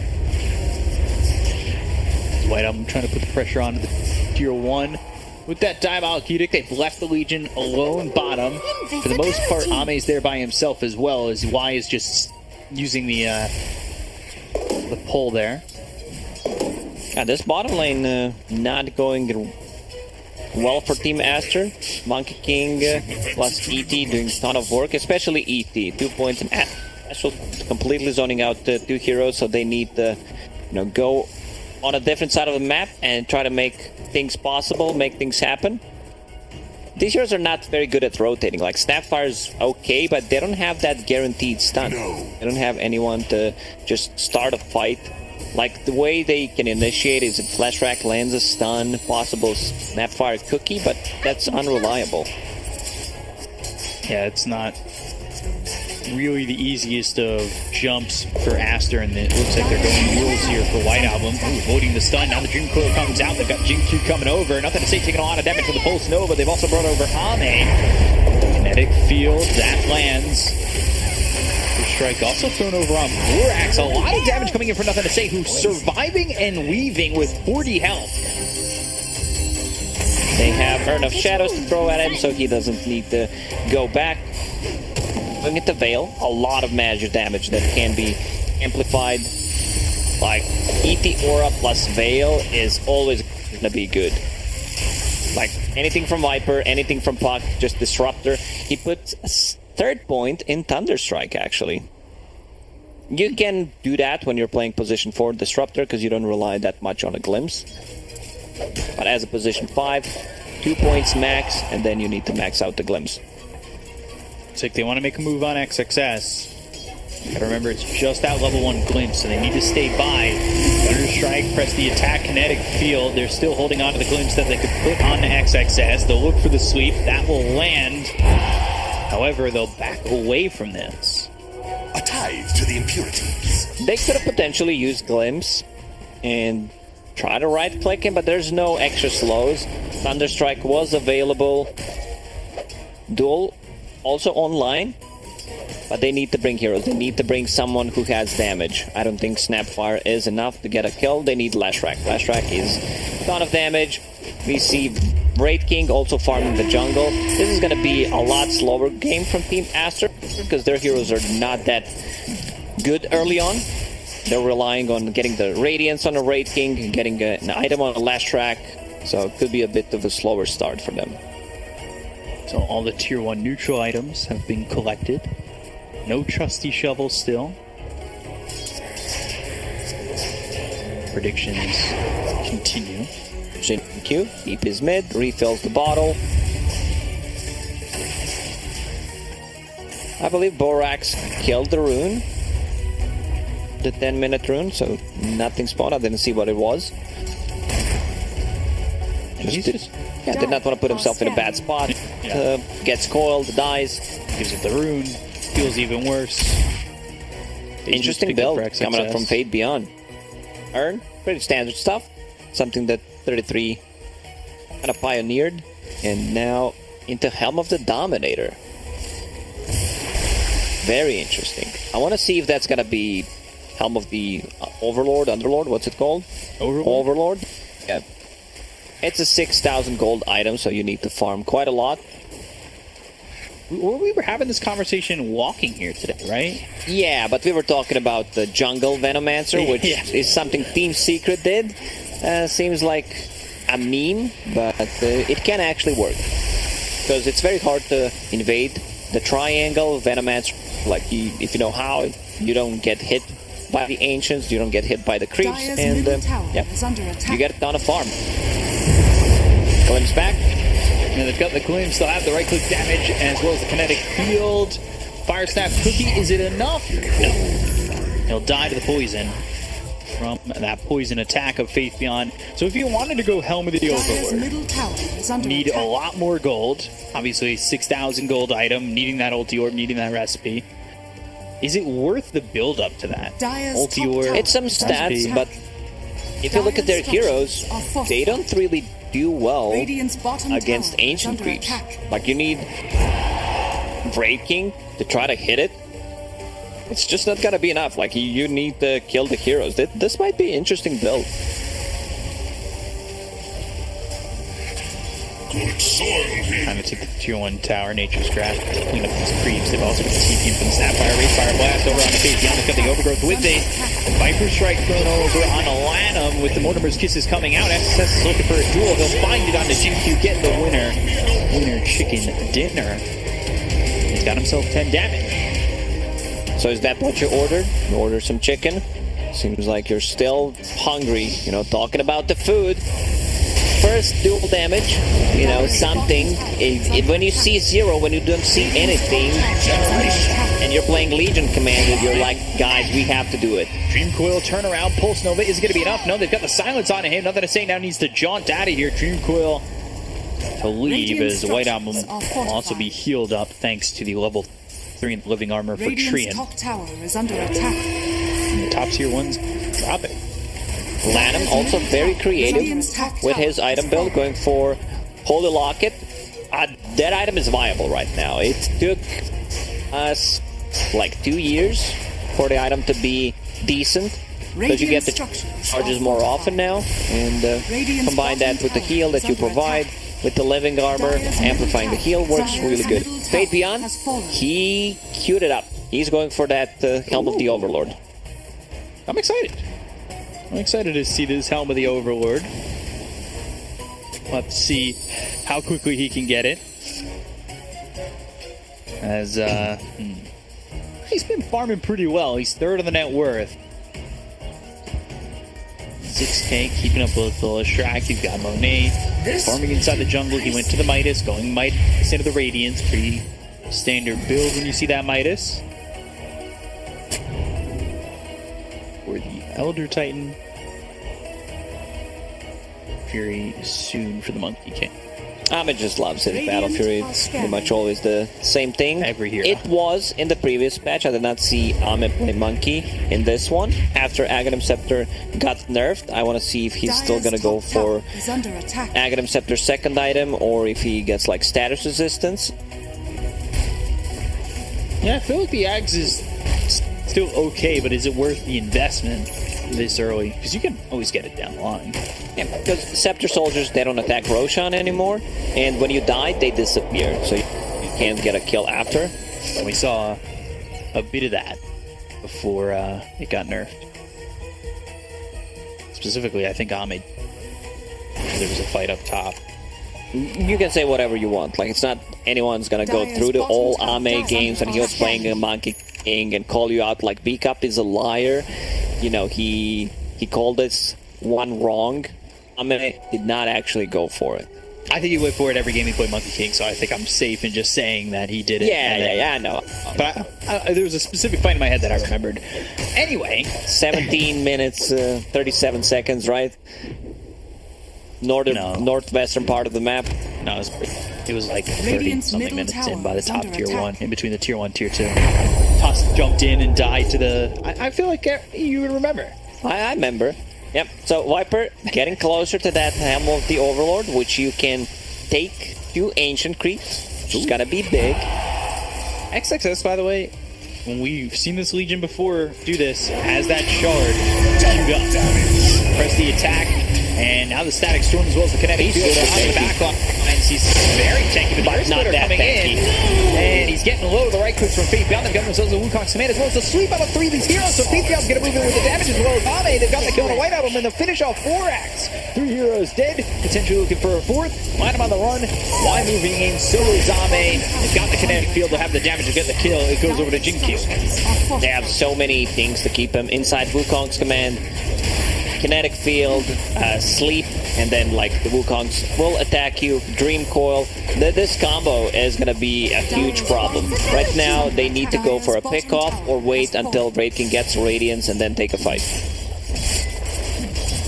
Viper picking up the recipe is now just 600 gold away from let's go. getting Helm of the Overlord.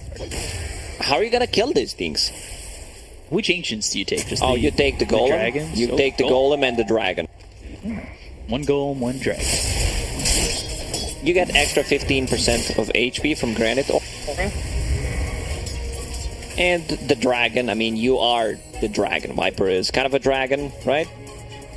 Yeah, maybe. The dragon at home. Yeah. So he takes the big brother that actually deals more damage than Viper right now. Does he, I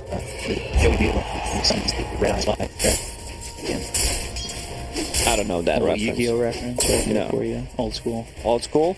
Yeah. Okay. With that Brooklyn accent. Hey, Yugi! Give him the old Red Eyes Black Dragon! Oh, Toad Soldier! Yeah, something like that. Wukong's using this replay. They got 4 kills as Lanham was last to die. Love the transition. Like, very smooth, just stay away from it. Pretend it didn't happen. So yeah, here we go. Helm of the Overlord, done.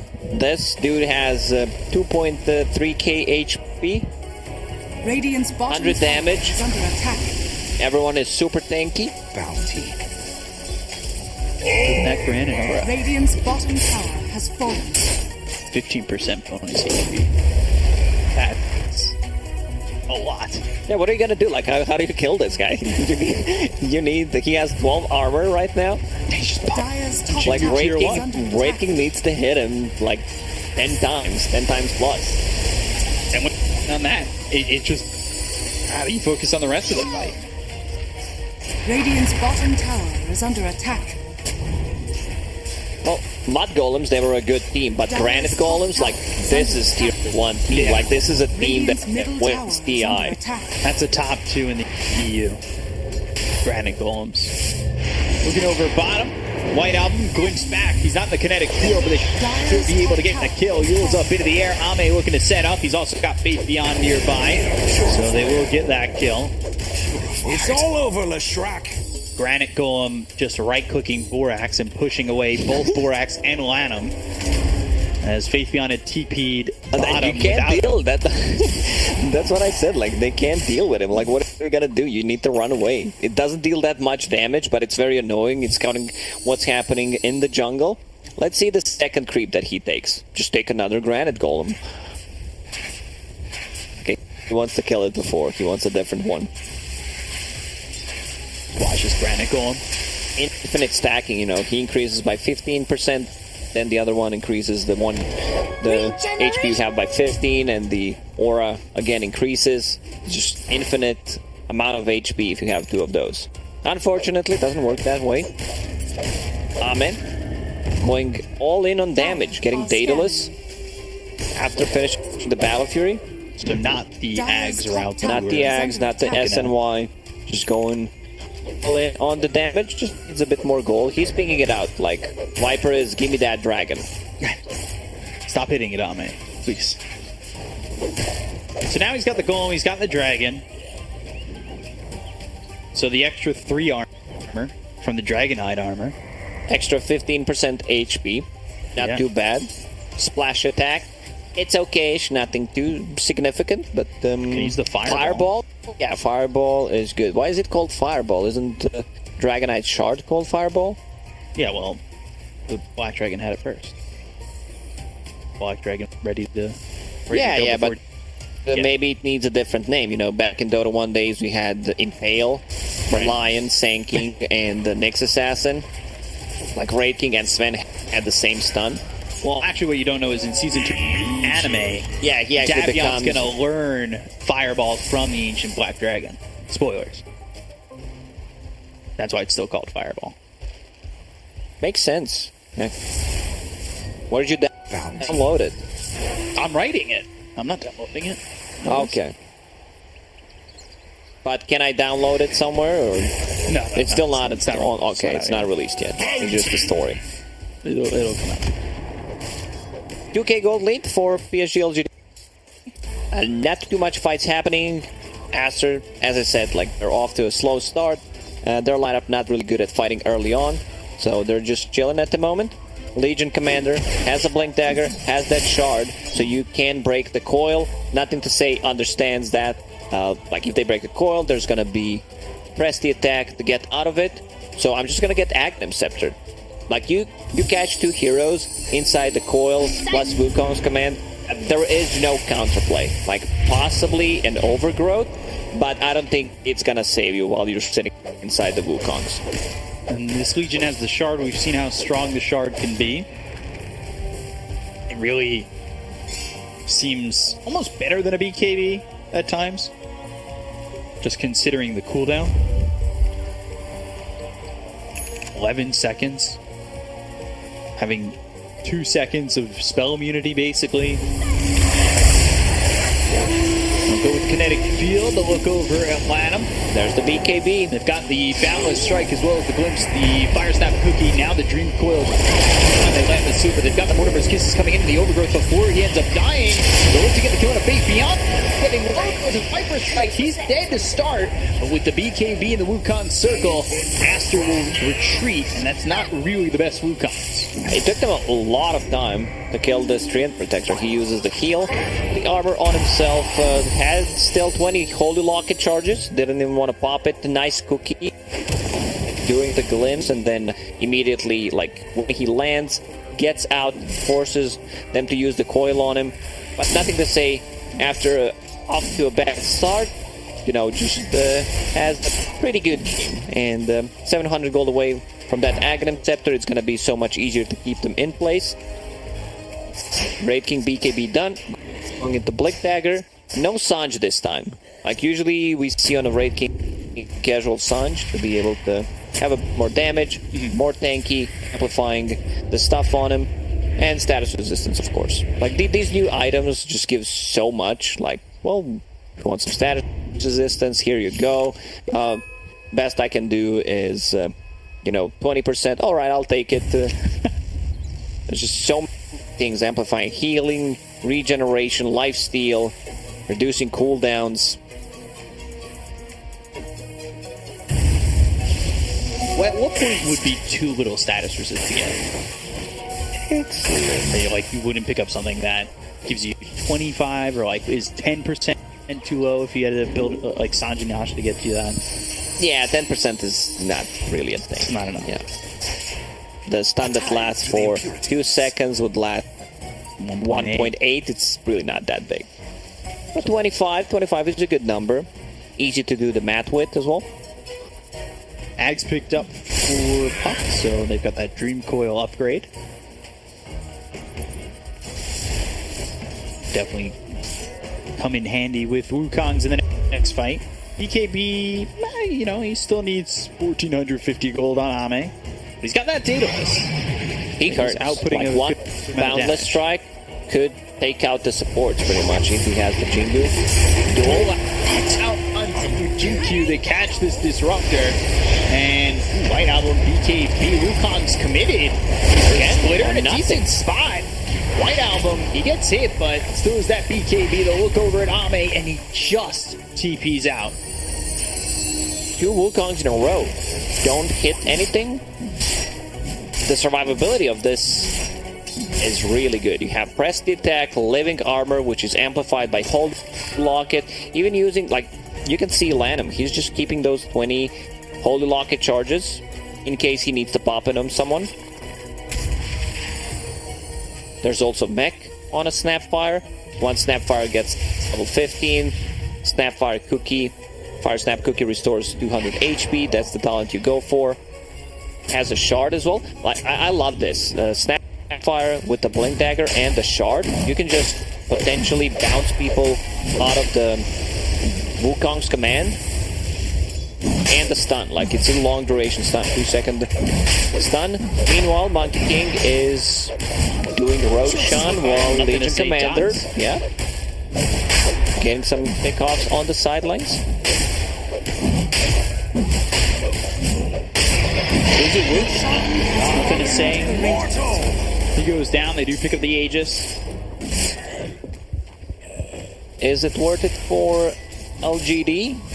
Ame can play a bit more aggressively. He's still going to go for a BKB on Monkey even after picking up that Aegis. Ame is a very stubborn carry. I've seen a games where he built in the last patch. It was a 6th item 2 times in a row. BKB last item. And is that a full BKB? It can't be. It is. Okay, so she's super farm. Now going to Scotty. He was just refusing to buy BKB in 2 of the games. Like, I can win this game. You know, sometimes carries are like that. I don't need it. Most of the time, you're gonna need it, but whatever. So now he's got it. We'll see if that helps him out. Wondering what Viper's gonna build next. 2,000 gold saved up. Faithion. Helm of the Underlord. That's the tier 3 item. Like, upgradable. You can grab yourself ancient gold. Like, yeah. Those creeps become magic immune. Oh, look at this. Skeletons against the Ancients. The Ancients win. Dire's I'm not top surprised. tower is under They're attack. just beating them down. Radiant's middle tower is under attack. Like, I know I joked about it before, but Faithion literally is Joey Wheeler. Not only does he have Red Eyes Black Dragon, but he has the Giant Soldier of Stone. So he'll take out the moon next. Yeah, back to the bottom lane, Legion Commander, getting very close to his BKB. It's going to be much easier for him to get a jump. Double tap. What is Puck building? Lincoln Sphere, I like that. Against the duel, against the stun coming out from the Wraith King, possible setup from the Yules. It's going to be very hard to catch. Nothing queued up for Faithion. And all now 2,400 gold. Very curious to see what he goes. He's thinking. Whether I need more damage, has a Dragonlance on top of it. Like, do I need to scale? Maybe get a bit of a farming item. But the BKB is never a bad option. You know, having that BKB, you have a way of dispelling the overgrowth. You don't care too much about Flash, Radiance Burn. Is it worth getting the shard, you think? It's good for sieging. You know, when you don't have a hero that can siege, helps a lot, but it also lowers the armor per stack. It's not bad. It's a decent shard. High rated, 7.2 out of 10. Dire's top tower has fallen. Appreciate the blonde 7.2 rating. You didn't use any round numbers or bail out on that? No, I was like 7.5 is a bit too much, so I have to lower it. Right.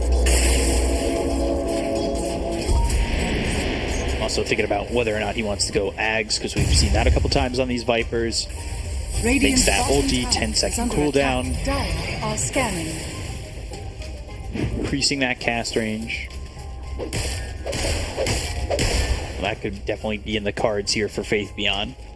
Potentially. Use one on Legion Commander, use one on Wraith King while they're in Wukong's command, undispellable. They need this AC on Wraith King. Aura on ET, level 3, so it's not 100% once he's next to heroes, and there's also minus armor coming up from the Soul Crest. We're going to go here onto Ame. Look at the damage from the Mortimer's Kisses, and he just kind of allows himself to die. But they're fine with that. There's still, 1 minute left on Aegis, so Aster is pretty okay with it. West, Axel comes in, but the damage being done to Ame. He's not going to survive this. Can he get anything off? No, he can't. Ame, even with them in the Static Storm of the Dream Coil, they end up losing this Monkey King. They've got the duel out onto Faithion. No damage, but it's going to be a kill. You thought talked about, you know, remembering Ahmed's itemization, what happens. What about stuff like this? Do you remember Ahmed doing anything like this before? Yes. Radiant structures are fortified. How many times? There were a few. Last Few? season. Okay. Yeah, because I remember, like, this is what Ahmed is known for. Like, steps out of the position. There is no save. Like, the only save they can have is pretty much using the Earth Splitter to try to zone them out or Echo Stomp them. So, Moan now feels super strong. Has that Elven Tunic, more attack speed, a bit of movement speed, and evasion against the Monkey King, which is going to be great. Ahmed does not even have a buyback. He brought the Ultimate Orb out in 20 seconds. A lot of damage coming out from Lashrak's Edict. Yeah, this trip has got Plus AC, a lot of synergy. Like, they're going to lose this barracks. Minus armor from They've got the Dream Coil on the trip, as well as the Silence. Do they have anything to follow this up? Now the Mono's down the Monkey King. It's going to keep them close for a second. They need to get more out of this. Second life? Oh, sweet. All right, it lands. They've got the Monkey King back. Now the Static Storm. They've got the super BKB pop that go to the TP. BKB They TP have out. nothing to stop those TPs. They already used the glyph, so they get nothing. Man, what a play from ASTER. They go in. They should have lost the hero there. Like, definitely. Yeah. At least one. They didn't lose anything.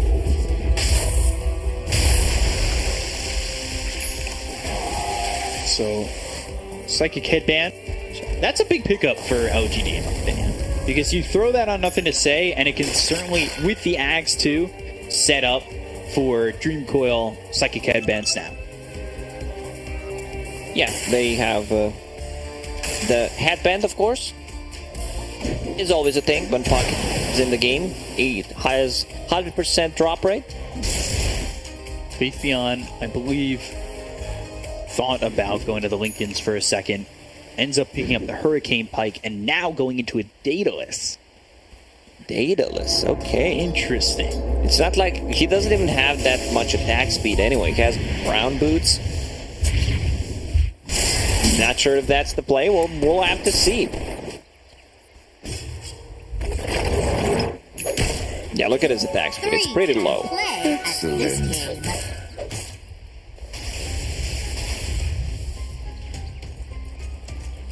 Get the extra 70 damage, 20. While being level 16, okay. Gotta Yeah. take a while. It'll be some time. Roche may sure. respawn in 50. Scouting things out with the Ancient Granite Golem. Where's the dragon at? Might have died.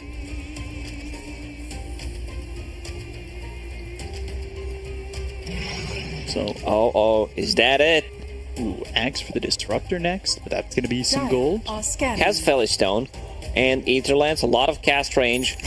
Static Storm duration. This is one of the best talents combined with the Aghanim Scepter. 2 second Static Storm. And when I said wow, I was wondering what's going on. Monet. He's not getting Swift Blink on Raid King. Instead, he's getting the Overwhelming Blink. Which seems to be the underwhelming Blink out of the 3, I would say. You think it's the least overwhelming? Arcane Blink is really good on certain heroes, but Swift Blink feels like the best one for sure. They break the smoke. They have the vision of XSS as well as Monet. Faith Beyond. Throwing some shots over on Aladdin. Roche up in 19 seconds. This is going to be Aegis Cheese as well as the Axe Shard. Glimpse, Kinetic Field. And there's the press the BKB. attack.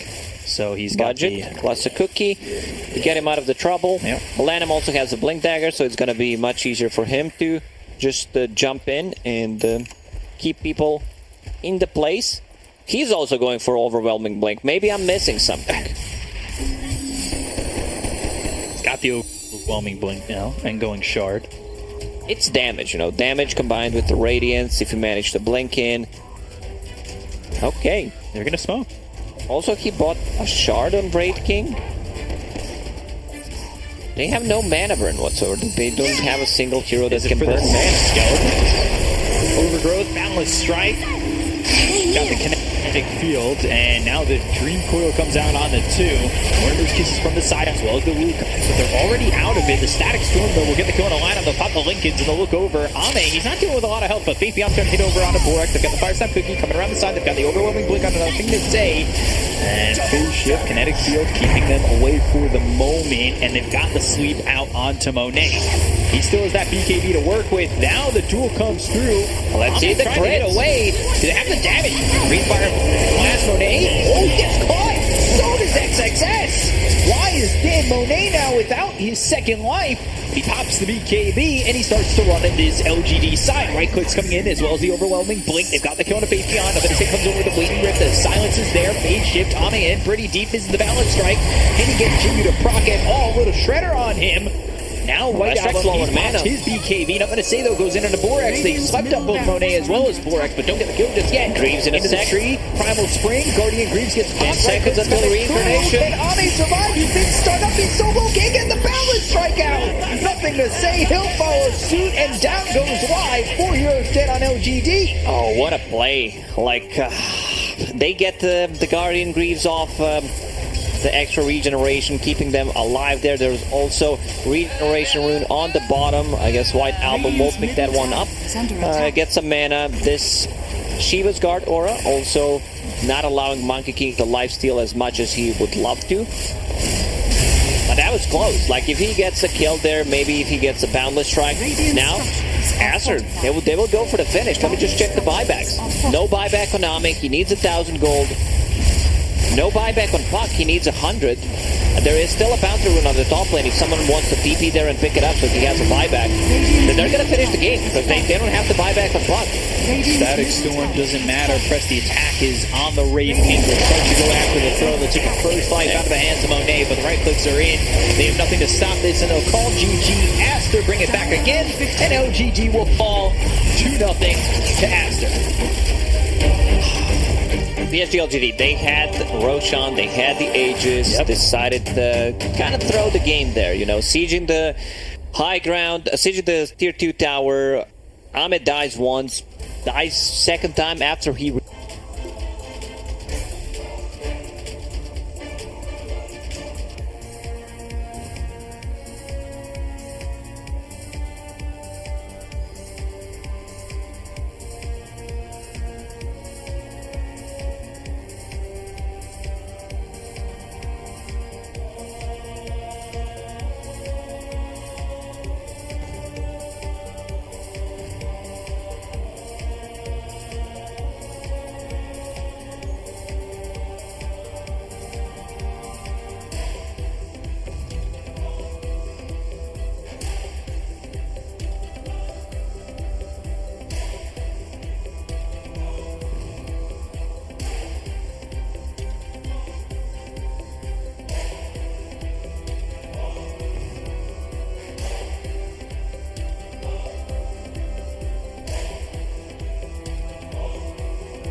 Regeneration.